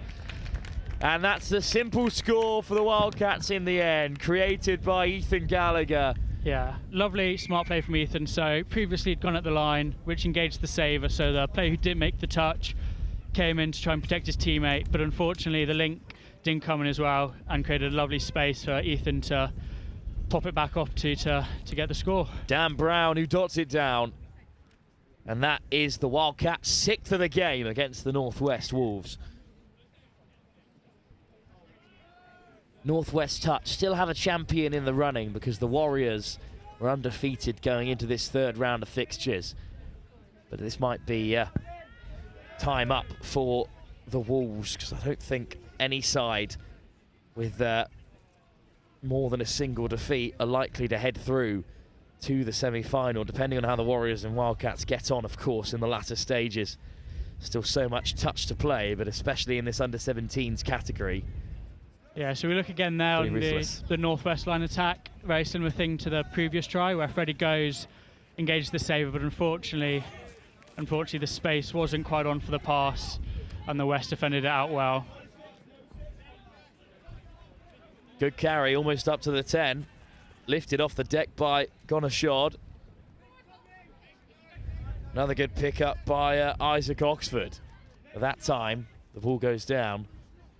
I think given it as a touch there, 5th touch, see if the Wildcats have anything to do. But Isaac has picked up. Good pick up from Oxford, whips it wide. Gonashod will do well to take on his man from there. Lovely dive in the corner, but unfortunately was quite obviously touched. Hallam Dunn gets a hold of him. It's been a wonderful battle between Charles and Hallam Dunn on that near side wing for us, but I think unfortunately the West have got the ascendancy in that battle. That's a turnover. A chance for the Wildcats to finish this game with a flurry. They've got a minute to rack up one more score. Already lead by 6-1. Oxford slapped down, 6 more for the Wildcats. So Wildcats will be patient here, try and bring the mids off the line. Here's Chambers. Oxford, back to Chambers again. Oh, just a soft pass in the end. Doesn't throw the long ball. You would expect to see Isaac getting the ball back here. Oxford wants it on the return. He'll saunter in. Another score for the West Wildcats. 7 for them. And they've taken down the Wolves with consummate ease in the end. Oxford, the latest scorer. Both co-captains on the score sheet. Yeah, I think very clinical, professional performance, especially in the second half by the Wildcats. Have let in 1 or 2 tries, but very clinical once they got to the line. Oh, maybe one more chance for the Northwest to break, but there comes the touch from Gonasher to bring an end to the contest. The undefeated Wildcats march on into the next round of this under-17s round-robin pool stage, knowing that a couple more wins today and they could well be on their way to a final. Just one more round of the under-17s competition to come. It's the Wildcats up against the Midland Tigers up next. That will be over on pitch 3. We've got the Panthers against the Saxons at 4 o'clock. But in the end, an excellent performance, Josh, by the Wildcats, and you can see why they're at the very top of their under-17s pool. Yeah, I would say it's a very mature performance from the Wildcats, where they went through what they needed to, didn't do anything too exceptional, but did the basics extremely well, got up the pitch, defended well, but most importantly, were clinical when they got to the line. Well, thank you for joining us, Josh, for this game, and enjoy the rest of your day. Hope to hear from you later on, perhaps, if you're around. No, I'm sure someone will work me in to come back, but I'll be back. Thank you very much. I hope so. Thanks a lot, Josh. Josh Henderson, the England under-20s manager, recently back from France after their clean sweep of victories against the French, and also a former junior at the West Wildcats. Well, a great result for the Wildcats, and that under-17s division has so much left to play for, because there are a couple of teams in the running. The Tigers, the Warriors, both in the running at the top of that pool, but the Wildcats at the moment have the better of any other team in their surrounding division. More action to come from the Junior Nationals in just a few moments' time. Up next, we return to the women's competition. The girls under-17 competition continues. Our next game live here from Riverside. It'll be the South East Taipans who take on the Midlands Tigers.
More action from the junior nationals then. We return to the girls under 17 competition, where the Midlands Tigers take on the South East Taipans. Another big fixture for you here from this under 17s division, as the Tigers are almost through. Darren Rowe alongside me, and that is the first try of the game. I thought it might have been caught there, but no, Darren, very it's nice been quickie. given. Very nice quickie there. They used it very well, very nicely. They literally just went for it, attracted two players. Link was a bit slow shutting, and they've got in and scored there. Very nice score. Well, what a start to the game then. We hope that this game will be as fast-paced as most of the others that we've had live so far. Dammer, of course, the England 35s coach, former Wildcats coach as well, and refereeing today. So thank you for giving up your time to join us for this one. And, well, we're on the cusp, it seems, of another exciting game. I hope so. Looks good here. This looks nice and nice quick. He got the touch in there. Well, the Southeast Taipans in their red and maroon, playing from left to right, have just conceded to the white strip and black shorts of the Tigers. And it's a good pickup at the moment from Batchelor, looking to take them all on. Parnell came round the corner on the sweep, but the ball went down. But you can see what the Taipans are trying to do, Darren, so far. Oh yeah, they worked that nicely. Just literally the pass went to ground. Otherwise, actually, it was looking quite a good move to start with there. Looked like an opening there for the Link if the ball had got there. Got a penalty here. Let's see how they go from here. Well, a penalty on the transition then for the Tigers, who will head towards the box. There's the ball from Abigail Wolf, and Wolf just puts it down, unfortunately, there. A couple of errors creeping in this early stage, but, well, both sides warming up in front of the big screen here. There's the touch to shut down the attack for now, but it's a good carry from Isla Devlin. Pass comes in from Sanderson. Here's Sanderson again, lifting it into the path of Batchelor. Winds one up, just beyond the outstretched hands of Neve Hawkins. But once again, Darren, they've come close. Yeah, that was a shame that. Pass was just a little bit high, otherwise the pass being slightly better quality. They were in the corner there. They'd worked it nicely, nice quickie, and saw the short side and really went for it. Well, the Southeast Taipans and the Midlands Tigers both level on 5 points, along with the Southeast Sharks. It's only the Wildcats who are undefeated for now, but it's the Tigers getting on the outside and perhaps squeezing into the corner. The ball from Dean found the path of Ella Fowler. No, they're given a touch. And it's been given as a touch. Well, the sideline on this near side where we are situated went up in cheers because it's the Taipans box. And that is an incredible touch, just inches away from going over. With Angeline Khan, who made the important intervention. Yeah, it was a lovely transition on. They really actually had some momentum, and that's what caused it. And of course, they almost caught in the wing, in the corner there. Dean and Loveridge quickly out of the line to make the touch for the Tigers. So both these sides level on 5 points. Win and a defeat for them so far in the competition. Only the Wildcats undefeated after 2 games. So both of these sides well and truly in the mix, because all top 4 sides from this girls' pool will make it through to a semi-final. Unlike the boys under 17, where only the top 2 can progress. So still all to play for. Carried on by Loveridge. Florence Williams hands it off to Dean. Loveridge. Dean again at the half, finds Loveridge, lovely move. Now the support was just a little bit deep there for Loveridge's liking, Darren. Oh, they covered it well there, the defence. They did just a nice, they went for the quickie and they covered it nicely. And it's good defence to force the turnover. Well, the fast start to this game has been quelled by some top defence from the Taipans. And now they look to transition as they head towards the box. On come the changes. Looking a little bit lonely out there at the moment is Matilda Parnell.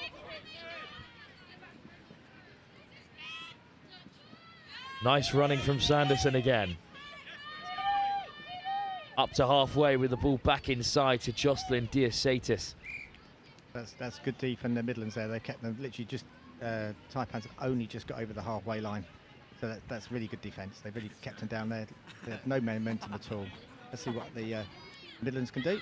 Third of the way through this first half, Darren, and other than that early try, it's been a story of two good defences.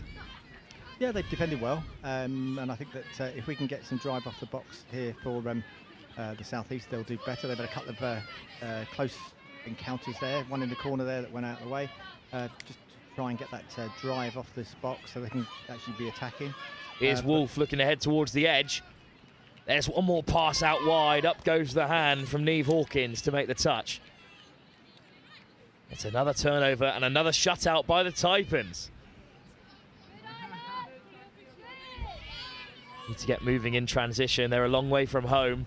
Their box on this short side, and when you're put under pressure so close to your line, those mistakes can come. Wolf forces the touch. Wolf again pulling the strings for the Tigers, along with House. House to the line. Touch made by Sanderson. I think it's a penalty though, Darren. It looks that way. Yep, I think he's given a penalty. Yeah, she's tapping it, so it's a penalty. So we'll see if they can do anything better. It was a close one, that one. They got the touch in, but a penalty. We're going to run a short by looks of it here. House towards the touch. Indeed, they do go short. Wolf caught at the line.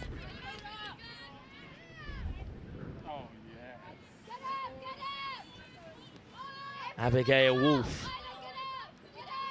finds Gresham. Wolf. Gresham on the return, maybe out wide. There it goes. Sliding over goes Fowler yet again, but I think she's been denied for a second time. Looks like a forward pass is coming. Yep, forward pass. Oh, we'll have another look at it here. It's forward out of the hands of Gresham.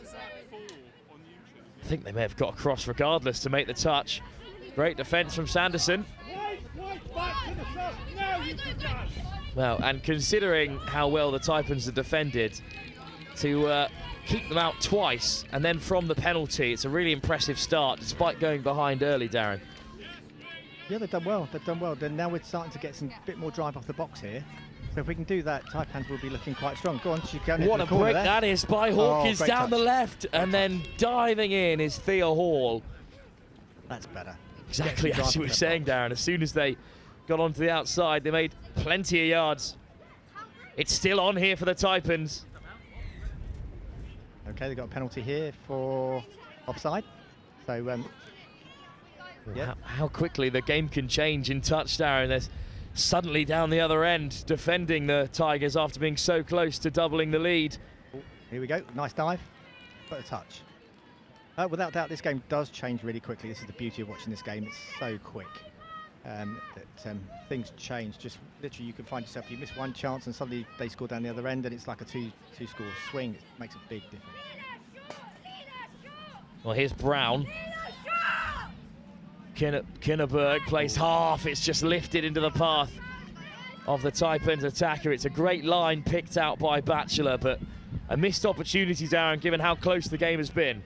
Yeah, the run was a bit flat. She needs a bit more depth coming onto that ball. If you got that, you get more time to actually come on. But it was the right play to hit. If you do that, there's gaps out there. I would have liked to seen that, and a nice early release would have been good.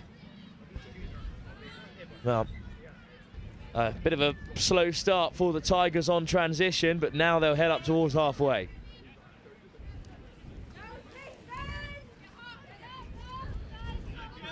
Touch taken by Acacia Hall. Hall is there at the half. Williams suddenly looking a bit more dangerous, the Tigers. They've spent a lot of time in this area of the field. As of yet, unable to do more than their single score on the board. Ruby O'Dell. Yeah, we got a bit confused there. Just lost the count. Got a little bit confused. They were looking like they could set something up, but just got confused on it. Now let's see if Taipans can get some drive into the box and then back out. Well, that's two good touches from the Tigers to really take the sting out of the transition. And that's a third before the 10. Great defence. Up comes Whitmore to make the touch. Finally, the Taipans carried over halfway by Diasatis. And again, that's 6, and we've not even reached the 10-metre line of the Tigers. And you saw last time when they got the drive off the box makes a big difference to the team. Now both teams seem to be struggling to go forward now. They seem to start to run across. A little bit lateral from Whitmore. She leaves the field. Hall takes it on and heads off herself. So here are the changes. Ella Dean amongst them. Great take. Amy Gresham, the ball right behind her. Dean. Just both sides struggling to get things moving for now. It's Loveridge. Now that's a better pickup. Loveridge steps off the left. Puts it back out wide. Race to the corner.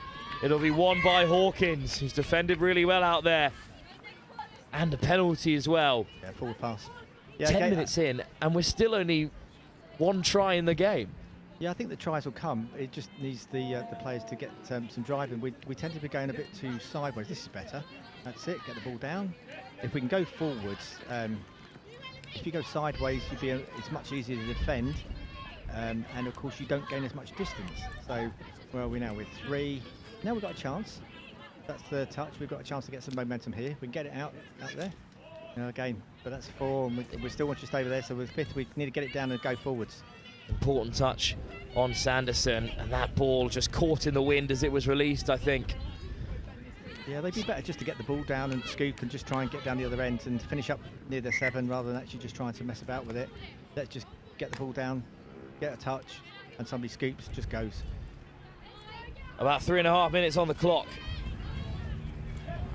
in this first half, and it's been perhaps the tightest game of the day so far. Just the single score right at the beginning of the half is all that separates the sides. A chance now for the Taipans, perhaps, with 6 touches from halfway. Someone's just got to add a little bit more directness in the attack. There's some good carries. Barraclough takes it in. Lifted off the deck by Lana Tweet. Sanderson. Well, it's into the path of Batchelor. Sanderson again. Oh, and again got confused. They're doing a penalty away. What's Theo giving there? Forward pass. So up came Abigail Wolf to make the touch.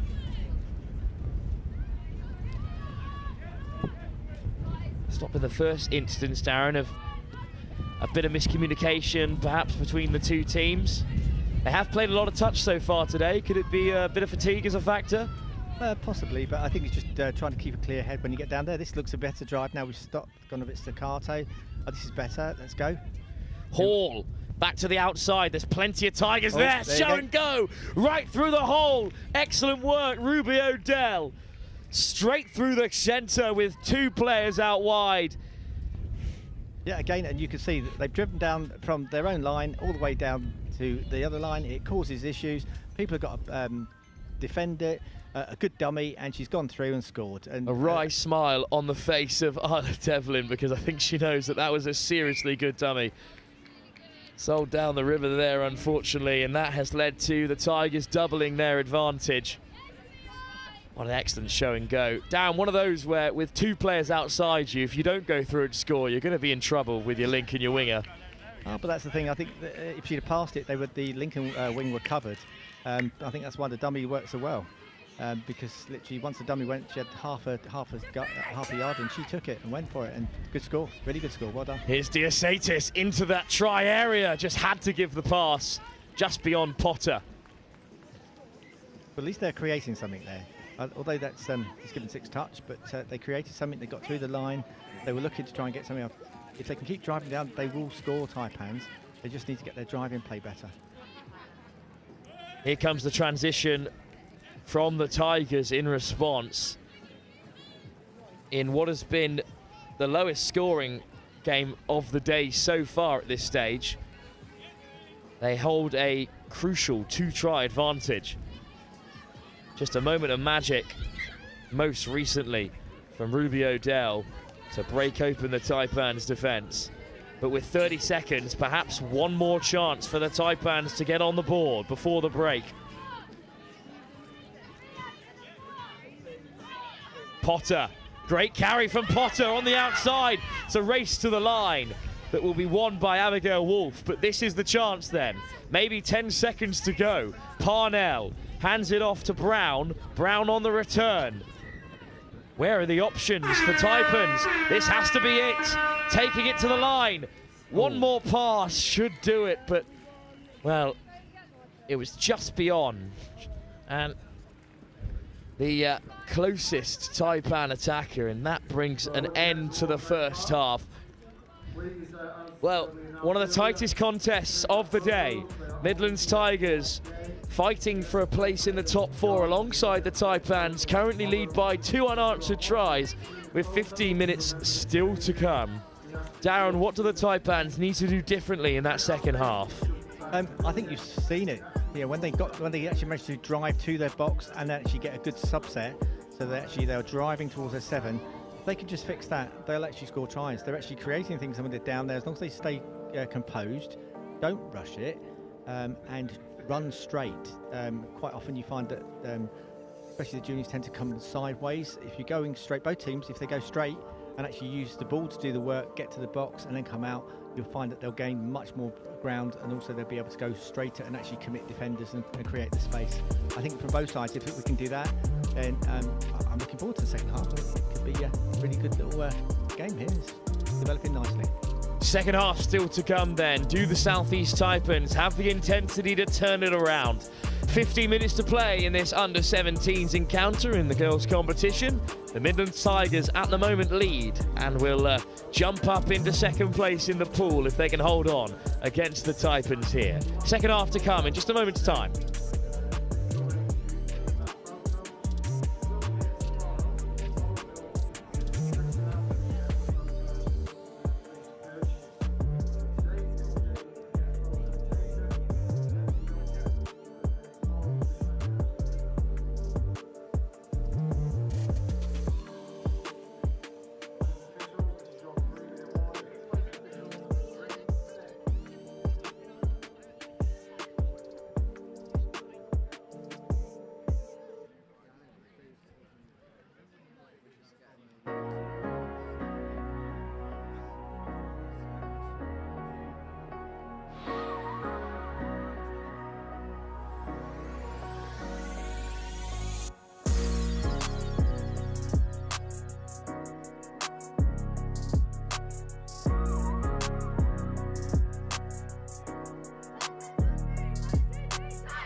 Players and officials, stand by.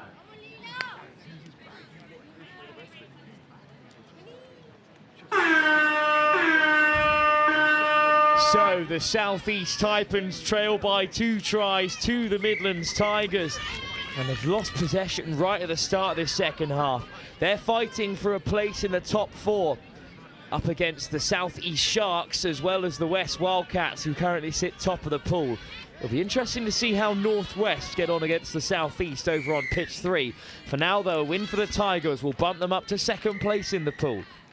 Darren Rowe alongside me, the England 35s coach, former Wildcats coach as well, and referee today here at the Junior Nationals. And we were discussing just before the break that the Taipans just need to be a bit more direct and get to that box a bit quicker in order to create some momentum. Yep, I mean, it didn't want a great start with them, but that looks, good touch, good touch. Again, they tried to quickie there, the Midlands, and good touch there. Just managed to keep them up for the mids.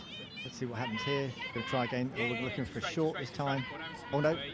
Back to the inside to find Wolf instead. Ooh. I think that's a penalty, and I think it will be Taipans' possession.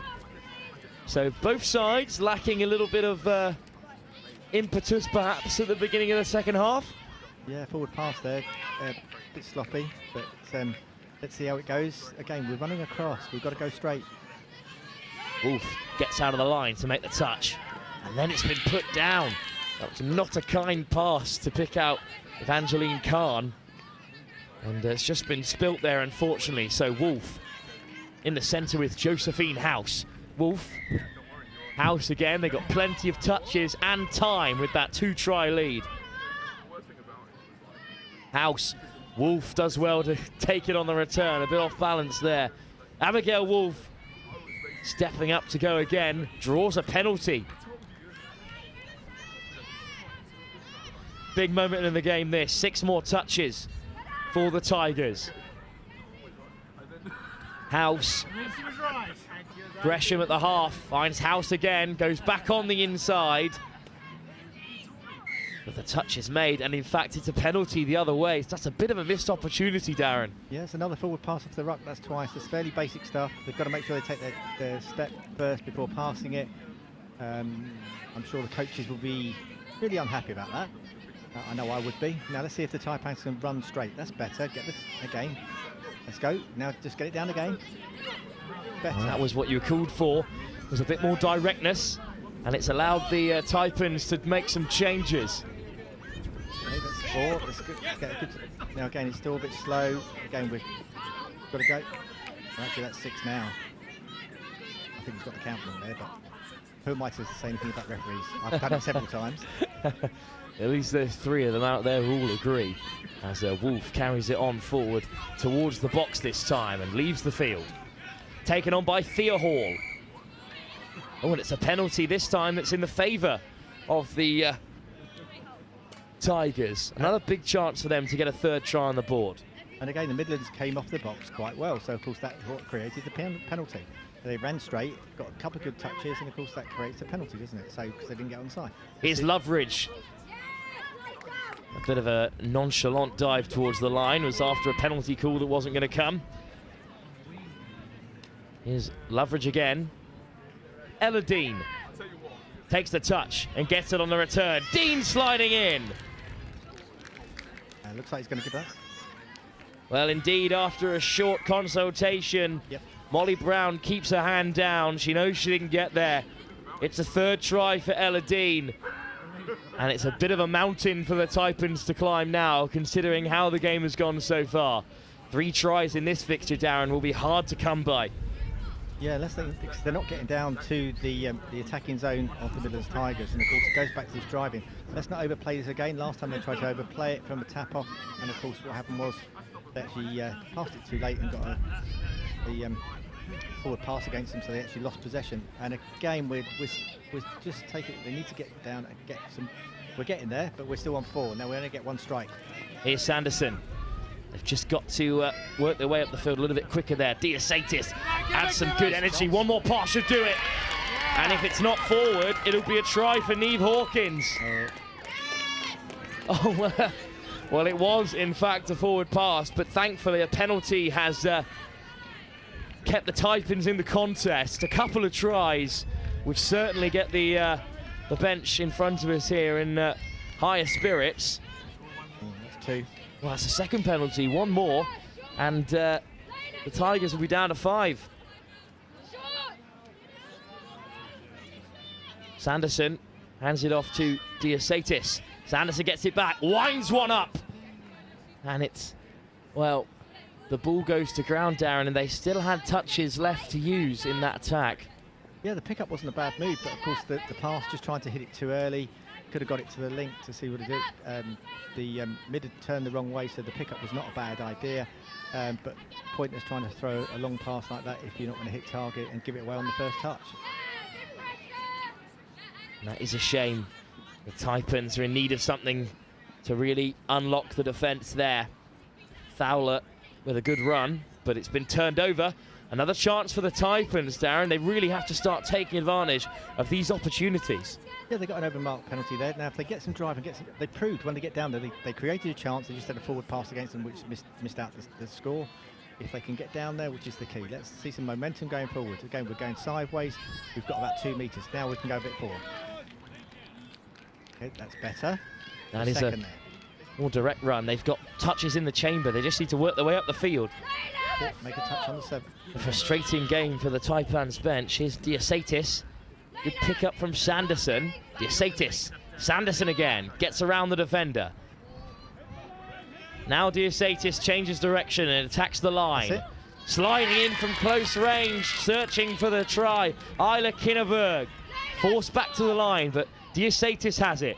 Sanderson almost drifting through. Wolf gets the touch.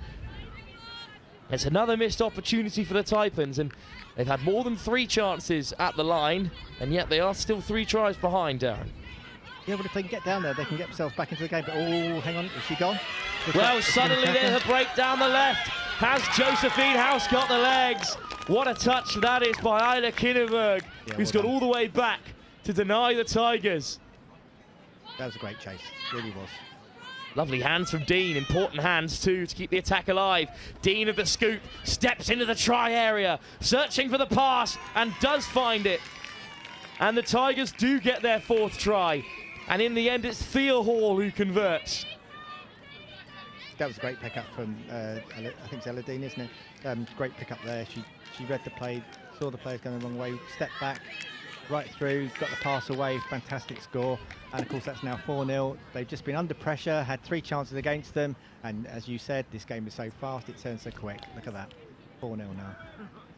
Well, with 7 minutes on the clock, you hate to write anyone off, but this has been a really good performance from the Tigers, but the Taipans have just lacked something in attack, Darren. It's to go forward. They're not far off in attack. Just get themselves a bit more depth and a bit more organisation. Again, we've lost the ball here. If you can get some basics right, getting to the 7, they will give themselves some chances. They've got some good little players there. That's a good line up through the centre and a good transition from the Tigers. Yeah, see, this is a nice drive. What's that, 3 there? So if they can get down there, there you go. Now we've got 4. That's another good pickup. The Tigers are really rolling here. Just checking back that time is Ruby Odell, try scorer in the back end of that first half. Odell, good ball out wide to pick out Florence Williams. Another winding run, but they just ran out of time. That was a good drive there. I think they lost the touch count because they were literally coming up to 5th and decided to go sideways. If they'd just gone down one more time, it was very much on. Here come the Taipans then. 6 minutes to go. This is a real blow in their fight for a top 4 spot in the under-17 competition.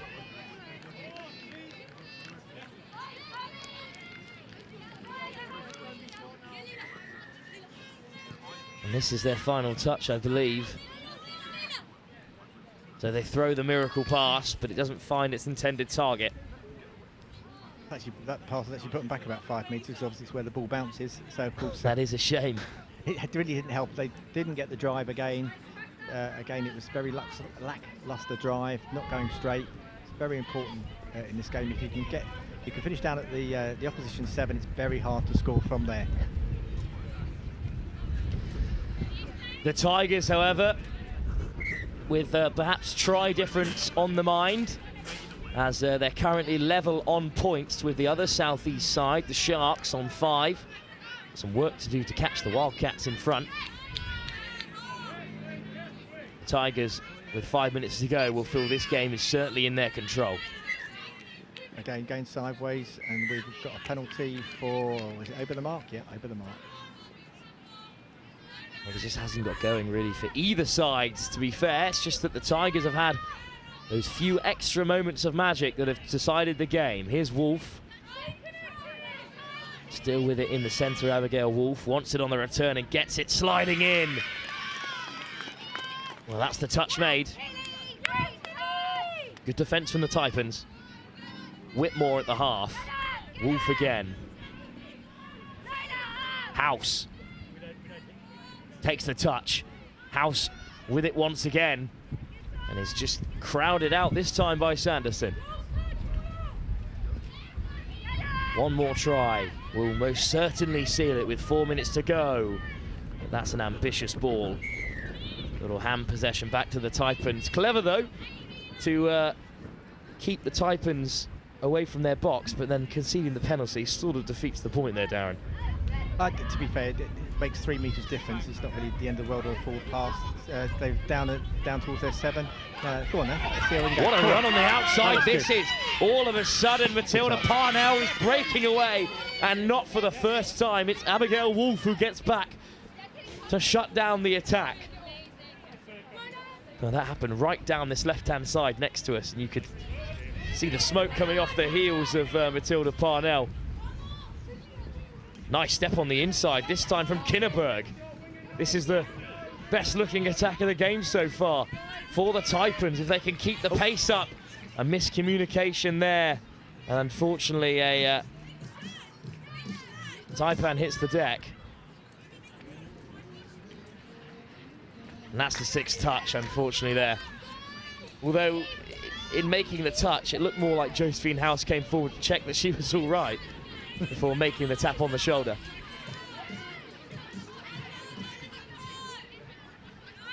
Tigers then still playing, lifted by Ella Fowler.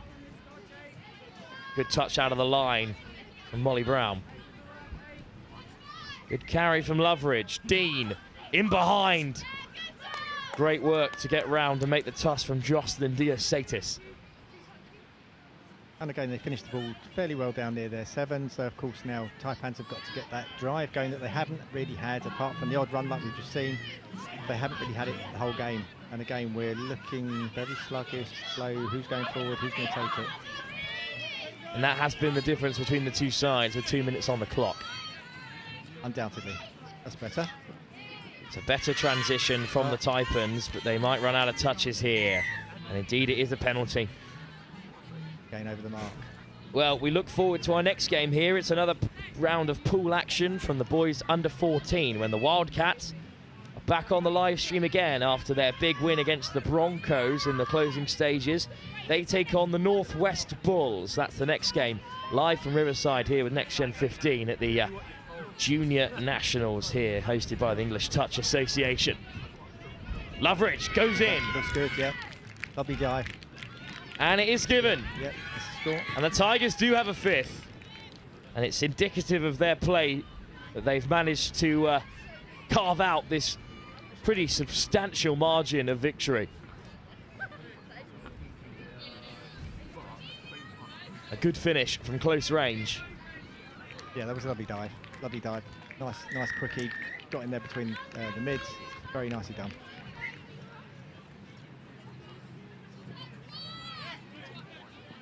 Well, we're very much still in the early stages of this 2-day competition. But 2 wins from 3 is a decent record for the Tigers. And if they can continue with that record, it should see them comfortably in the top 4 and through to the semi-final. Again, just got lost on what they were going to do there. 5th was coming, and they all looked a bit confused about what to run, which doesn't help them, especially down the line. I think that's what they could look to over the next couple of days, try and improve on that, get their driving going, and then on the line, they've got players that can cause problems. They just need to get down there, first of all, and secondly, then just work on maybe one play and try and perfect that one play. It's the Tigers, though, looking for a 6th with seconds to go. House, Wolf, the touch that brings an end to the contest. Well, a slow start to the game with just the one try inside the first 10 minutes. But in the end, by the midway point of the second half, the result was never in doubt. The Midlands Tigers, the better of the two sides, and good value for their place. Second place in the pool, just behind the undefeated Wildcats. Still plenty to play for in the women's under-17 division, as the Sharks and the Tigers still fight for a place in that top four. Darren, a good game, but the South East Taipans just lacked that level of intensity and drive that were going to keep them in the contest with opposition of the quality of the Midlands Tigers. Yeah, Midlands Tigers had more drive. They, although they were under pressure for about I think 3 plays at one point down there, 3 sets of possession they had against them. They did it out quite comfortably, and then of course went straight down the other end and scored. It's sort of like not stuffing out of the Taipans anyway. Lots of effort from the Taipans, a lot of individual efforts, but they do need to get that driving, running straight, getting the driving to their box and get off it, and then they'll actually give themselves a lot more chances, which if they get down there, they can cause problems. They proved it, just a couple of odd forward passes. It could have changed the game slightly if they'd have got those non-forward passes, and they'd have been okay. Would have made the scoreline quite close in the end. But yeah, they can do it. They can look to improve that. They've got some decent players. They'll work on it, I'm sure. Still plenty more touch to be played across the weekend in the under-17s division, both the girls and boys. Thank you so much, Darren, for coming and joining us for the game. No problem. And enjoy the rest of your afternoon and weekend with the referee's whistle in hand. Really appreciate having you with us. Well, up next then, we move on to the under-14s boys division, where it's a clash of 2 undefeated sides, the Northwest Bulls and the West Wildcats, both searching for their 3rd win from 3. That's next, live here at the ETA Junior Nationals from Riverside in Nottingham. Players and officials, 3 minutes.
Players and officials, 30 seconds.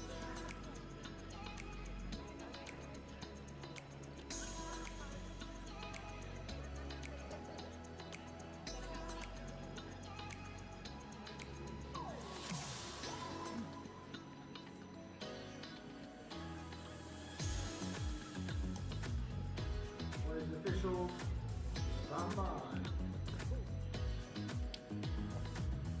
A mammoth clash in the boys under 14s division here as the two undefeated sides in the competition go toe-to-toe. The West Wildcats, who we saw earlier today in their dramatic late victory right here on pitch 1, take on the other undefeated side in the pool, the Northwest Bulls. It was the Broncos that the Wildcats defeated in their opening game before comfortably taking down the Saxons by 10-4. The Bulls, on the other hand, have had a pretty easy time of it, taking down the Tigers by 11-3 and then putting 11 more on the Broncos. So how will the top scorers in the competition fare against the Wildcats? 22 tries in 2 games is a pretty enormous feat at this level, especially at under 14, but you can't write off the Wildcats, who've got a number of internationals who have recently been involved in the Junior Euros over in France, in which England had such, I'd say unprecedented, but precedented success as they matched their exploits from 2022, where they won all but one of the available medals in gold. Had to settle for a silver in the mixed 18s, where Wales became both junior and senior European champs. For now, though, it's the first meaningful attack for the Bulls, and they've lifted one over the top. Cutting back on the inside, this time Charlie Juniper.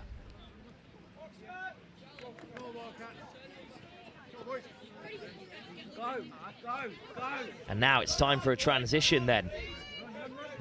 Lacking a bit of momentum at the moment, the Wildcats. Juniper takes the touch on Noah Waller, try scorer in that first game.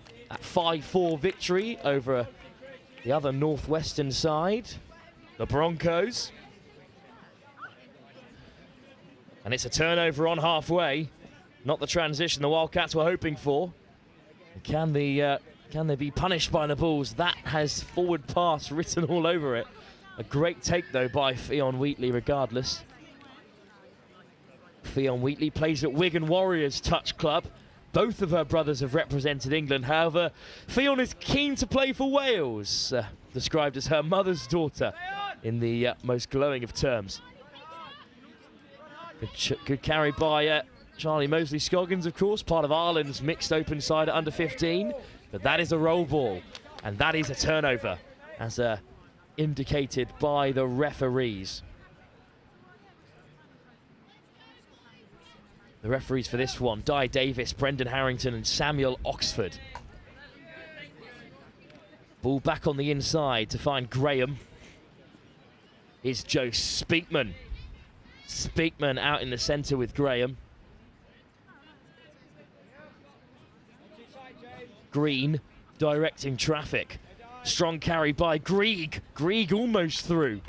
Selected recently to join the Sale Sharks development in the game of Union. But this could be the first try. Great hands diving into the corner. The softest of hands. Wonderful stuff across the face of the defence. The Bulls go in for their first. And this is excellent handling. Under a world of pressure. Graham gets it across. And Charlie Juniper goes over for the Northwest first. 3.5 minutes in. And are the floodgates about to open as they have done previously for this Northwestern side? Or have the Wildcats got a response? Well, here's Ollie McDade. Wants the return from his co-captain, or his full captain, Alfie Simmons, I should say. No co-captains in this under-14 side. Simmons caught again, though, by Peacock this time. Simmons takes them on. Good pickup by McDade. Drifting out to the right, McDade finds the pass. Excellent hands by Charles. I think the touch was made, and that is 6. So it's a turnover. But a good position to park the Bulls if you're a Wildcat. That's a great run out transition from Peacock.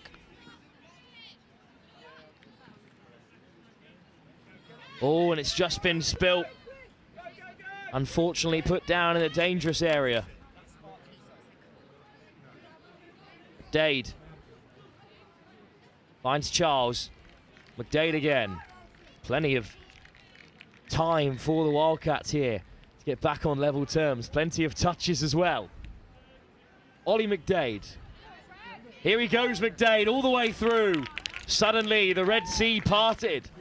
And McDade had the freedom of the Riverside turf on either side of him to touch down and get the Wildcats back on level terms. Wheatley had to go and cover across. Chadwick too was held by the other middle, so Ollie McDade, part of that training squad for the eventual gold medal winning mixed 15 side of England, has got the Wildcats on level terms. Well, this game is going to be as close as we expected it to be between perhaps the two top sides in this age division. Great carry from Speakman. Here he is again, Speakman. Wants the ball on the inside. Wants it on the return. Oh, and it's just through the hands, unfortunately. They're asking a lot of Frankie Wheeler to take that pass. Doesn't look too comfortable, Wheeler. Hopefully he'll be back to his feet shortly enough. In the end, it's a penalty. So, time still for all the Bulls to get back in front.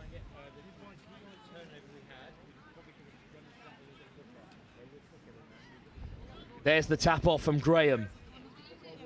Speakman at the half. Graham again. Goes himself. Slides in unopposed.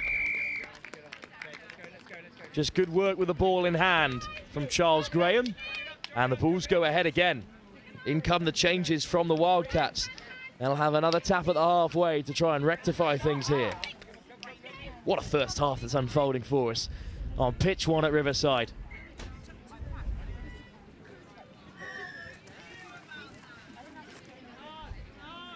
There's the tap off from the skipper, Alfie Simmons.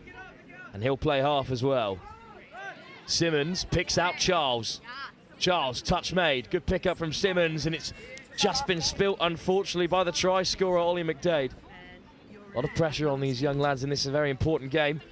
But the Wildcats going toe-to-toe with the Bulls at the moment. Try number 26 in the competition for them now with that most recent score.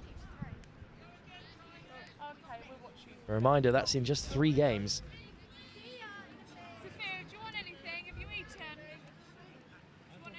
Well, here go the Bulls again. What footwork that is. Up to the 10.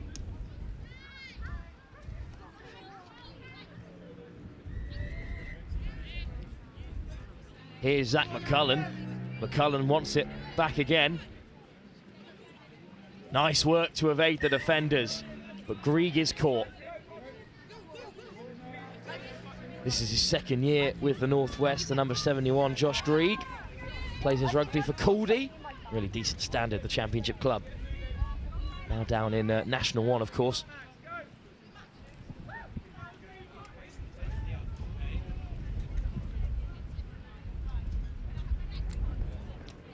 Well, that's a good carry down on the left-hand side. The Wildcats certainly still in the contest. Charlie Mosley-Scoggins, that's a great ball out wide to pick out Waller. Mosley-Scoggins again. Hamish McGregor lit up the turf last time he was out for the Wildcats.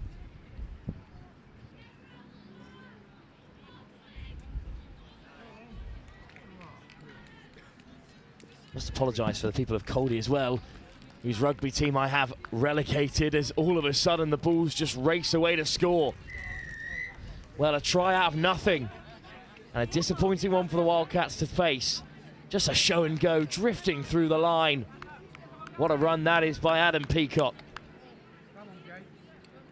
It's very rare you see a run in from there. Completely took me by surprise. Very subdued reaction from the Bulls, considering how well worked that score was.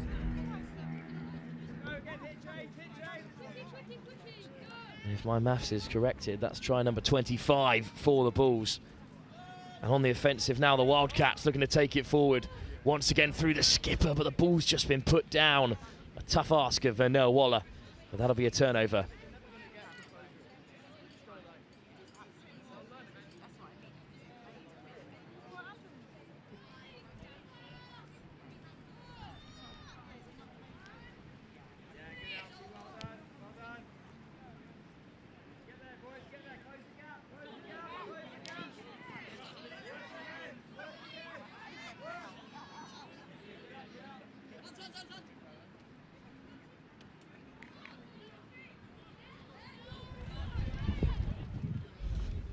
Apologies for the slight intermission, but I promise you it is worth it because Martin Wright, men's open coach, is alongside me for this one. I mean, first of all, we'll touch on how are you finding the junior nationals? I mean, it must be incredibly encouraging as an open category coach to see the level of talent coming through.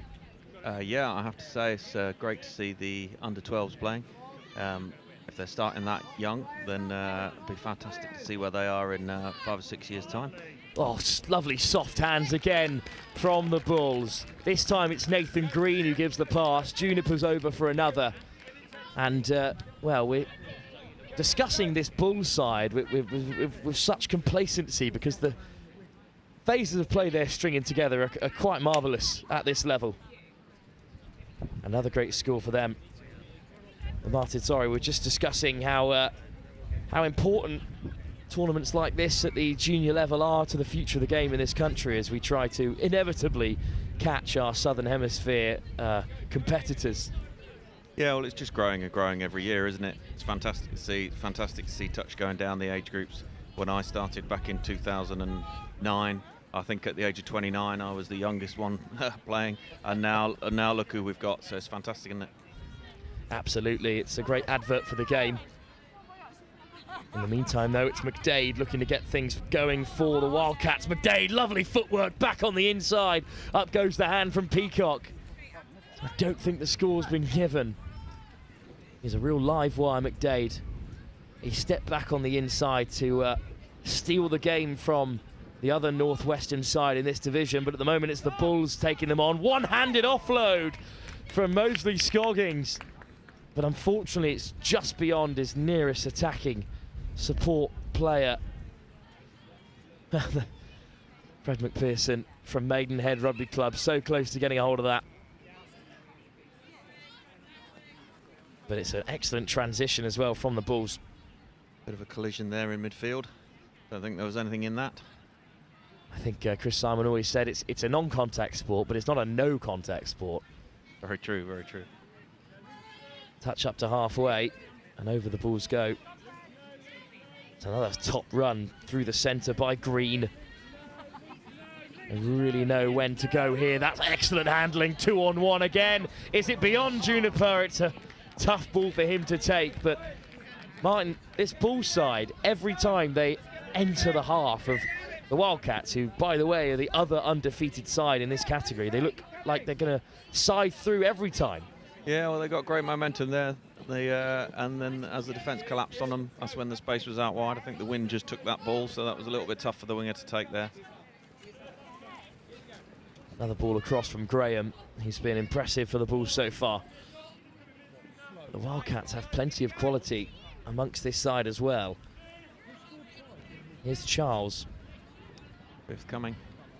Well, they've not got long here to create something there. That's a pretty hard touch, but well, it's a good touch as well from Fionn Wheatley. Great touch from the young winger there. And she's straight into half as well. That's good play. Another great carry from Speakman. Good momentum. Can they keep it going? I'm sure they can because the Bulls are on top here. Great footwork. The show and go as well. Just wonderful. What a carry that is from Peacock, his second from long range. And the Bulls in this first half are running away with it.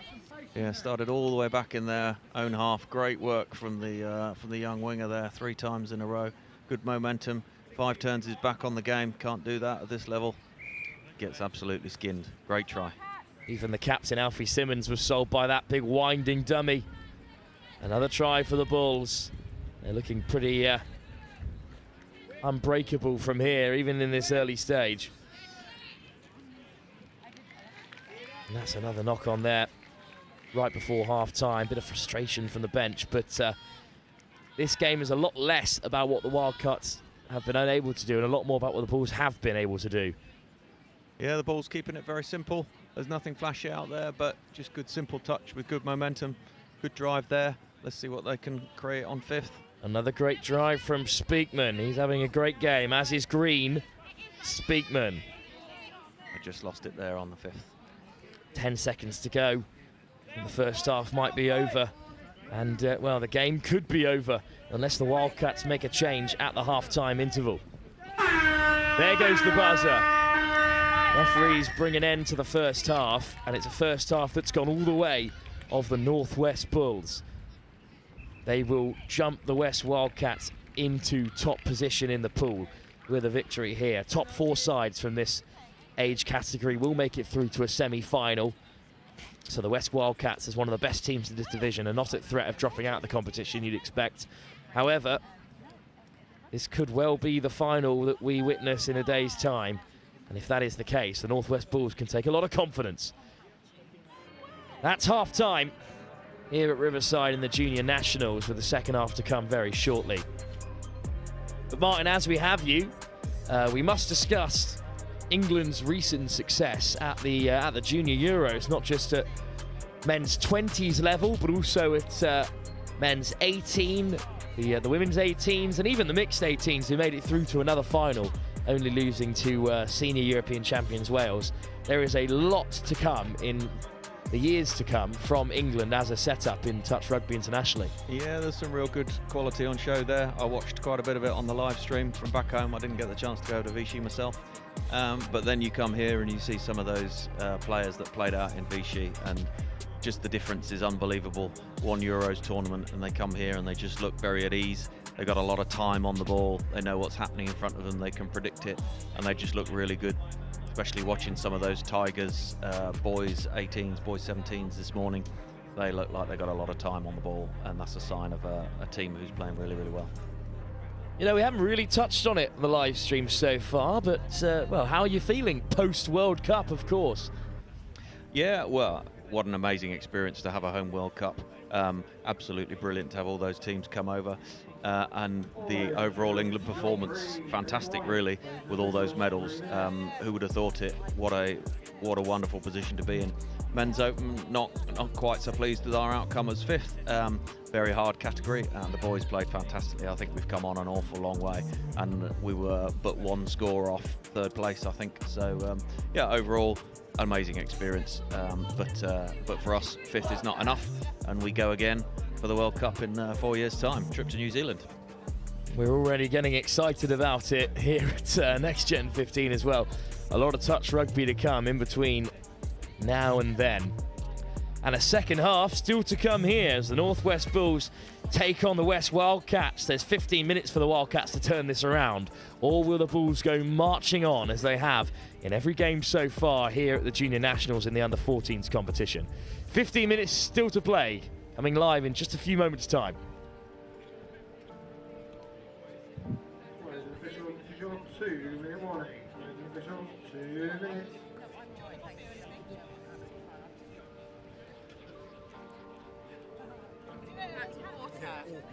No.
Second half to come then. The Bulls now in their northwestern maroon and black, playing from left to right. Martin Wright still alongside me for this crucial under-14s tie. And, well, that's another excellent ball out to the left and a pretty excellent try mine to start the second half. Yeah, well, they worked it all the way to the right-hand side, used all the space, dragged the defence over, nearly scored in the right-hand corner. Just a simple transfer back to the left where there was loads of space for the winger to go in unopposed. Fantastic score. Fionn Wheatley goes over, but I mean, the shape on the pass from Adam Peacock, considering he's an under-14 player, and considering the 2 long-range tries he's walked in already.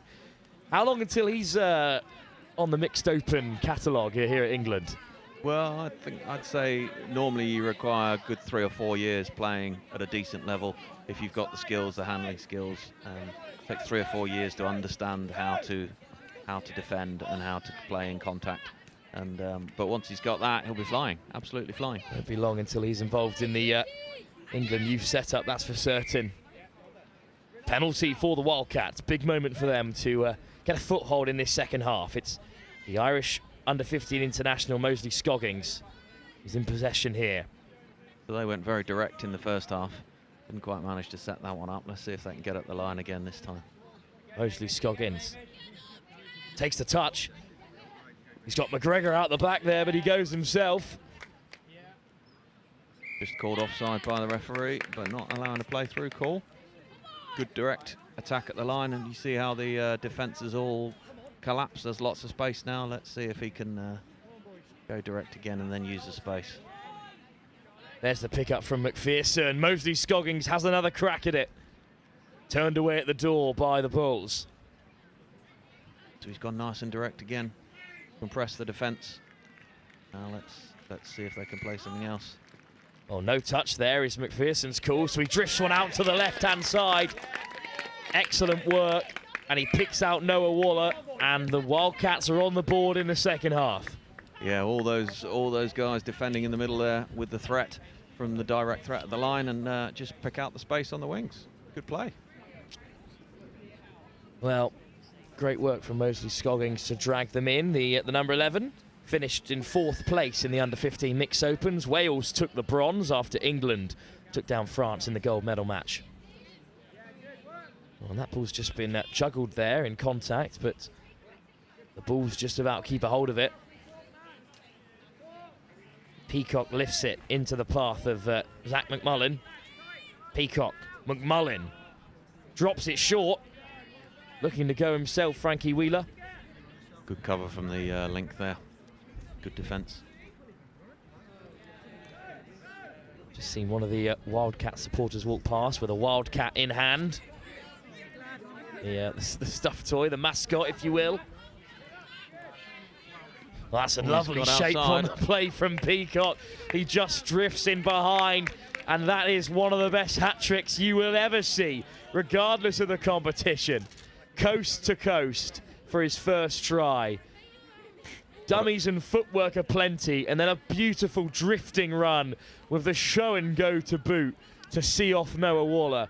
That is a fantastic hat-trick from Peacock. He is a star in the making, and he is running away with this under-14s tie all on his own. I did love that show and go. Lovely to see that skill on display at this age. McPherson on the drive for the Wildcats. In response, they've done really well to hit the 7 so early. And, well, the commentator's curse strikes again, as immediately they are turned over. Just off the mark there. On the carry comes Joe Speakman. Good momentum again from the northwest. Speakman, that's a good drive there. Once again picks out Green, just about denied by Hamish McGregor. Got a little too greedy there. Well, this is a difficult game to find yourself a part of as a Wildcat when you know you're 5 tries behind with about 10 minutes to go. Martin, when you're in these positions, how do you collectively bring the team up to the level it needs to be when you're trailing by such a margin? I think it's just little things. Well, little things like McGregor drifting away, finally brought back for the touch. So it's the little things. You watch when they're in the defence, they make a touch and they look away from the game and the ball moves away from them. So it's just very little things at this age group that you need to just polish up on, and suddenly you find the level comes up, particularly in defence. Watching the ball after you've made a touch in defence is absolutely key. Good drive from the Wildcats this time. And they go all the way out to the right-hand side. They're a long way from the box. Here's Ollie McDade. Off the mark there. No, that is a shame. Fionn Wheatley will tap with Speckman there. Wheatley round the corner, few changes. Angus Chadwick amongst them. Wheatley still at the half. 9 minutes to go here. Top scorers in the competition, the Bulls. Looking to rack up a larger margin. That's some great footwork. And then the pass is given from Wheeler. Cutting against the grain. Looking for a hat-trick, Charlie Juniper. Kept out this time. Cover across there from the defence. McMullen. Good line from Peacock. Again, he goes alone. That's fantastic. I like that. It's 4 for Adam Peacock. What a performance against, let's not forget, the other top side in this competition. The undefeated Wildcats facing the full force of the Bulls at the moment. And the Horns as well. And it's 8-2 in this game. Adam Peacock, that's definitely a name I'm going to be writing down to want to look out for the future. Absolutely. Is that 4 now for him? That's his 4th of the game. Such an impressive performance. Try number 30 for the Bulls in their 3 games. A quite ridiculous margin of scoring at this level. Number 30 in 3 games. Wow. Two 11-point scorers, and then an 8-2 at the moment. We're not even at the end of this game either. A pretty impressive run for the Bulls. This will, well, you'd imagine, secure their place at the top of the pool with about 4 games still remaining, because it's unlikely that anyone's going to turn them over at this rate. And then they'll be through to a final if they can just keep beating the teams they already have beaten. It's an interesting position to find yourself in, Martin, when you know you're at the very top of a pool, but you've still got to go and play these sides again. Well, it's all about sustaining it, ready for the big game tomorrow. It's all very well being excellent on day 1, morning 1, but tomorrow's where the points are won, and that's where the prizes are given out, so they've got to have to save their best game for the last. Well, the wind picks up again here, and it's at the backs of the Bulls. It's a real gale across the Riverside turf. Have they played the Southwest Saxons yet, though? That's the question. Well, we can have a check for you, Martin. I believe that the... well, let's have a look at the Bulls side. Their first game of the day at under 14 level was, in fact, against the Midlands Tigers. They then took on the Broncos, their Northwest counterparts. The Saxons, though, were defeated by the Wildcats 10-4. And that is the last game of the day. Over on pitch on pitch 4, that's when the Northwest Broncos take on the Southwest Saxons. Well, pity that one's not live streamed, because I have a little sneaky suspicion that the Saxons might have some special moves for them. Oh, that's a lovely score. That's a beautiful score. Little wrap around there on the short ball. Put the ball into space. Very nice. Great work by the Wildcats. Again, Mosley Coggins involved. A lovely weighted pass to pick out Ollie McDade.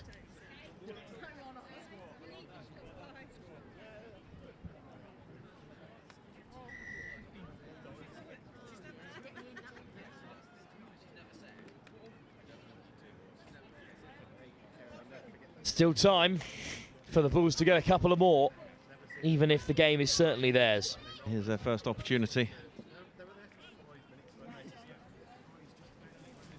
That's a good drive for McGregor. Going to take a legendary effort from here, though, I think. I think with 5 minutes to go, it is certainly beyond them. And McGregor with some more footwork, looking to create for the Wildcats. Well, with 5 minutes to go here, we can touch upon the rest of the day, because it's not long to go in our opening day here on Riverside. Just 3 more games. Up next, due to kick off at 4 o'clock, it's the Midlands Panthers against the Southwest Saxons in the men's under-17. And then it's a double header for the Southwest Saxons as they take on the Sharks in the girls 17. Before our final game of the day, action from the girls 14 3-team round robin when the Sharks take on the Saxons. It surely can't be another, can it? For that man again, Adam Peacock. There goes number 5. What a game he's having. 4 minutes on the clock and he's racked up his 5th score. Just moves so effortlessly through the crowd. Evades Evan Charles in close range. Yeah, plenty of time on the ball, and carries the ball in 2 hands, reading what the defence is going to do. He can pass, he can run. He's just waiting to see what they can do and where the gaps open up, and then takes advantage. Lovely little player, like it. Wildcats back in possession. 3.5 minutes to go. Oh, I need to stop saying that, Martin. Every time I offer up the Wildcats update, the ball gets turned over. Nice momentum there in the first 2 touches. And they're up to halfway again. It's an excellent drive. Just a little bit too easy for the Northwest there. I guess it is difficult, though, at this level, in your 3rd game of the day, to keep the energy high when you know the scoreline. Yeah, and they're playing into the wind this half as well, which I guess helps them get back on side. But never easy to drive out of the line. Lovely ball back on the inside. Just forward there, I think, there. Graham coughs it up. The Blades knew it. Here come the Wildcats into the wind. Oh, son of a little dummy. And now they hit the box side. Here come the changes. Still an opportunity, perhaps. Good momentum on 4th there. Let's see what they can make on 5th. That's a good pick-up from Charles. They look to go wide. And the pass is put down, unfortunately, there by Noah Miller. Good sliding defence there from the young winger again. And there she is at half. Having a cracking game. Half again. Fionn Wheatley, that is. From the Wigan Warriors Touch Club. No Both panic. of her brothers have represented England before, Martin. Right. However, Fionn has got her eye set on playing for Wales, I'm afraid. Mind.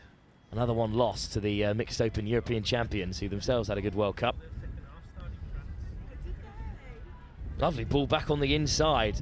Once again, Peacock evading contact. Oh, and well held, spat back across towards Zach McMullen.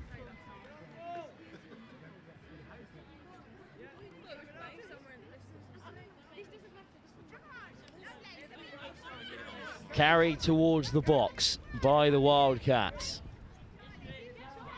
Couple of changes as it's looped round the back into the path of Oliver Roberts. Got touches though, needs to straighten up, get that ball down. Roberts makes it to halfway. Oliver Roberts, whose sister's part of the girls under-17s squad, both from Maidenhead Rugby Club. And Martin, as we're in the closing stage of this game, we've spoken to Chris Simon today about getting into the local rugby clubs and sort of spreading the message of touch. How important do you think it is to move across away from just the classic, you know, the London Galaxies of the world, the big touch clubs, and start getting touch played at this level in local rugby clubs across the country? Yeah, well, local rugby clubs and schools. You know, we've had some fledgling schools competitions in the last year, and it's growing. As soon as we can get this sport into schools regularly, the better it will be. This is great to see at nationals level, but wouldn't it be great to see one of these tournaments every single weekend at this sort of age group level across the UK in the summer? That would really be a sign of good improvement. Well, I'd certainly be busy, so I have no qualms with that at all. For now, though, it's the Bulls who are busy carving through the defence. Almost away for a wonderful individual score, Ethan Sharp. Instead, it's game over here, as it has been for some time. The Northwest Bulls look unstoppable in the under-14s division. It's another win for them, their third. The first game that they haven't cracked double figures, which I'm sure will come up in the team talk if the coaches are feeling particularly harsh. All in all, the top scorers in the division go marching on. The Wildcats' undefeated run comes to an end, but they've still got hopes of making through to the semi-final. Thank you so much for joining us for this one, Martin. It's been great to hear from you. Pleasure, and I will be back later on and maybe tomorrow morning as well. It'll be excellent to hear from you again. Martin Wright, the men's open coach for England, of course. Well, that is the conclusion of our action from the under-14 competition for today, at least. The final game of the day for them is at 5:20. That's our final game as well. That'll be the girls under-14 round robin, where the East Sharks take on the West Saxons. For now, though, at 4 o'clock in 4 minutes' time, we return to the boys under-17 pool, where the Midlands Panthers are on the live stream for the first time as they take on the Southwest Saxons. That's the next game, live here with Next Gen 15, here at the England Touch Association's Junior Nationals.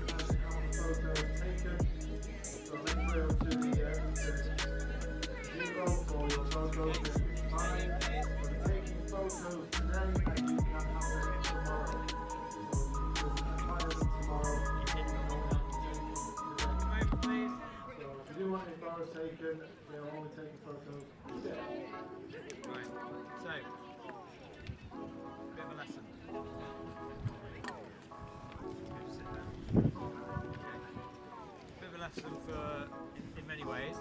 Okay. Individually, are you competing? I would never say we didn't work hard, but sometimes it was difficult. What's your body language like? Some of you, when it's going wrong, toys out of the pram, so we've got to be careful about that. That goes through the team.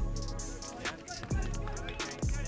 They ran hard, they moved the ball well, we scare it, we're down to bare bones. We're in a situation that is far from ideal. We need to react a bit more positively. I think in the second half we did that. We competed. Okay? After we score,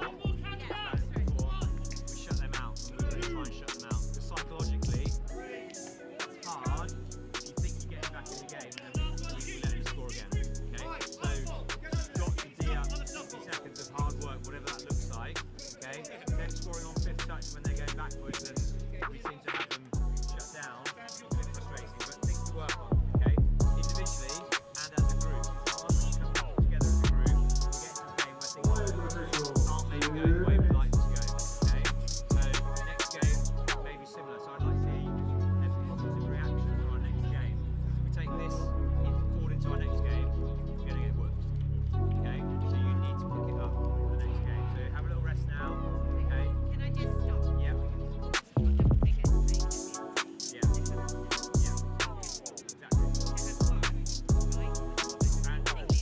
And I think that came from our second half. 9-3.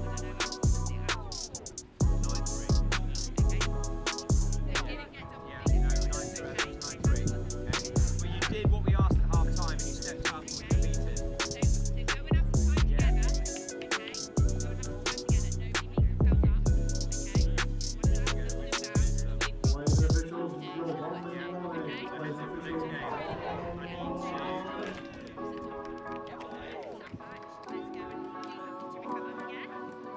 Next game is at, let me just let you know so you know. Yeah, but you need 4:45 boots on again, so you've got about 45 minutes, right? 5:20, yeah, so yeah. So have a little rest, boots on.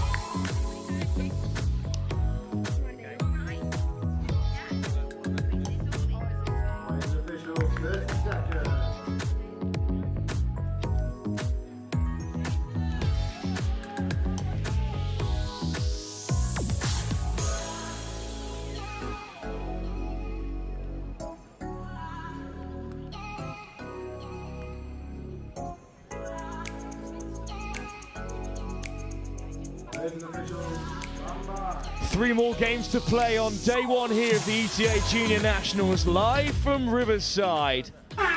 we return to the boys under-17s competition, where it's the Midlands Panthers who currently sit in 5th place down in the under-17s competition, hunting down either the West Wildcats or the Northwest Warriors, who take on the Southwest Saxons, who are 1 win and 1 loss from 2 games. The Midlands Panthers, of course, not to be confused with the undefeated Midlands Tigers, who are 2 wins from 2 in their games. There's 7 teams, so each team receives a bye each round, hence why there's a slightly uneven number of games played. The Midlands Panthers from 3 games, still chasing their first win of the tournament up against a Saxon side that's got plenty of quality as they're over for the very first score. And it's Charles Ward who touches down. This his 2nd trip to the Nationals. Plays his rugby and his touch for Chippingham, and he was there in support of the onrushing Thomas Younger, a Bristol Jet in his regular days. And just a minute in, the Saxons take the lead.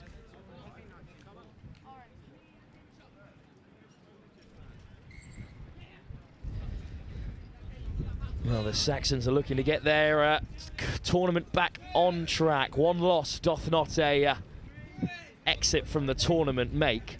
However, it's just very important in this tightly contested under-17 stage that you take every win you can. That's an acrobatic effort from close range. Turned away at the door by the Saxons, who will look to transition from right on the 7-metre line.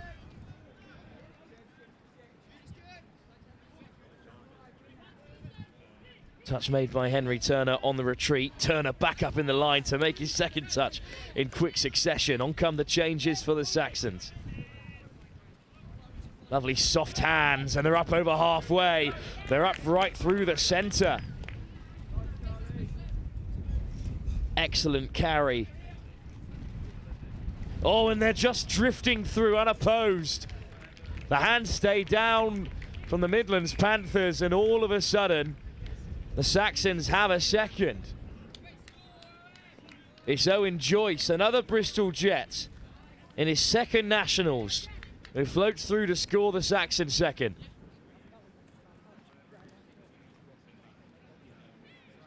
Couple of excellent carries on the transition.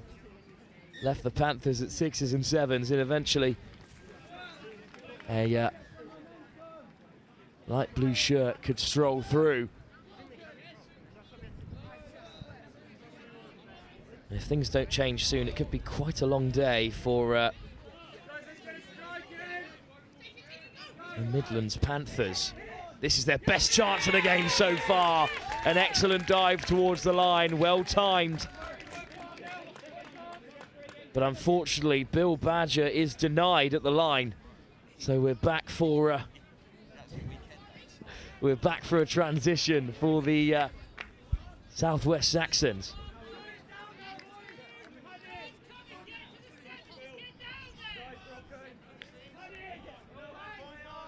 Jack Harris out there with Darren Rowe and Matt Emerson, the referees in the centre, of course.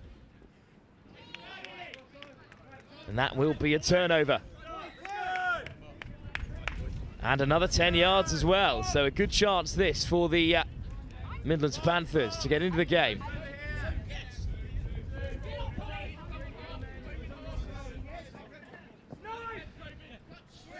Lifted into the path of Daniel Bates, who has a good carry. Drifting through the line once again, Burkhill. Bates at the half, scooping in behind, but he's caught, and that'll be a turnover. Good touch from Patrick Taylor-Ross. Part of England's mixed 15 side and won gold in Vichy, of course. And heading towards the box.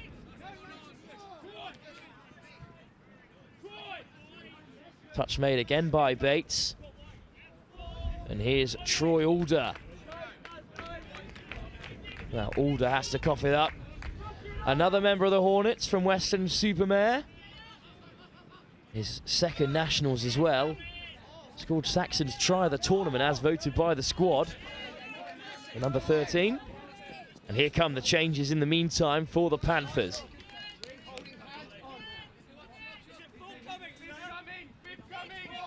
There's a good touch out of the line. They've got to create something here, the Panthers. Here's the final touch for them. Just about keep it in the hands, but out comes Alder to make the touch.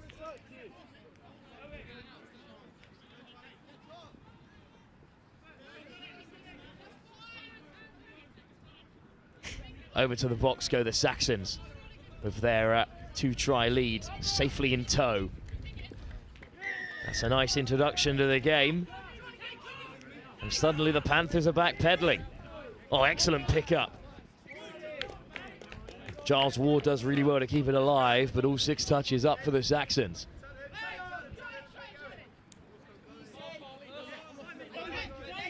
On come the changes for the Midlands Panthers.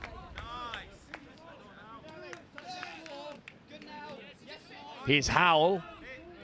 Good carry on the outside until it forces the touch as well. Rocco Kent at the half, and then drifting away is Badger again. Howell forces the touch, but that's all she wrote. Slight miscount there from the Panthers.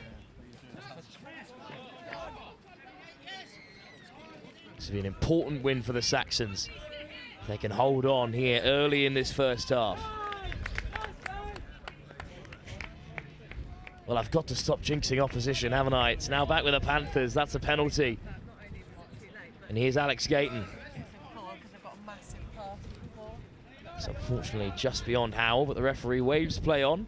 Rocco Kent. Howell at the half. Howell again. And now Howell with a good line, looking to inject some impetus into the attack. Badger flicks it out the back door, well held by Howell. But the Saxons keep them out. But a penalty keeps them very much in the contest here. Badger, Howell, Kent at the half. Badger again.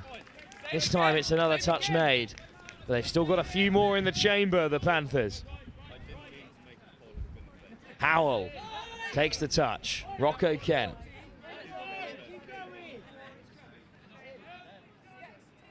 All the way wide they go.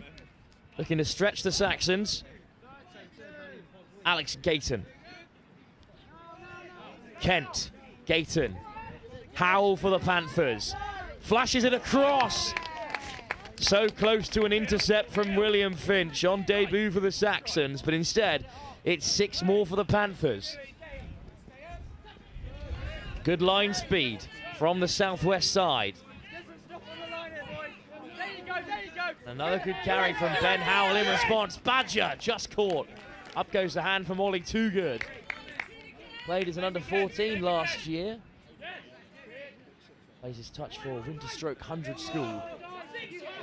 That's a good line from Badger. Good deception on the pass, but Howell just wasn't alive to the threat. An awful lot to do in that most recent attacking foray, Ben Howell. Now they've got some defending to do. Here comes the transition. Great work by the Saxons to keep it down that left-hand side, make some good yards. Ollie Graham is at the half. Graham with a scoop. Look at the acceleration. Graham's in behind. Plenty of options. Half a juggle, but William Finch touches down. Graham, part of Bournemouth touch. The captain this season at his 2nd junior nationals. Turned on the afterburners and cut through the Panthers line. And that's the Saxons' 3rd inside 10 minutes.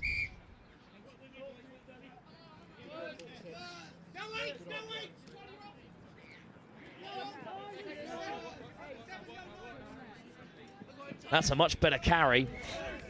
Show and go from Harry Burkill. Doesn't sell his opposite link. Here's Bates. Good carry from Bailey Hill. Sliding in. Once again, the hand goes up, this time from Thomas Younger.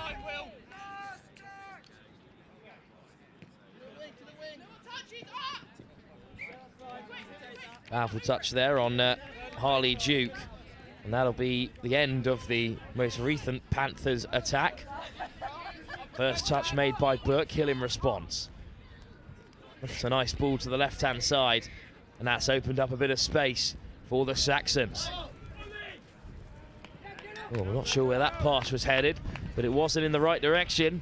Turnover for the Panthers on halfway. Big opportunity for them with a few touches in tow.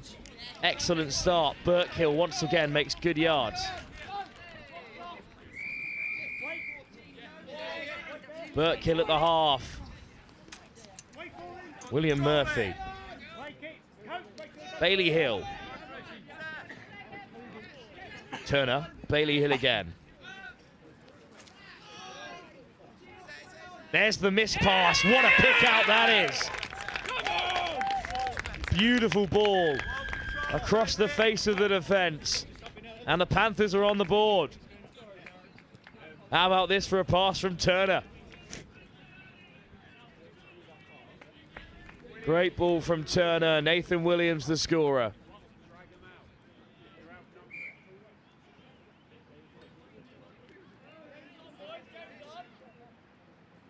Well, what a turnaround this is by the Saxons.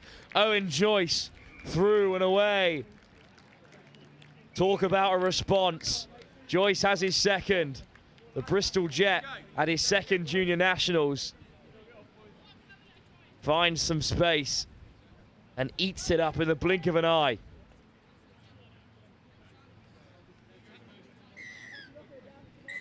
Well, they didn't close down the deficit for long, did the Panthers.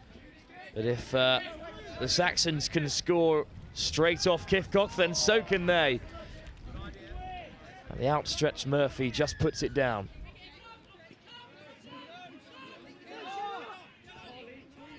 Oh, nice footwork again. It's Tama Griffiths out there, bearing it up at his second nationals. Already seen his sister in action in the Saxons under-14 side.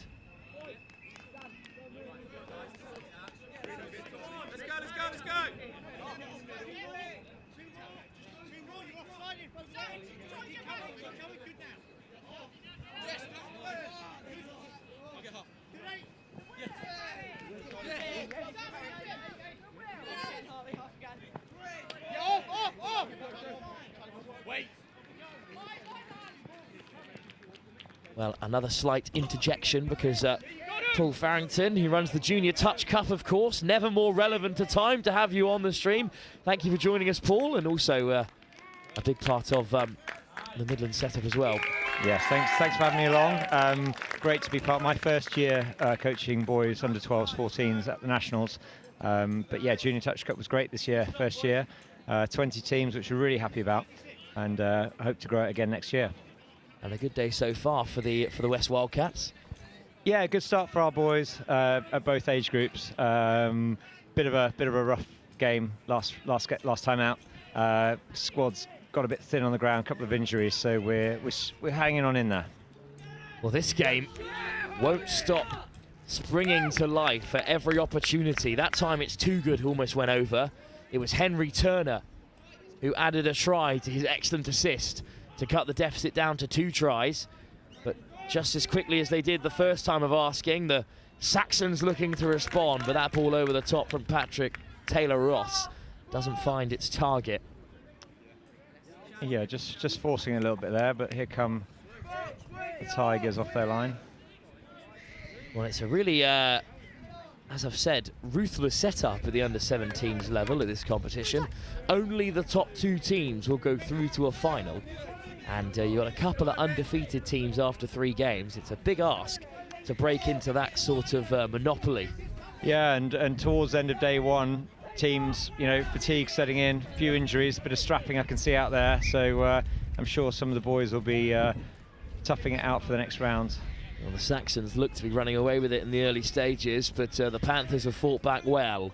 The second of the 2 Midland sides in this group. So yeah, just a bit isolated there. Here he goes. A good run round the corner though from Troy Alder. Another member of the Hornets setup, a really Excellent setup down in Weston-super-Mare. Plenty of representation here today. And that final touch will bring us through to half-time here in this well, fascinating encounter at the boys under 17 level. It was a really great start for the Saxons, but the Midlands Panthers fought back, and they're very much still in the contest at half-time. 4 tries to 2, the Saxons lead with 15 minutes still to play here at the ETA Junior Nationals.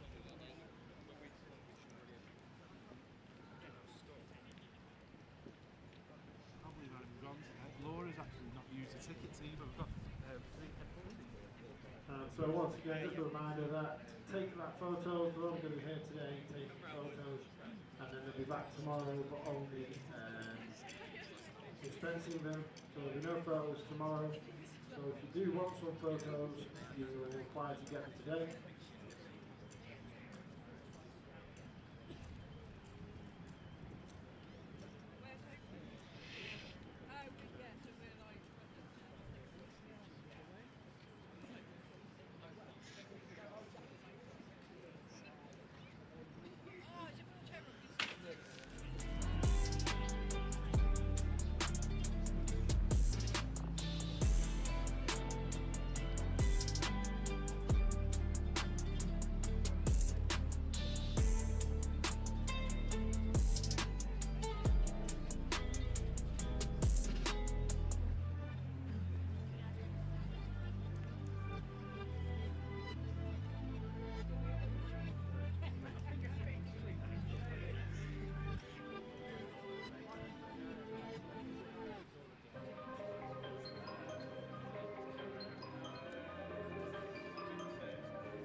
Officials, 3 minutes.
Second half soon to get underway here at the ETA Junior Nationals. We're in the under-17s competition and we're right at the very end of the day's play. Just 2 more games to come after this.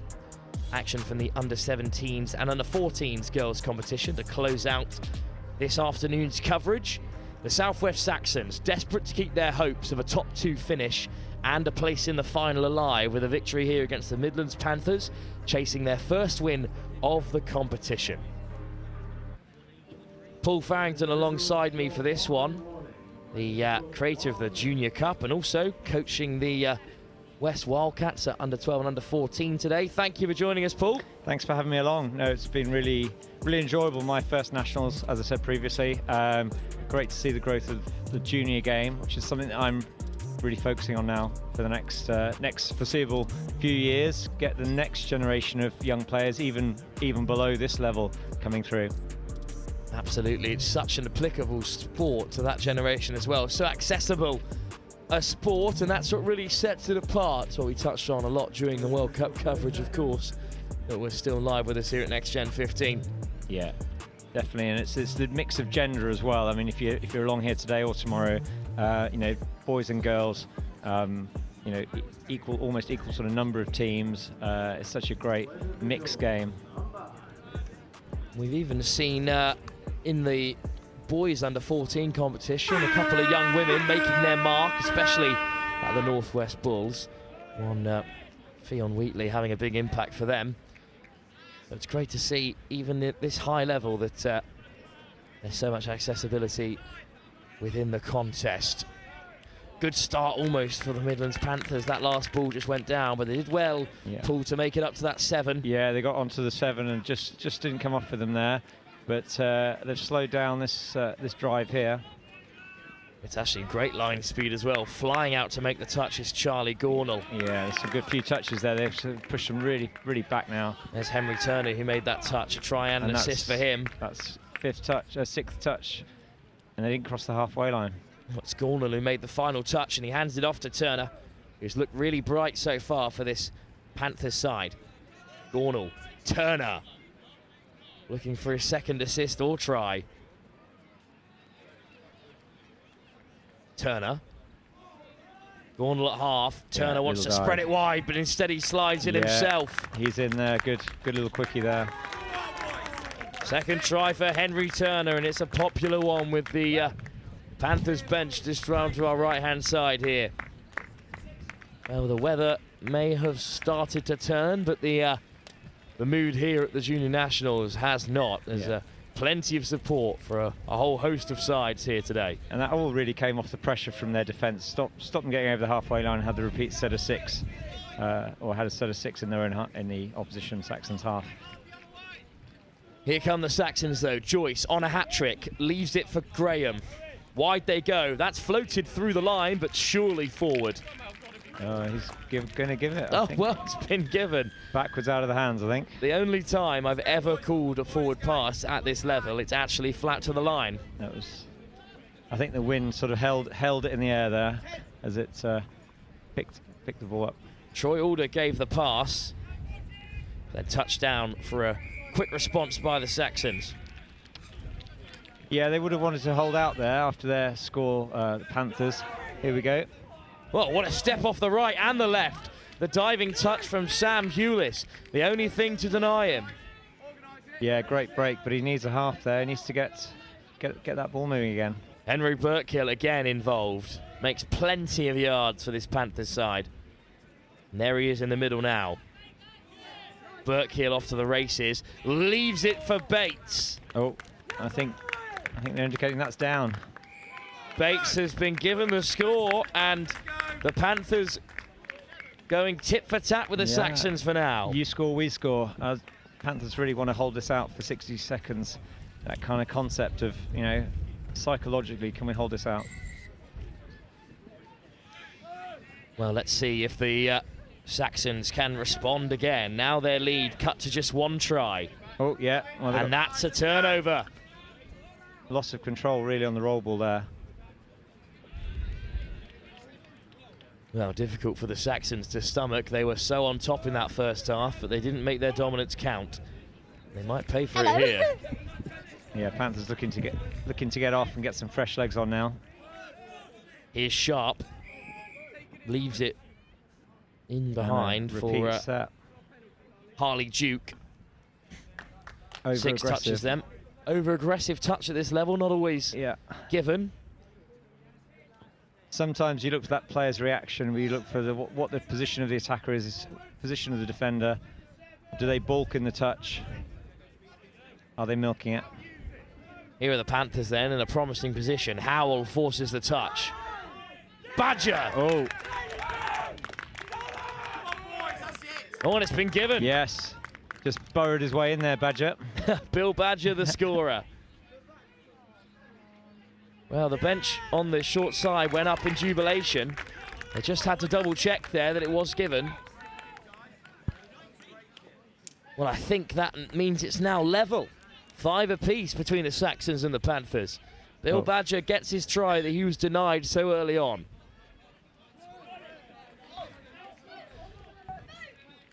Great comeback for the start of the second half from the Panthers here. An excellent turnaround indeed. Oh, that pass had a hand involved from the Panthers, but it still found its target. I don't think he's called 6 again.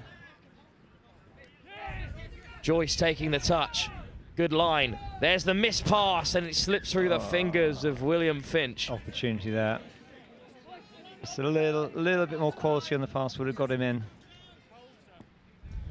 10 minutes to play here, and it's now all of a sudden anyone's game.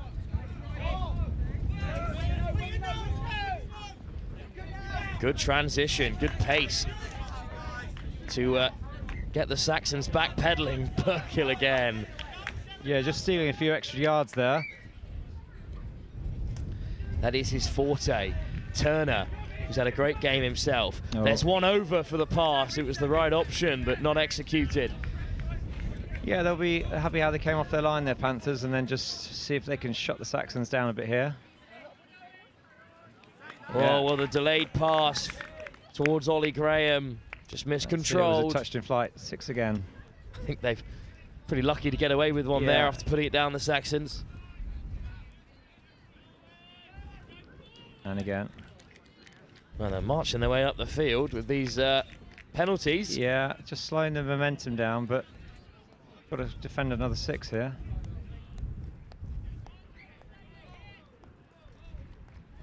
Taking their time, making their changes.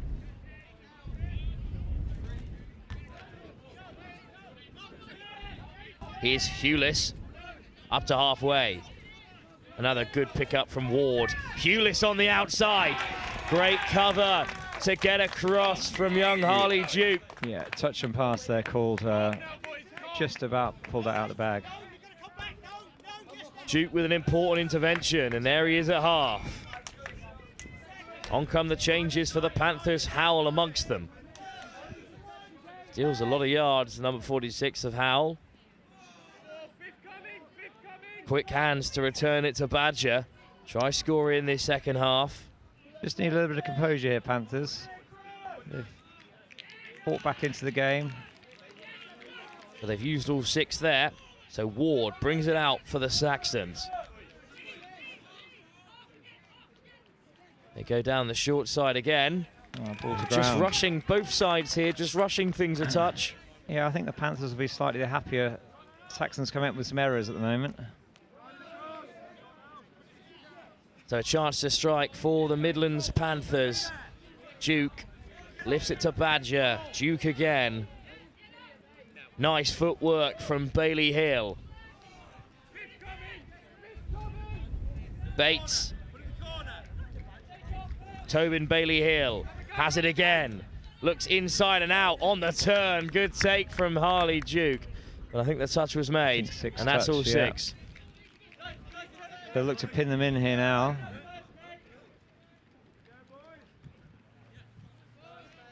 First touch just outside the over 7. The mark, he's called it. What a place to cough up possession. Yeah. Coaches will be frustrated with that one coming off their line. Well, the Midlands Panthers are chasing their first win in 3. The Saxons trying to keep their hopes of a top 2 place alive. And they're closer than ever before here. 5 apiece. Bailey Hill over the top. I think the call is forward pass. Good touch. He's called a touch, I think, on that one. Good scramble from the winger. Excellent take on that wide channel. Down went Max Buckingham. Have we got a but dive? here's the attack here, diving in through the centre. Another touch made. They'll have one more crack at the whip here. Daniel Bates with just 1 round in the chamber. Tobin Bailey Hill skips out his man. Burkill looks to take them inside and out, but it's been picked off by the Saxons, and they waste no time in turning the tide. Just need to have a little bit of composure coming off their line now. That's it, got to halfway. Good touch from Burkill in response. But another good carry, this time from Hamish Henderson. Here are the changes. Freeman amongst them. So nice line from Toogood, and suddenly the Saxons could be away. Big touch on William Finch. Scrambled hard there, the winger. I think it's Duke again involved. He was facing inwards and had to turn and chase. Bit of a mix-up there. Henderson into touch. Plays for Nailsea back home. His second nationals, the number 2. Lovely footwork. Weaving his way through Taylor Ross. Oh, he's just called him, I think. Well, the European champion at mixed 15s denied this time with 5 minutes to go. Yeah, stood him up, nearly found the gap, but not quite. So here come the Panthers now. Good yards, here we go. The breakaway from who else but Burkill. Will he be caught? Burkill with a man on his back, strolls in. Well, that's a huge pressure release for Panthers and gives them a bit of daylight, I think. What a turnaround. Burkill with the step off the right, just to get on the inside of Too Good. And despite the best efforts of the Saxons tracking back, Burkill has the try. Sometimes in that situation, the defence think that the Panthers might just have worked their way to the box, but he saw a gap and he went for it. No missed opportunities there. Now here's Joyce, still on a hat-trick. Joyce could have just dropped one into the channel, but instead took the touch. Couldn't quite get it out and get his arms free. Joyce hunting for an equaliser for the Saxons, floats one wide. Cutting off the wing, running out of options here. Joyce out the back door to pick off Graham. Lifted over the top. Oh, it just falls kindly. Lovely footwork. Lifted over for Joyce, looks to tap it on. What a sixth touch that was, even if it didn't result in anything. Yeah, I think it came off the head of the winger and bobbled around and did all sorts there. But just not quite the execution at the end there. Here come the Panthers. Oh, and that's a difficult penalty to give away. That's a coach killer again. Jack Harris straight for the whistle. Joyce, Too Good. Or Graham even is in the centre out there. Joyce, Graham again. Oh, soft hands. Looking for the glory pass, but Alder's ball can't find its target. Just needed to lift it a little bit. I think they were in all sorts of trouble there, the Panthers. 3 minutes to go, and the Panthers are one try ahead. They've been behind for the majority of this game. Never have they led until just a few moments ago when Burkill went coast to coast to cut down the Saxons.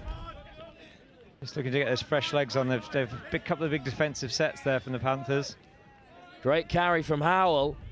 Badger skips away from two and eats up the final touch, but they're a long way from home, the Saxons. Graham forced to take the touch. Yeah, just Panthers pressure there. There's an error there. Important touch from Bill Badger, and they forced a turnover. Just a little bit stuttery in their attack, and they're off. They're all in 6s and 7s now. And unfortunately, the Panthers can't capitalise.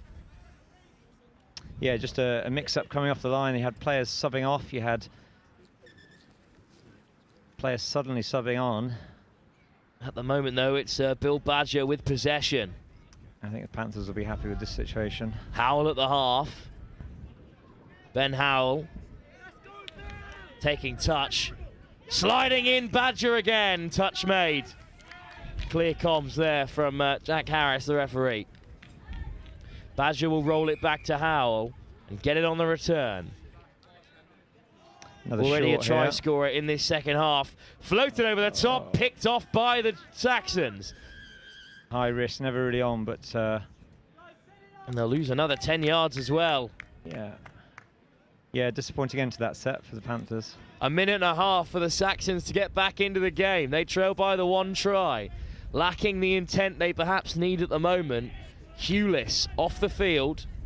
Here's Henderson. And that's a much better line, picked off by Taylor Ross. That was good pace. Freeman. Here we go. Caught by Kent. Good pick up from Taylor Ross again. Caught at the 7. Yeah, the link had just held his position, held back, and then stepped in to make the touch, half court. Just a minute to go, and the Panthers are on the verge of their first victory of the competition. And there's an error. But what a place to cough up possession. Patrick Taylor Ross through the line. Henderson almost away. 40 seconds on the clock. Here's Freeman. The Saxons need to get moving soon. Freeman wants it on the return. Skips out a man. It's all the way back to Taylor Ross.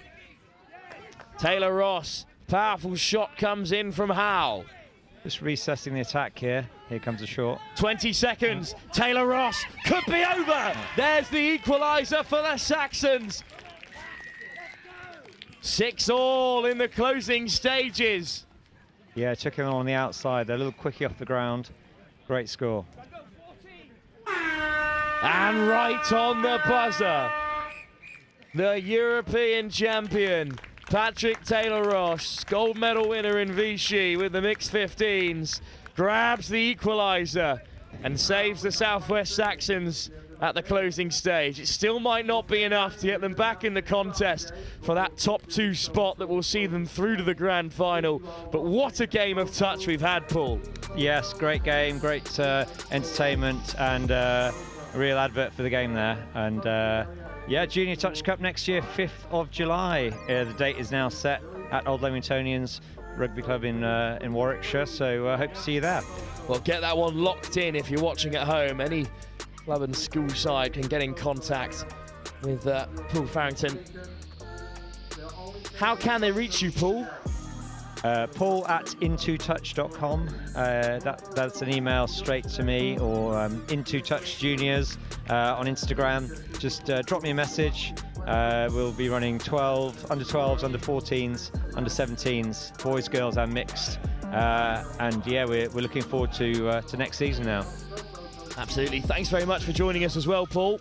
Thank you, my pleasure. Best of luck to the Wildcats for the rest of the weekend. Thank you very much.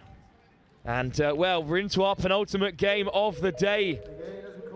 It's time for the under 17 girls pool fixture between the Southwest Saxons back on field again, this time against the Southeast Sharks. That's the next game, live for you in about 4 minutes' time here at the ETA Junior Nationals.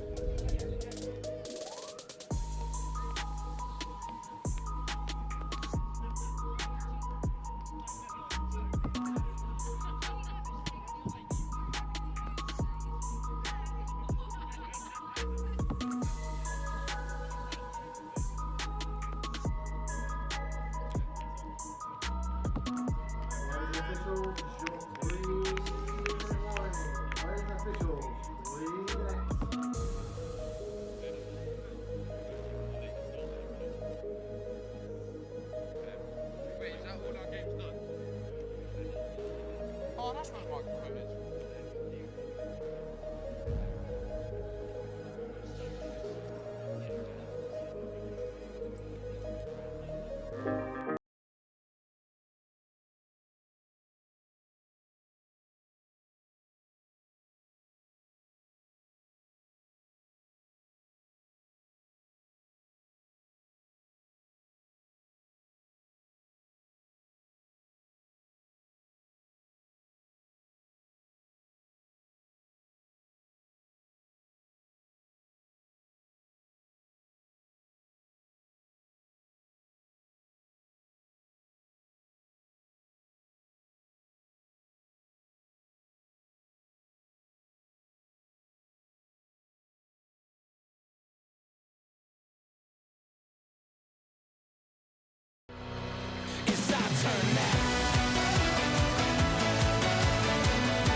Well, there goes the hooter, and it's time for more action from the under-17 girls competition, where the Southeast Sharks take on their team in most similar kit, the Southwest Saxons.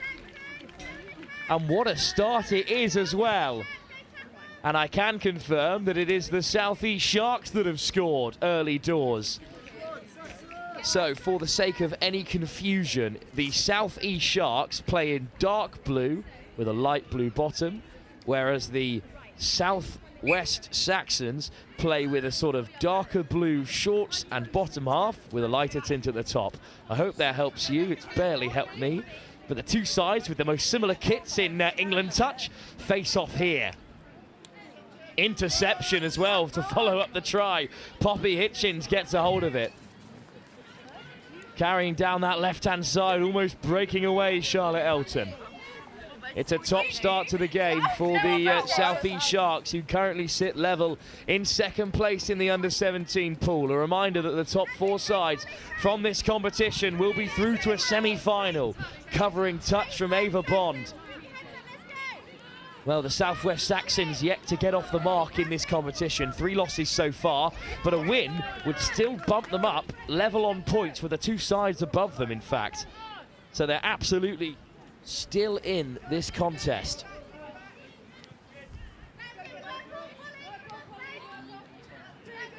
The Southeast Sharks know that a win here would probably secure them a place on 12 points in that semi-final. A victory for the Saxons would make them level on points with the Taipans and Northwest Touch, and could even bump them into 4th place, depending on try difference elsewhere, which would be enough to sneak into the semi-final. So a game of real importance here. So it's a really early lead by the Southeast Sharks. And that's the difference between the 2 sides at the moment. Turnover though for the Saxons. Here's Poppy Clothier. A 2nd year in the Nationals, plays touch at Millfield. Deep in the Southwest, that's proper Southwest. Lovely hands, and they're on the outside channel. Well, there's a blast of wind as Ava Bond catches it well, because it's really starting to impact the game here. Watkins into touch. Here's Clothier again. Aurora Watkins, good carry. Fires it into Sophie Farah. Part of that England under-18 training squad this year. But all 6 touches up, so here come the Sharks in response. Well, they're looking to go towards the box, but unfortunately it's been turned over. At least they do get the changes on. 6 more from halfway for the Saxons.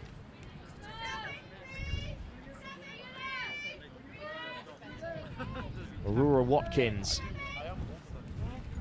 hands it off to Clothier. Harvey gets it away to Bond. Bond up to the 10, touch made by Lily Duggard. But on come the changes. Farah caught. Watkins back to play half. Great line from the substitute Derbyshire. There's the co-captain Voicey carrying it on. It might open up here for the Saxons, but it's just caught by Voicey, who herself is touched for the 6th, and it's a turnover. But another good attack from the Saxons. Referees for our penultimate game of the day: Sam Roylance, Theo Oxford, and Granville Williams out there as well. Theo Oxford, the younger of the 2 Oxford referees. Not sure where they hail from, that's just their surname. Well, that's a penalty against the Saxons, so a big chance here for the Sharks to double their lead. Stepping off the right, Jessie Yarker.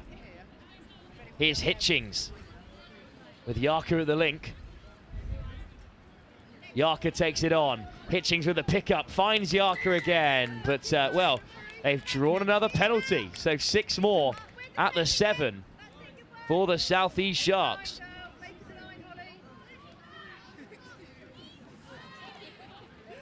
Yarker. Gray at the half. Finds Hitchings. Great take from Hitchings.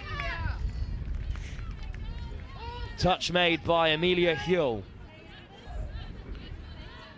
Another one on debut for the Saxons. Good pick up from Yarka. Swings it wide, but it's just put down by the winger Duggard, who had to dive in order to get a hold of it. So instead it's time for the Saxons to transition, and well, they're on their box side at least as they look to carry up the field. It's another good run from Holly Derbyshire, another one on debut for the Saxons.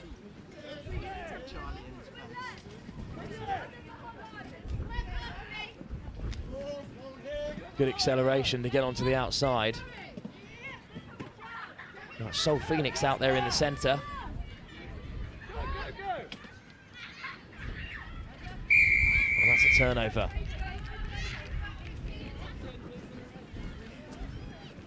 So I must correct myself. In fact, reading the wrong pitch number. Still Sam Roylance and Granville Williams out there with Theo Oxford. As the ball is put down, it's another quick turnover.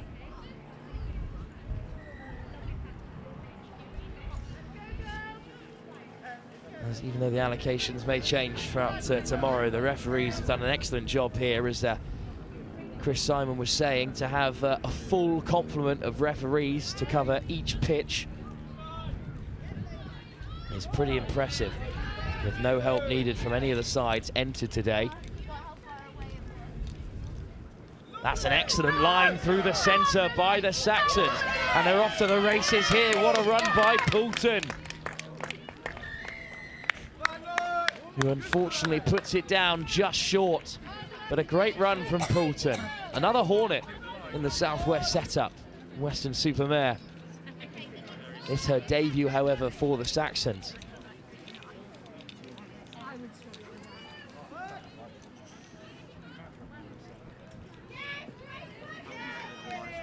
It's another important touch to halt the momentum of the Sharks. Well, we didn't know how this game was exactly going to play out, because the Sharks were definitely the favourites, but at the moment they're being just about contained, as it's a turnover on the final touch, almost a breakaway score. There's a great run by Matilda Tinker, but instead it's a transition now for the Saxons as this wind continues to howl. Not sure how it's coming across on your screens at home, but it's really playing an impact here, and it's the Saxons who have got to run into this wind.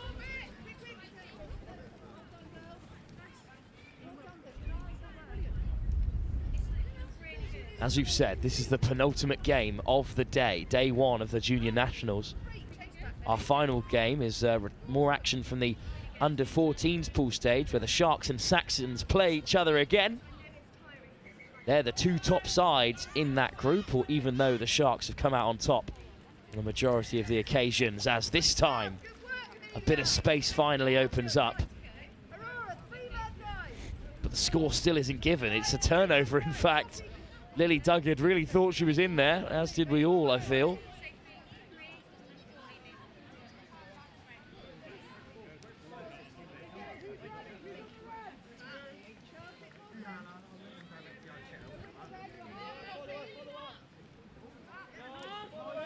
Another good carry in transition from the Saxons, but they're still unable to crack the scoreboard. That's an excellent line by the debutante Amelia Hugh.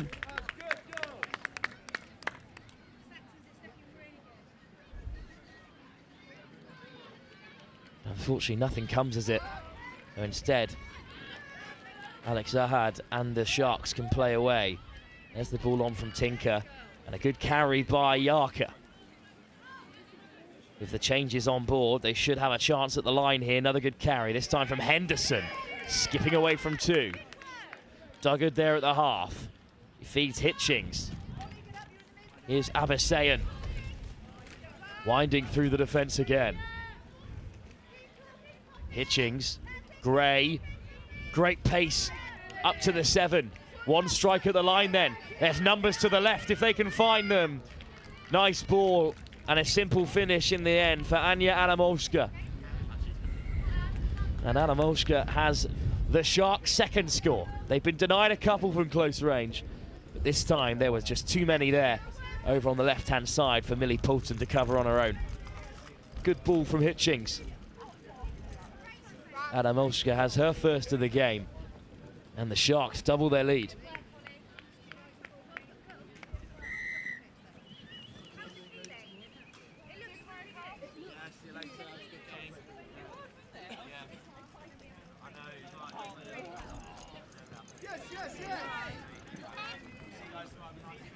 So from halfway, the Saxons ever so slowly carving their way up to the 7. Some good lines in there, but the Sharks' defence so solid. Here's Voicey, just put down, unfortunately, there.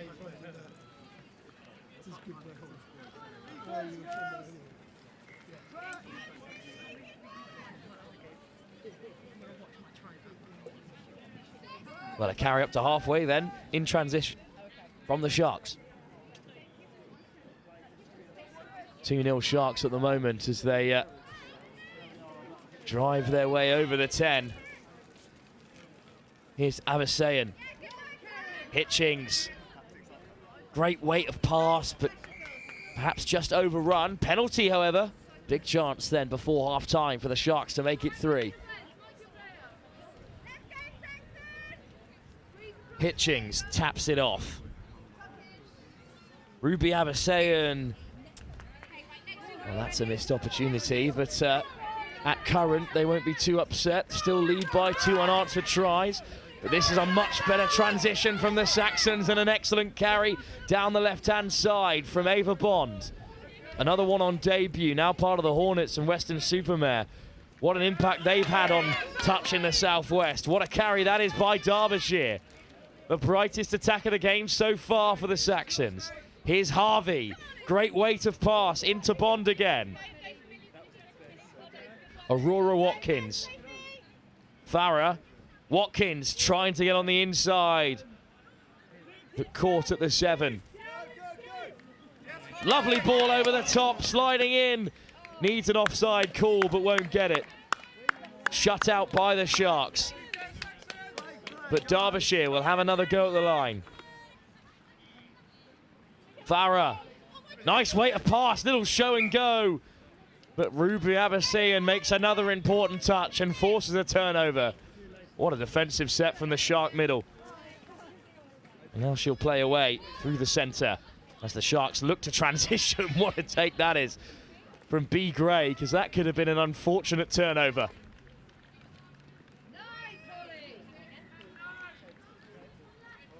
Sharks up over halfway. Maybe one more strike at the line with 2 minutes to go in the first half. Into the forward pass, but Alex Zahad can drive forward. And now it's the hard touch penalty, so this is a big opportunity then, I think, for the Sharks. Alex Ahad. Lifted into the path of Ruby Irwin. Ahad, great winding run, what a ball as well. So close, just beyond Duggard, who was outstretched. Alex Ahad made a big impact since coming on. Almost set up the Sharks' 3rd try. Instead, the Saxons will look to transition. Once again, they're on the box side. But that's 2 touches, and they need to make their way up the field. Amy Tucker looks a bit lonely out there. Great defense from the Sharks. Looking a little bit lateral at the moment. Voicey straightens up, the co-captain.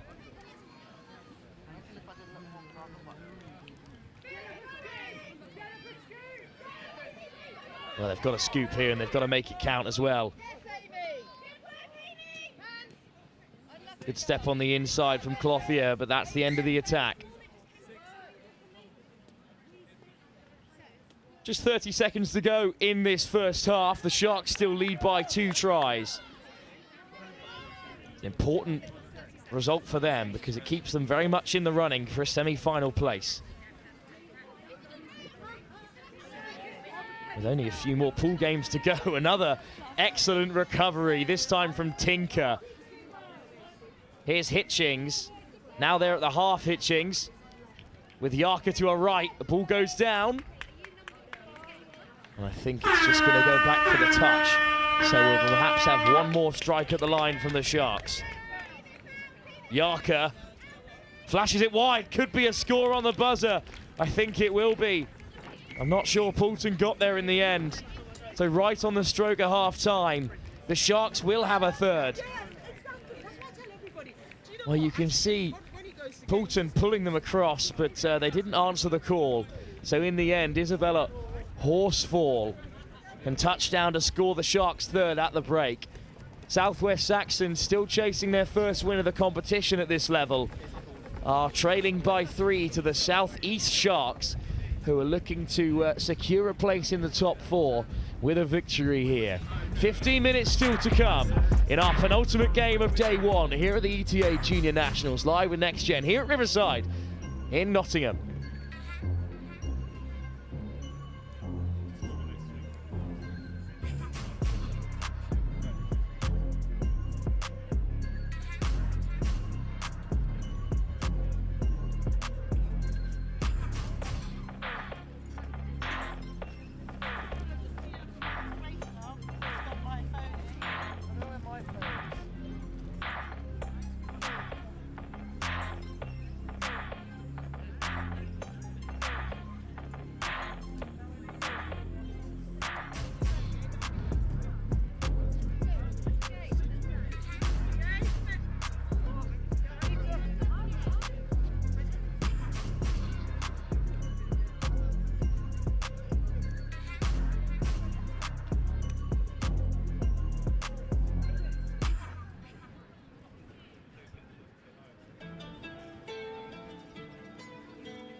Players and officials, 30 minutes.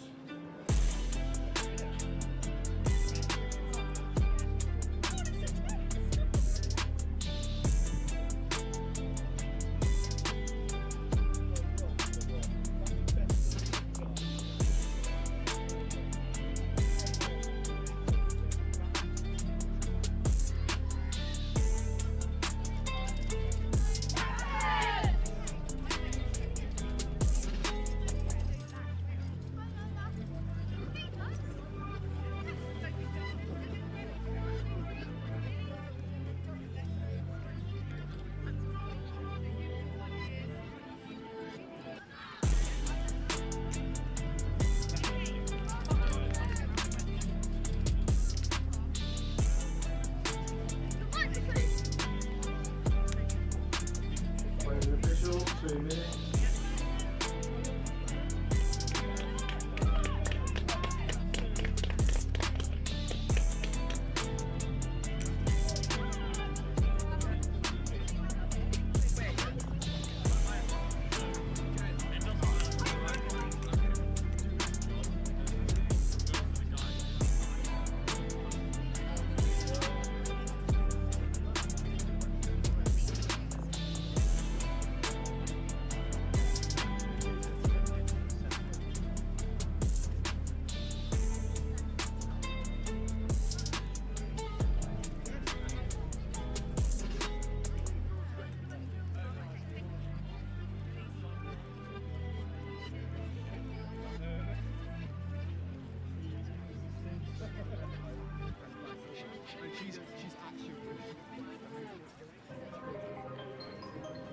Players and officials, 1 minute.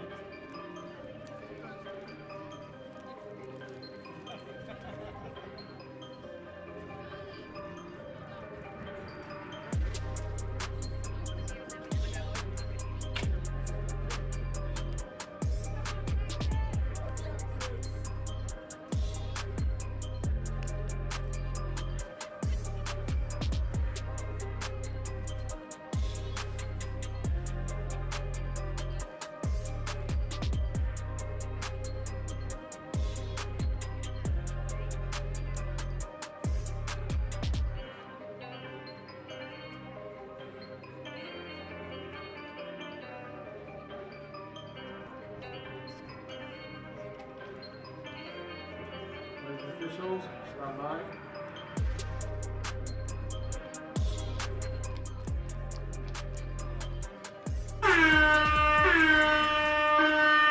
Just 45 minutes of touch rugby left on day one of the Junior Nationals here at Riverside, and 15 of them come in the form of this second half encounter between the South East Sharks and the Southwest Saxons. What a winding run that is to get the half underway, and I think it's been given as well.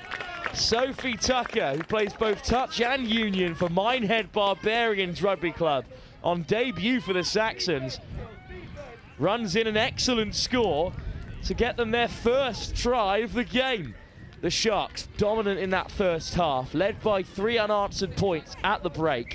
Well, they've been pegged back already with 6 touches on the half for the southeasterly side. Just to remind you of how it stands going into this fixture. This is the Southwest Saxons still hunting for their first win of the competition, so they sit in 6th place in the pool, whereas the South East Sharks are in 2nd, joint with the Midlands Tigers, just behind the undefeated West Wildcats. A win for them would be a great result and would almost guarantee their place in the final round, with just a few fixtures remaining tomorrow in the pool stage. But they can't be complacent here, as shown by the bright start that the Saxons have enjoyed as they put it down just inches from the line.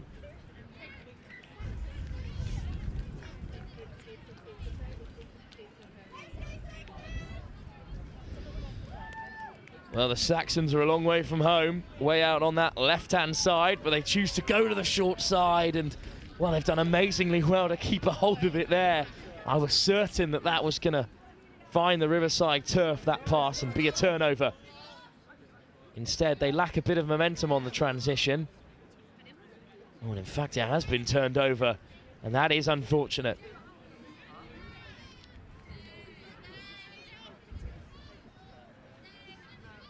Well, here go the Sharks then, looking to respond after conceding early in this second half. Yarka takes on the Saxons captain. Touch made by Millie Harvey, but still here come the Sharks. Great hands flashed across. Beautiful pass from Ahad. Charlotte Elton slides in for another try for the Sharks. That's just impeccable technique, great pace to the pass. Alex Ahad enjoying an excellent start to the second half.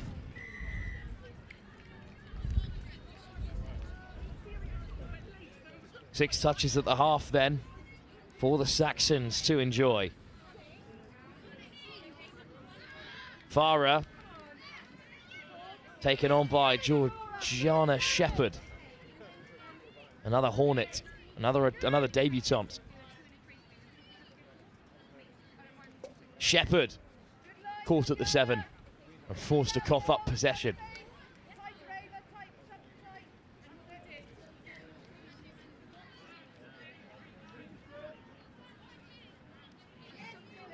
Good transition from the Sharks, looking dangerous as they scoot away from another defender. Oh, but it has been a turnover, an important one for the Saxons as well.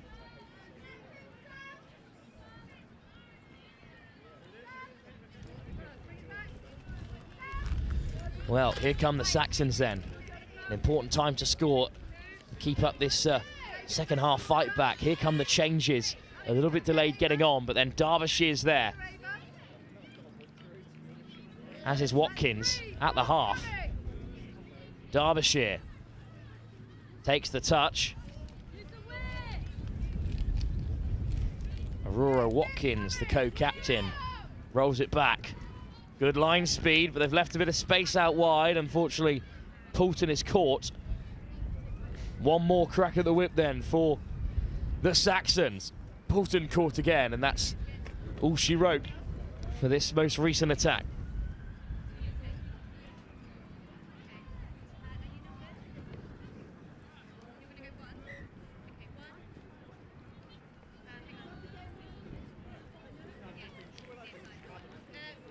Well, it's another mix-up that might give the possession back to the Saxons. They're enjoying a lot of field possession at this stage of the game. But what use is field possession if you can't cross that white line? That's an excellent driving run. Exactly what they needed. Holly Derbyshire again. Involving herself in the attack. Harvey finds the pass. Well, it's just a miscommunication there because Poulton was coming on the short line. And that's unfortunate.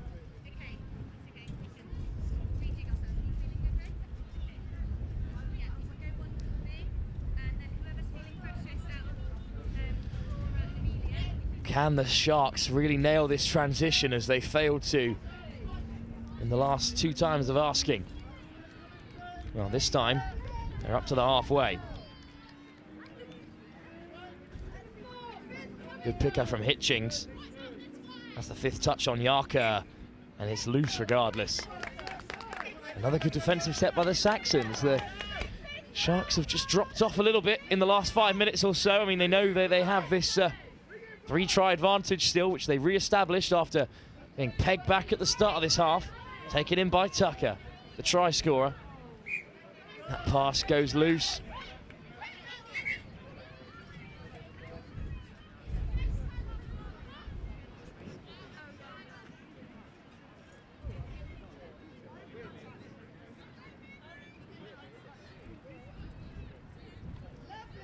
Touch made just inside the 10. This is a better attack from the Sharks, and then on to add some real impetus is Abbasian. Ruby Abbasian again. Inside and out from Hitchings. Touch made on Gray. Round the corner they go. Ahad, wonderful footwork. Ahad's over for the Sharks.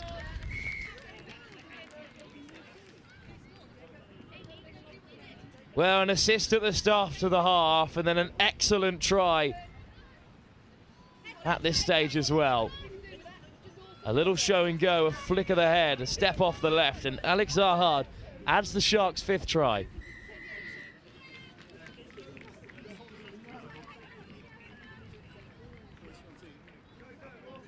Well, the sign of a good team is when you're perhaps not playing your best, that you can just turn on the style again, like Alex Ahad has for the Sharks.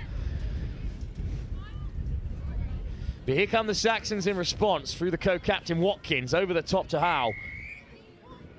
Comes back though for the forward pass. I think it's a turnover, and indeed it is.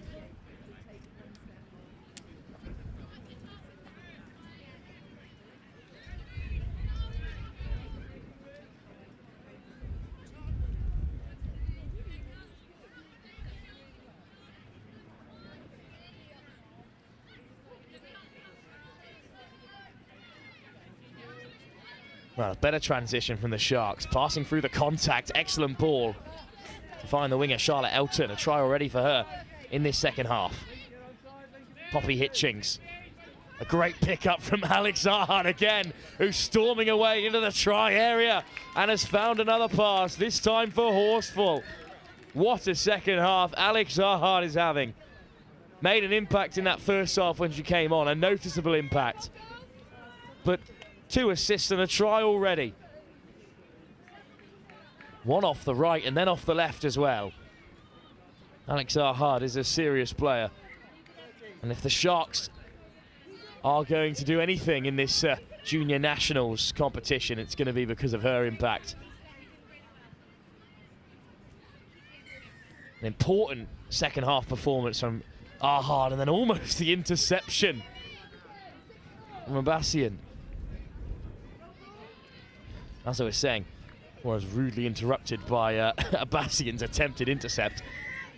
If Alex Ahad hadn't come out and performed like this, then the Saxons may well have got themselves back into the game, because they performed excellently well in this second half.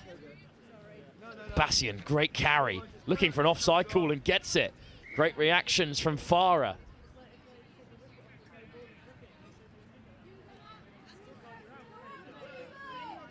That's a hint of a forward pass. But Abbasian instead takes it on and hands it off to Hitchings. Up to the 7. Good pickup from Yarker. Hitchings again. I'll take it down the short side. Touch made by Poulton. Good defence from the Saxons. Abbasian. Gray. Oh, and then round the corner from Elton, but the touch is made. Turnover for the Saxons. They win the penalty. Well, the wind is howling still, but it's at the backs of the Saxons, so can they use it to their advantage? Strong first carry. And then heading towards the box. Plenty of instructions coming from the edge of the field. Oh, and it's just been put down, but I think it was a touch first. Sophie Farah finds a good pass into the path of Watkins, the co-captain. Plays for Chippenham Rugby Club. Both touch and union. Carried on by Harvey. Her second year playing nationals. Her brother's also in the under-14s boys side. But the touch there is a turnover for the Sharks. Taken on by Gray. Alex Arhard again involved. Arhard, wonderful weaving run. Up goes the hand though, touch made by Farah.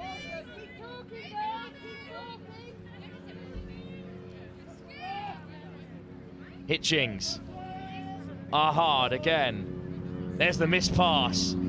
Searching for the corner, but unfortunately there, Henderson's just eating up all the space for the winger. So they'll have to reset. In fact, it's going to be a Saxon turnover.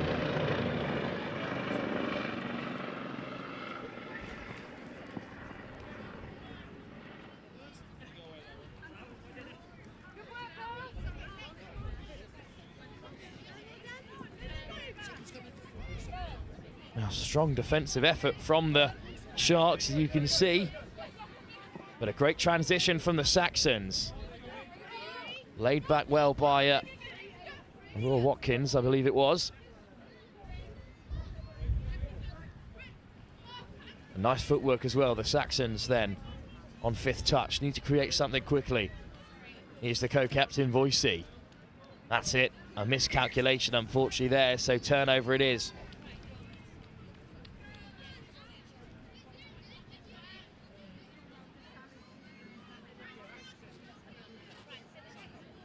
Up to the halfway.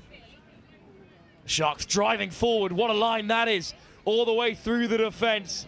Horsfall has her second try in the second half. Perfectly timed acceleration. On came the afterburners and she showed the Saxons a clean pair of heels. Horsfall over for the Sharks. A seventh try with 2 minutes to go.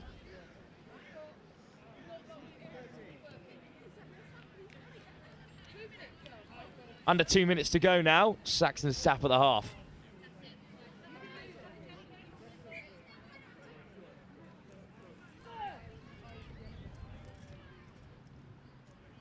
Here's Tucker. Try score already today in this game. Here's just a half. Farah. Nice carry from Watkins. Just caught by the Sharks. Farah. Oh, it's a nice ball, but it just catches Tucker by surprise. One more chance then for the Sharks to rack up another score as they look to head towards the box. Up to halfway. Alex Arhard. Nice footwork to get away from Watkins. Beats defenders comfortably every time in possession, but that's a loose pass. Under a minute to go here.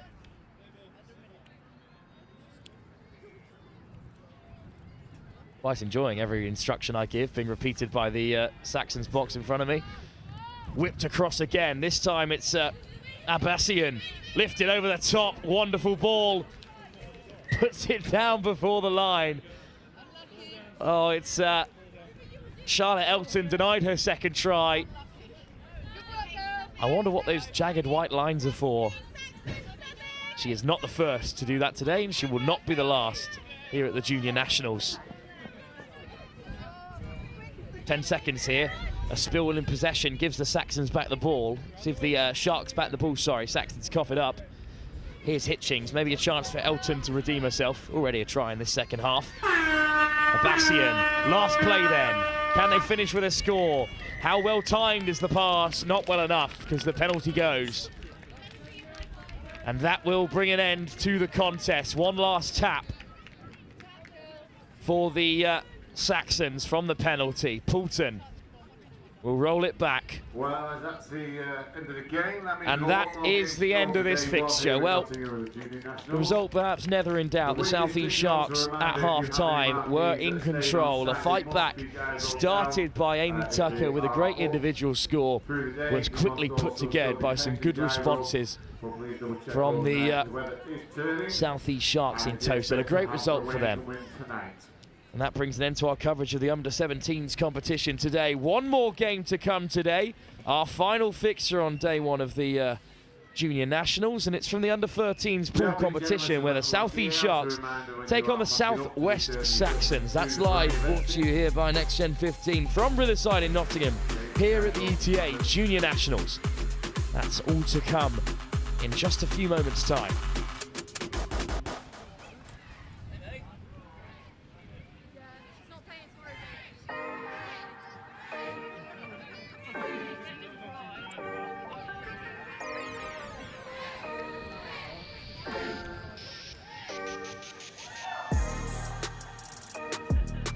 A reminder when leaving sub boxes, please ensure the sub box is clear.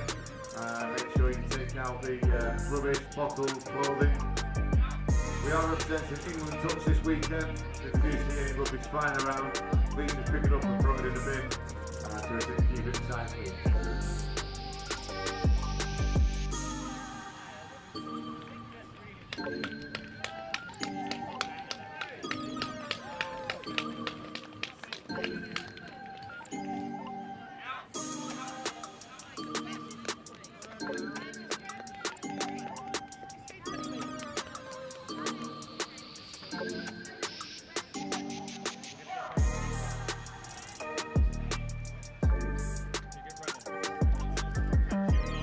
A reminder that today is the only day that take that photo or take your photo. So if you have a team photo, you need to get that photo done today. Take that photo or only taking photos today. They are on site tomorrow, printing off and selling the photos, but today is the only day they are taking the photo. If you haven't had a team photo yet, your time is rapidly running out.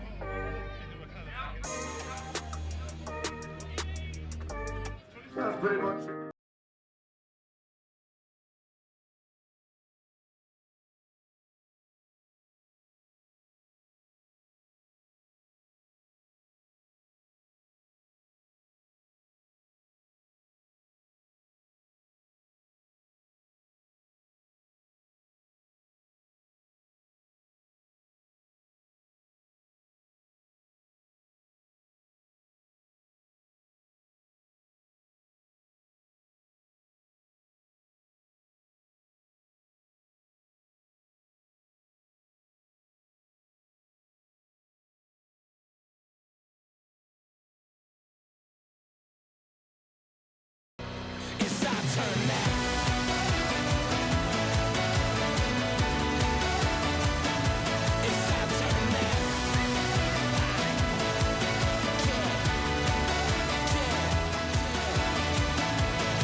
Final game of the day, and it's action again from the girls under-14s competition. It's the Southwest Saxons again in action against the Sharks. The Sharks are the runaway leaders in this under-14s pool. They've had a really strong performance so far today. They're on 12 points. They're undefeated 3 from 3. This is the second meeting between the two sides. The last time they met, it was a closely run 4-1 affair. And we're expecting similar in this fixture today.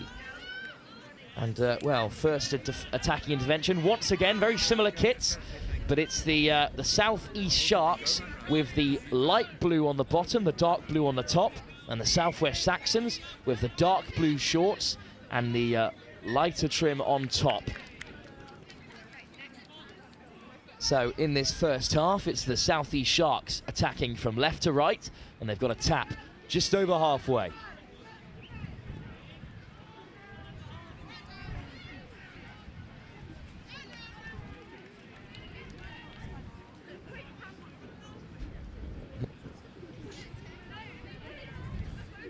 Now the Sharks edging ever closer to the line here. Great running defence here. That's a lovely ball, and they'll be over for the first. Well, that's the perfect start. Looking to get their second win against this same opposition. Of course, a growing sport and a growing age group as well. So only 3 teams entered at under 14 level. But it's good for them to get this amount of experience and exposure. And that is a great finish. Great assist as well on the way through. And the Southeast Sharks take an early lead.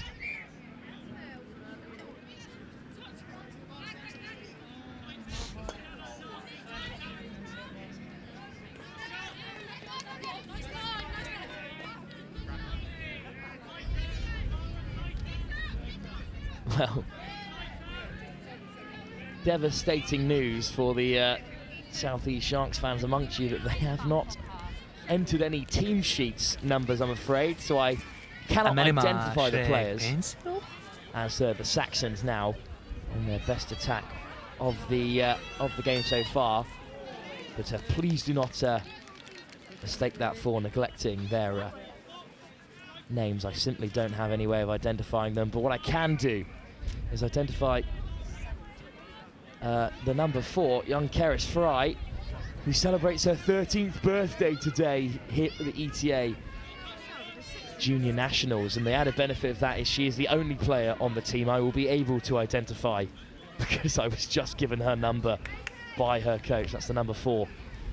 Keris Fry turns 13 today. Congratulations to you and happy birthday, Keris.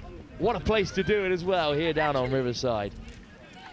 As for the moment, it is the Saxons who look to break away down the right-hand side. Great pace from Hutchins on her debut.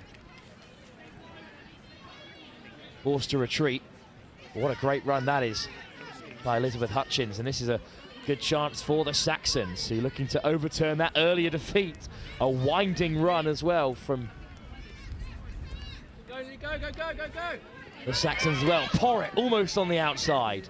Caught just about. It was a great run from Imogen Webber as well on the way through. But in the end, it's a turnover, so the Sharks can play away.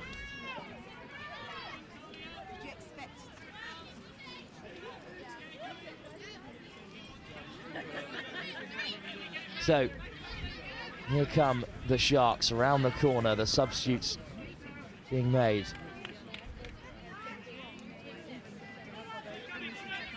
Good defence at the moment from the Saxons, but that's a great driving run through the centre. Touch made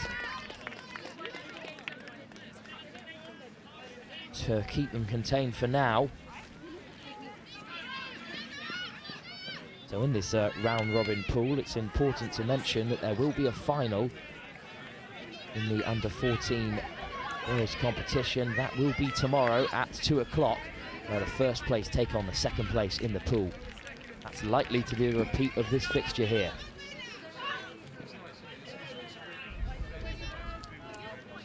Now, complaints of no touch, but a touch indeed made on Aria Griffiths.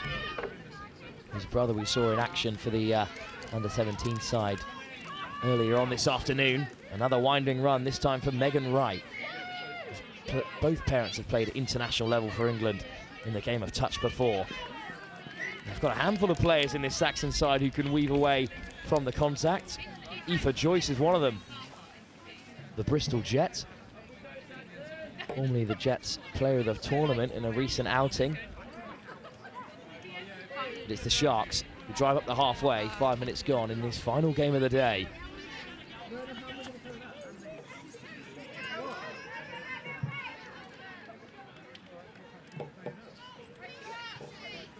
Good strong carries from the substitute. Good pick up. And then excellent weight on the pass, but it's just behind the closest Shark in attack. So unfortunately the ball goes down there. But a chance for the Saxons to rebuild, though we've already seen in our previous fixture the Saxon side who were defeated by the Sharks. At the moment things seem to be going that way.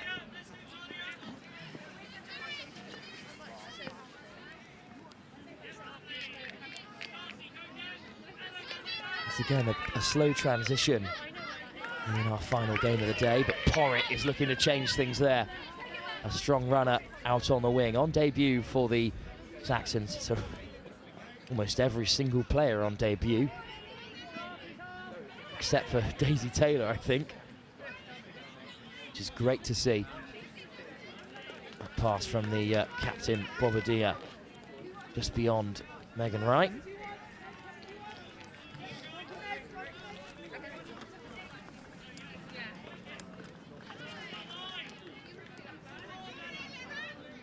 Well, this is another good attack by the Sharks. They've made it to the 7. Oh, nice footwork. Oh, and again, 2 lovely steps, but a touch just about made.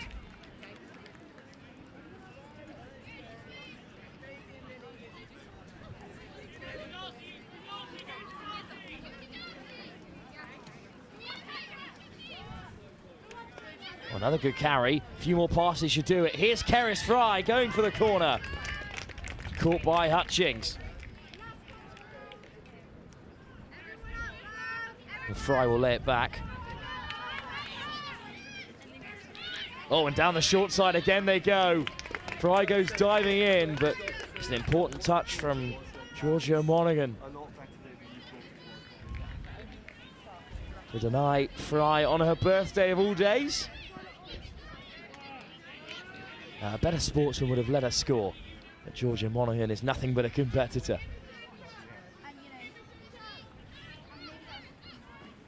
And in a game as tight as this, who can blame her? The Saxons still very much in the contest. They were defeated 4-1 the last time these two sides met. We saw off the Wildcats as well, as we saw earlier on today. That's an excellent line by the co-captain Bobadilla. Here's the winger Porritt. Asked to do quite a lot down this left wing.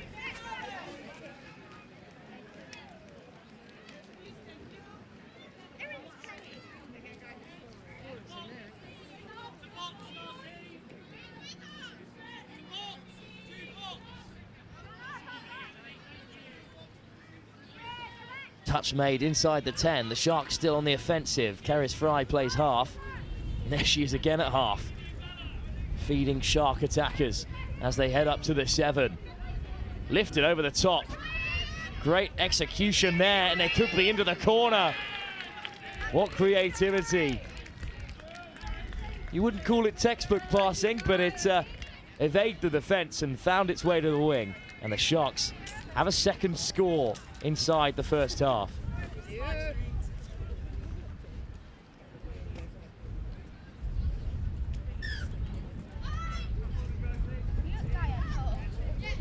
Inside 10 minutes as well, so still plenty of time for the Sharks to increase their advantage, or more time for the Saxons to get on the scoreboard. What pace right down the left wing, tight to the touchline. Hutchings goes over. An excellent finish, weaving on the outside of the Shark winger. Just great acceleration, caught her by surprise. Hutchings scores, and the Saxons are on the board.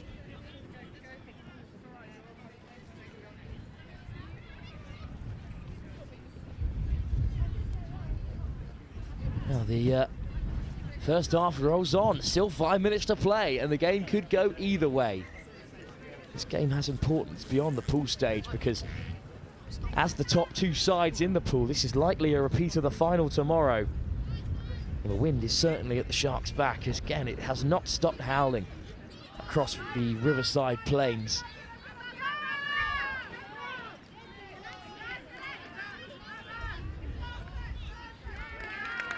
Great defence by the Saxons to shut the door on the Sharks.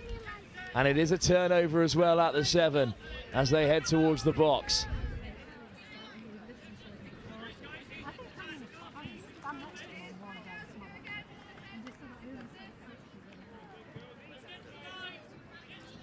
Well, unfortunately, they go both ways as the penalty hands the Sharks back possession. That's an excellent line. Almost crashing over, halted at the 7 this time. There's a big miss pass. Good defence, flying out of the line to make the touch, Isabella Shaw. It could be over on the left-hand side. Porritt with a good read, gets across to make the touch.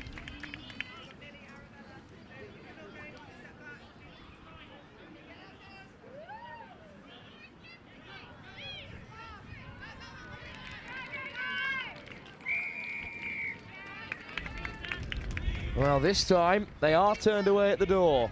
No penalty to bail out the Sharks on this occasion. Great defence by the Saxons. And an excellent transition. Oh, getting on the outside again. What a run that is. All the way up to the 10. Excellent work from Griffiths. More direct running from the Saxons. What you need at this point of the game. The try scorer Hutchings is caught in touch. Aria Griffiths again. Arabella Stewart making good ground all the way up to the Shark 10 metre now. That's 5th touch. What can they create? Well, it's a good take under difficult conditions from Millie Bobadilla. Another Hornet from Western Supermare. Here come the Sharks though. It's only their 2nd touch, I believe. Unfortunately, just put down. We are in the latter stages of the day. They've played a lot of touch today, these young women. That's an excellent carry round the corner from Monaghan.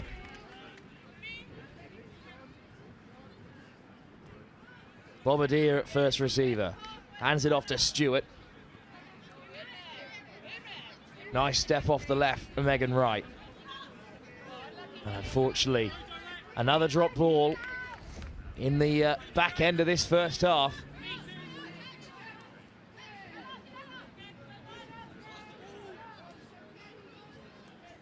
Two good carries up to the 10. Almost up to the 7.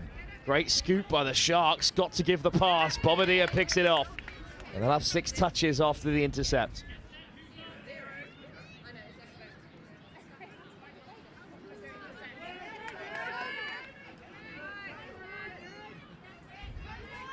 That's a nice carry again down the right-hand side from Monaghan.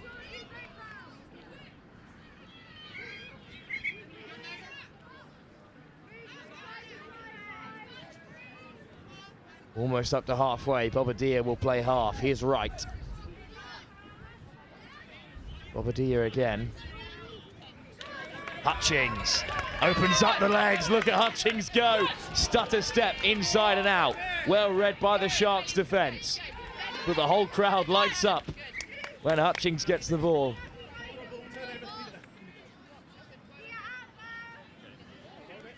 That's the turnover.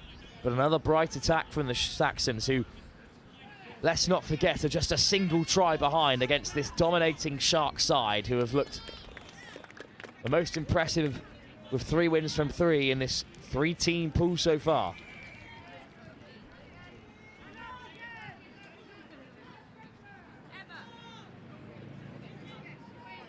Good interplay by the Sharks, who could extend the advantage right before the break. Important touch from Monaghan. Offside not given.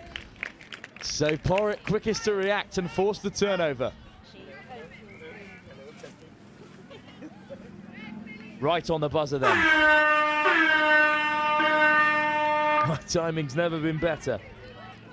The Saxons will tap and take the touch. Porritt might look to take them all on, but is caught. So that will bring an end to this opening set of 15 minutes here. And it's a closer game than perhaps we might have expected. The South East Sharks, undefeated in the pool, ladies and gentlemen, that concludes are being well contained by the South West Saxons, who have looked bright in stages as well. They trail by just a single try. They're certainly still in the game. And in a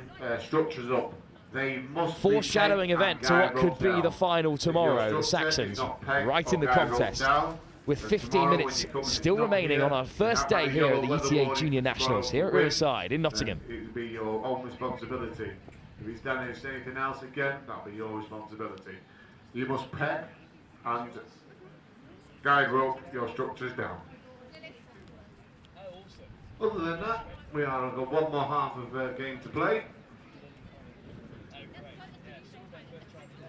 Quick announcement as well, lost property. We've received some lost property. It is a young child's top for, looks like it's 9 to 10. So if your child's missing a t-shirt, please, we've been handed it in. It was near, I believe it was near the Wildcats campus. So if your child, 9 to 10, is missing a red t-shirt, you can get it.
Players and officials, this is your 2-minute warning.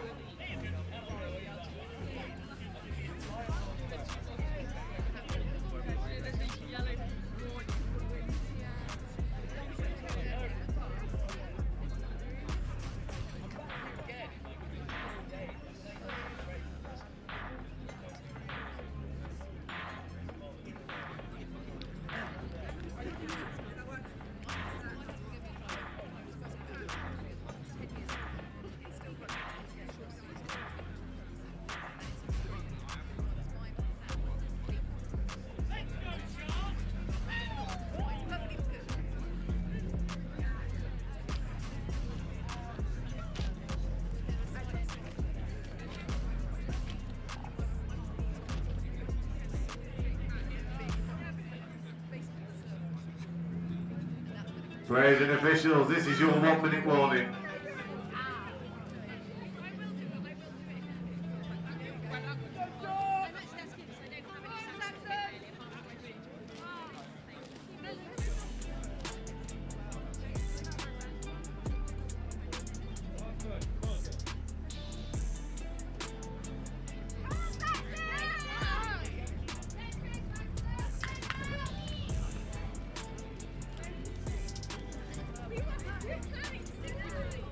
Players and officials, this is your 30-second warning. Please take to the field, ready to play.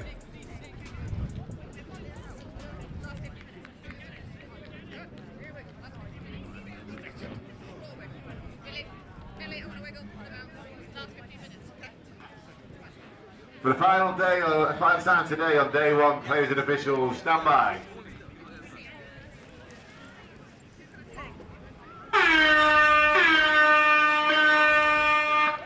The hooter sounds for the final time on day one of the ETA Junior Nationals. Just 15 minutes remaining of our coverage, and it's a pool fixture from the women's under 14 competition to get us started. And straight away, now playing from left to right, the Southwest Saxons almost went over once again for Elizabeth Hutchings, who scored their opener. And what a position they find themselves in. Here's Shaw, almost away. Lily Dean. Shaw, the pass goes awry, couldn't pick out Porritt. I was just discussing with a couple of the parents on the sideline, something that I expected given the number of debutantes, but today really is the first time that many of these young girls have played together. A lot of them come from a union background, just getting into the game a touch, which you love to see. Certainly two sports that can exist independently and alongside each other. It's great to see the involvement from across different age groups, and one can't underestimate this valiant performance against a very talented Sharks side that could be off to the races again down the right. One more touch to play. Keris Fry plays half.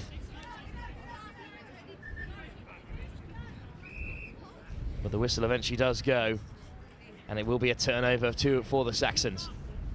It has become very quickly bitterly cold here at Riverside as the wind continues to howl. You can see it on the sideline, plenty of rather cold supporters and players alike. But not long to go now before the end of day one, and they've really got to make every moment count. We must touch on the coverage tomorrow, of course. We'll be back bright and early at 9 o'clock for the first game. Action from the under-14 pool stage, followed by an important game in the under-17 men's pool when the Midlands Tigers take on the Northwest Wolves. Two more pool games follow, one from the under-12 and one from the under-17s, before knockout footy all the way from 11:50 with a under-14 and under-17 semi-final, followed by finals back to back to back to back to back, starting with the under-12s and moving up the divisions all the way to the women's and men's under-17 finals at 3 and 4. Those are our final games of the day. So bright and early for us in the commentary box, and those on the cameras upstairs who have braved the wind all day. Well done to Nat and Anna, who have been up top all day, as well as the production team who have kept us flowing here at Next Gen 15 in the ETA Junior Nationals, which has been just a wonderful advert for the game of touch. As still the Saxons keep out the Sharks, but there's an offside call, so they're roaming towards the left-hand side, and they could have another try here. And the conversation takes place between the referees.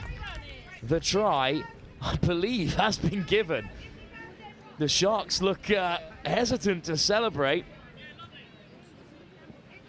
but the refereeing team of Mags von Kron, Julian Edwards and Nat Morris do eventually award the score. So despite the Saxons' best efforts, they do go behind by an even further margin after cutting that 2-try deficit.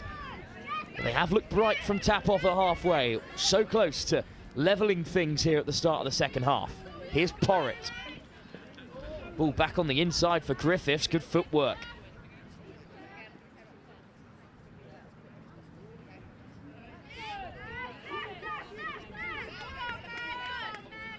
Here's Megan Wright, stopped at the 7-metre.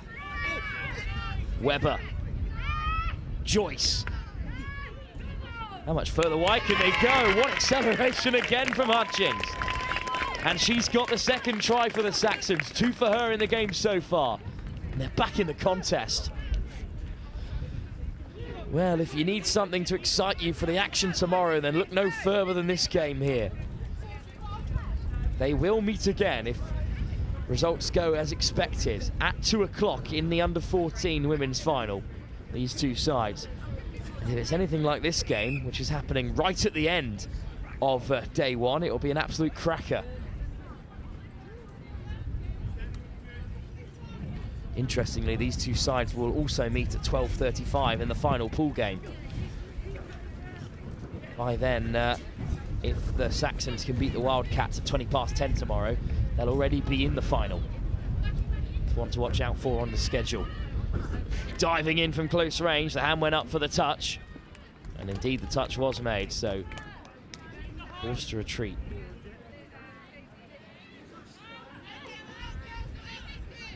Good line speed, putting pressure on the Sharks, and the Saxons win it back.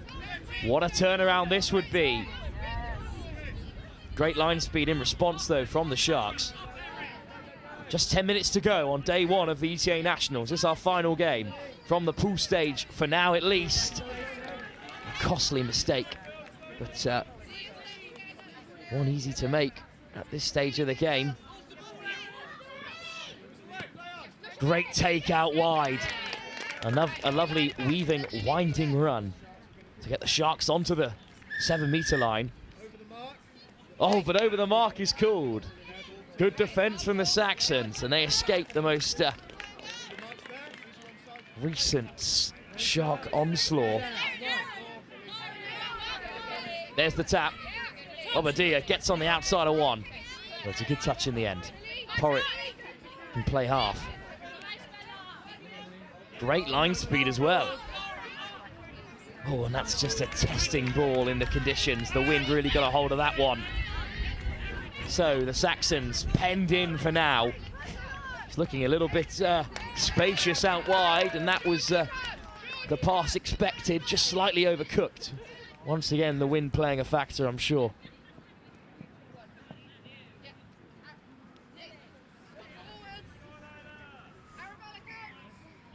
Great running again. Southwest Saxons look to transition, almost up to halfway. Hutchins forces the touch. They're a long way from the box. Oh, what a run that is, up to the 10. Perhaps they don't need the changes.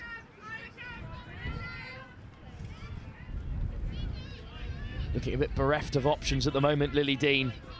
Hutchings. Dean again.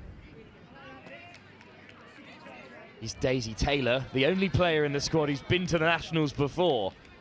And on the 6th touch, is forced to turn it over.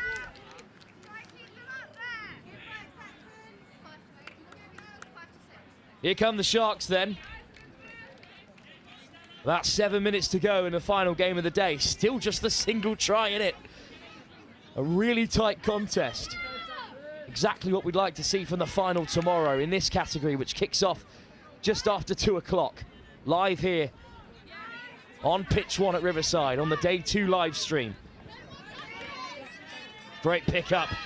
Lovely driving run. Just about caught by a Saxon on the retreat. And that's 6 touches as well.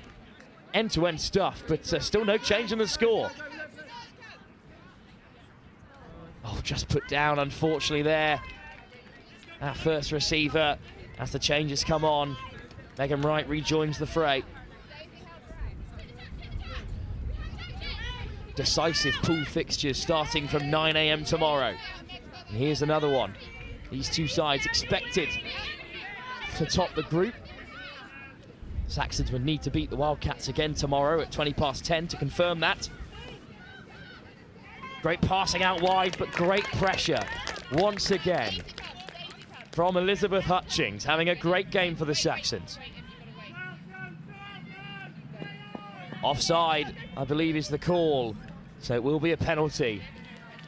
You could hear that cry from the touchline of 12 no, but unheeded by the Sharks.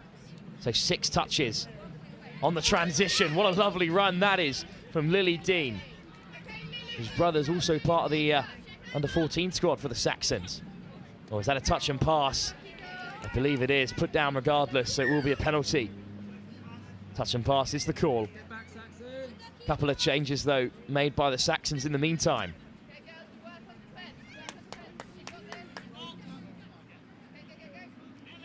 Five minutes to go here. And this game has turned into quite a fascinating contest between two sides who we know will likely meet in that final tomorrow.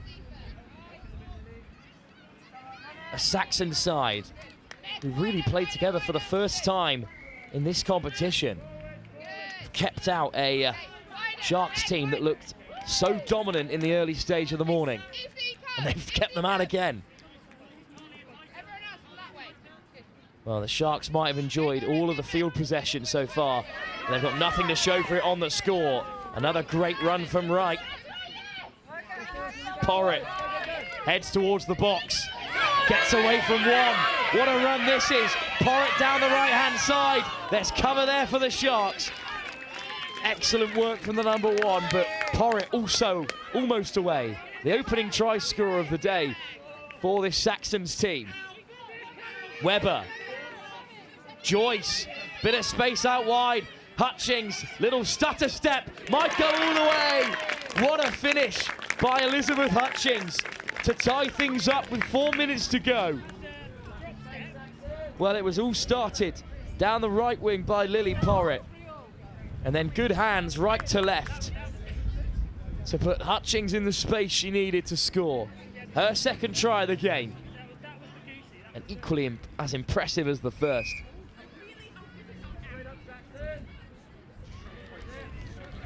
A defensive set then for the Saxons.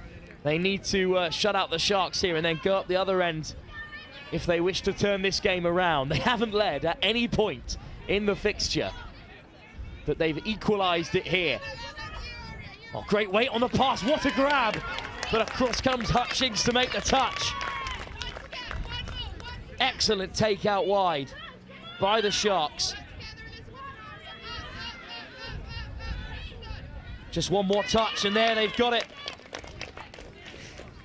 Here we go then, 3 minutes on the clock. It's all square here. 6 touches for the Saxons to play with. Defeated by a margin of 4-1 earlier on today by this same Sharks team. Porritt looks to get on the outside, but is well marshalled in the end. But they've made it to the box. What passion from this under-14 side. The touchline in front of us here is absolutely going off, and there's a line break through the centre by Joyce. Pulled back for the touch. The Bristol Jet almost away. Oh, called all the way back to the 10. Oh, it's a penalty as well. So a big chance for the Sharks.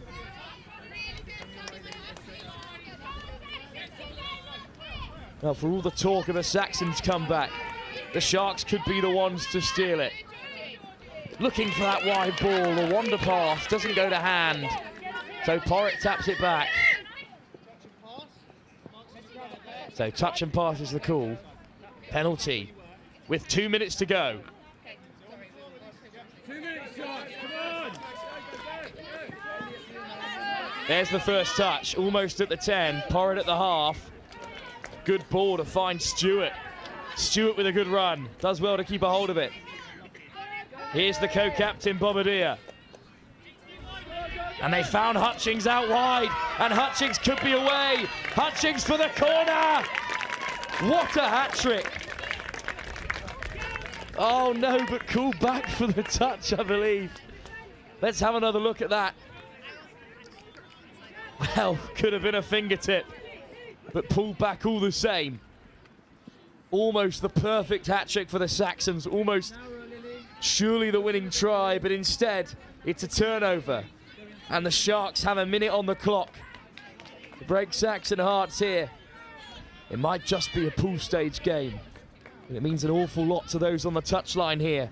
Regardless, what a performance it's been to turn around a 4-1 defeat earlier in the day, and even to draw level against this team who they will likely meet in the final. It is some performance. 30 seconds on the clock. Here is Stewart, almost up to the 10. One last strike. Porritt stepping inside and out to get away. Caught just inside the 10. 15 seconds to go. Stewart just beyond Bobadilla. And that might consign the Sharks to a draw with the Saxons, one that they will absolutely take, given previous results. There's the final touch.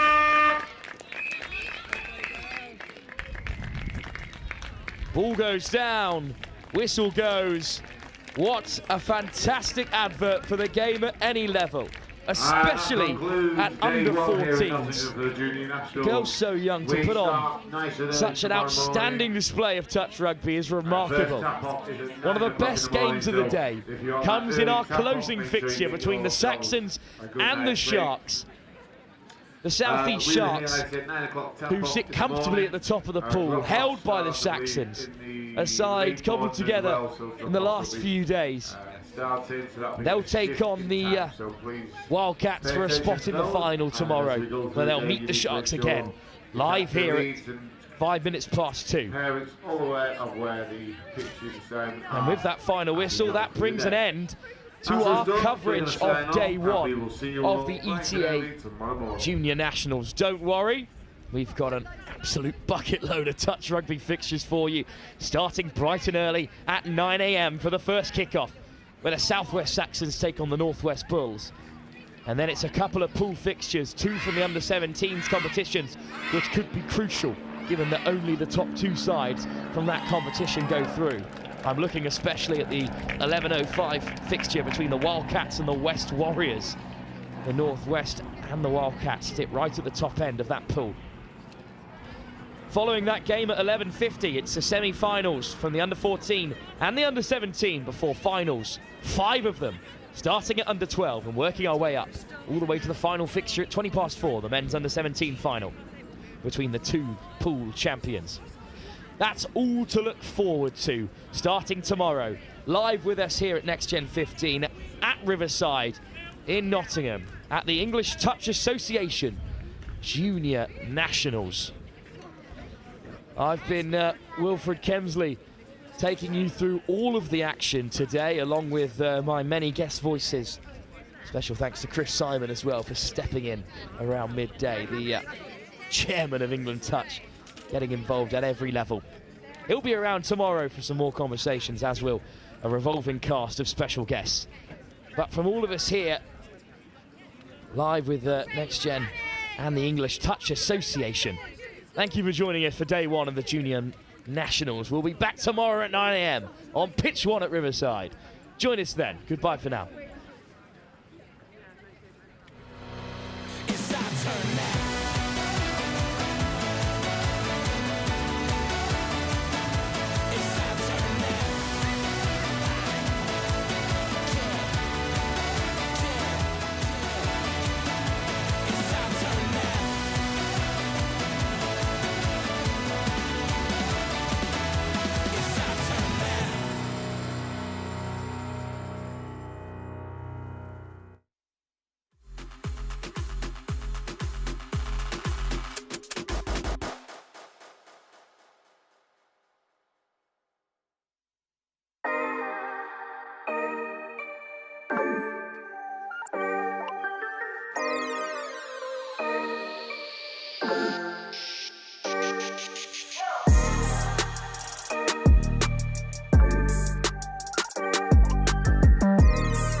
You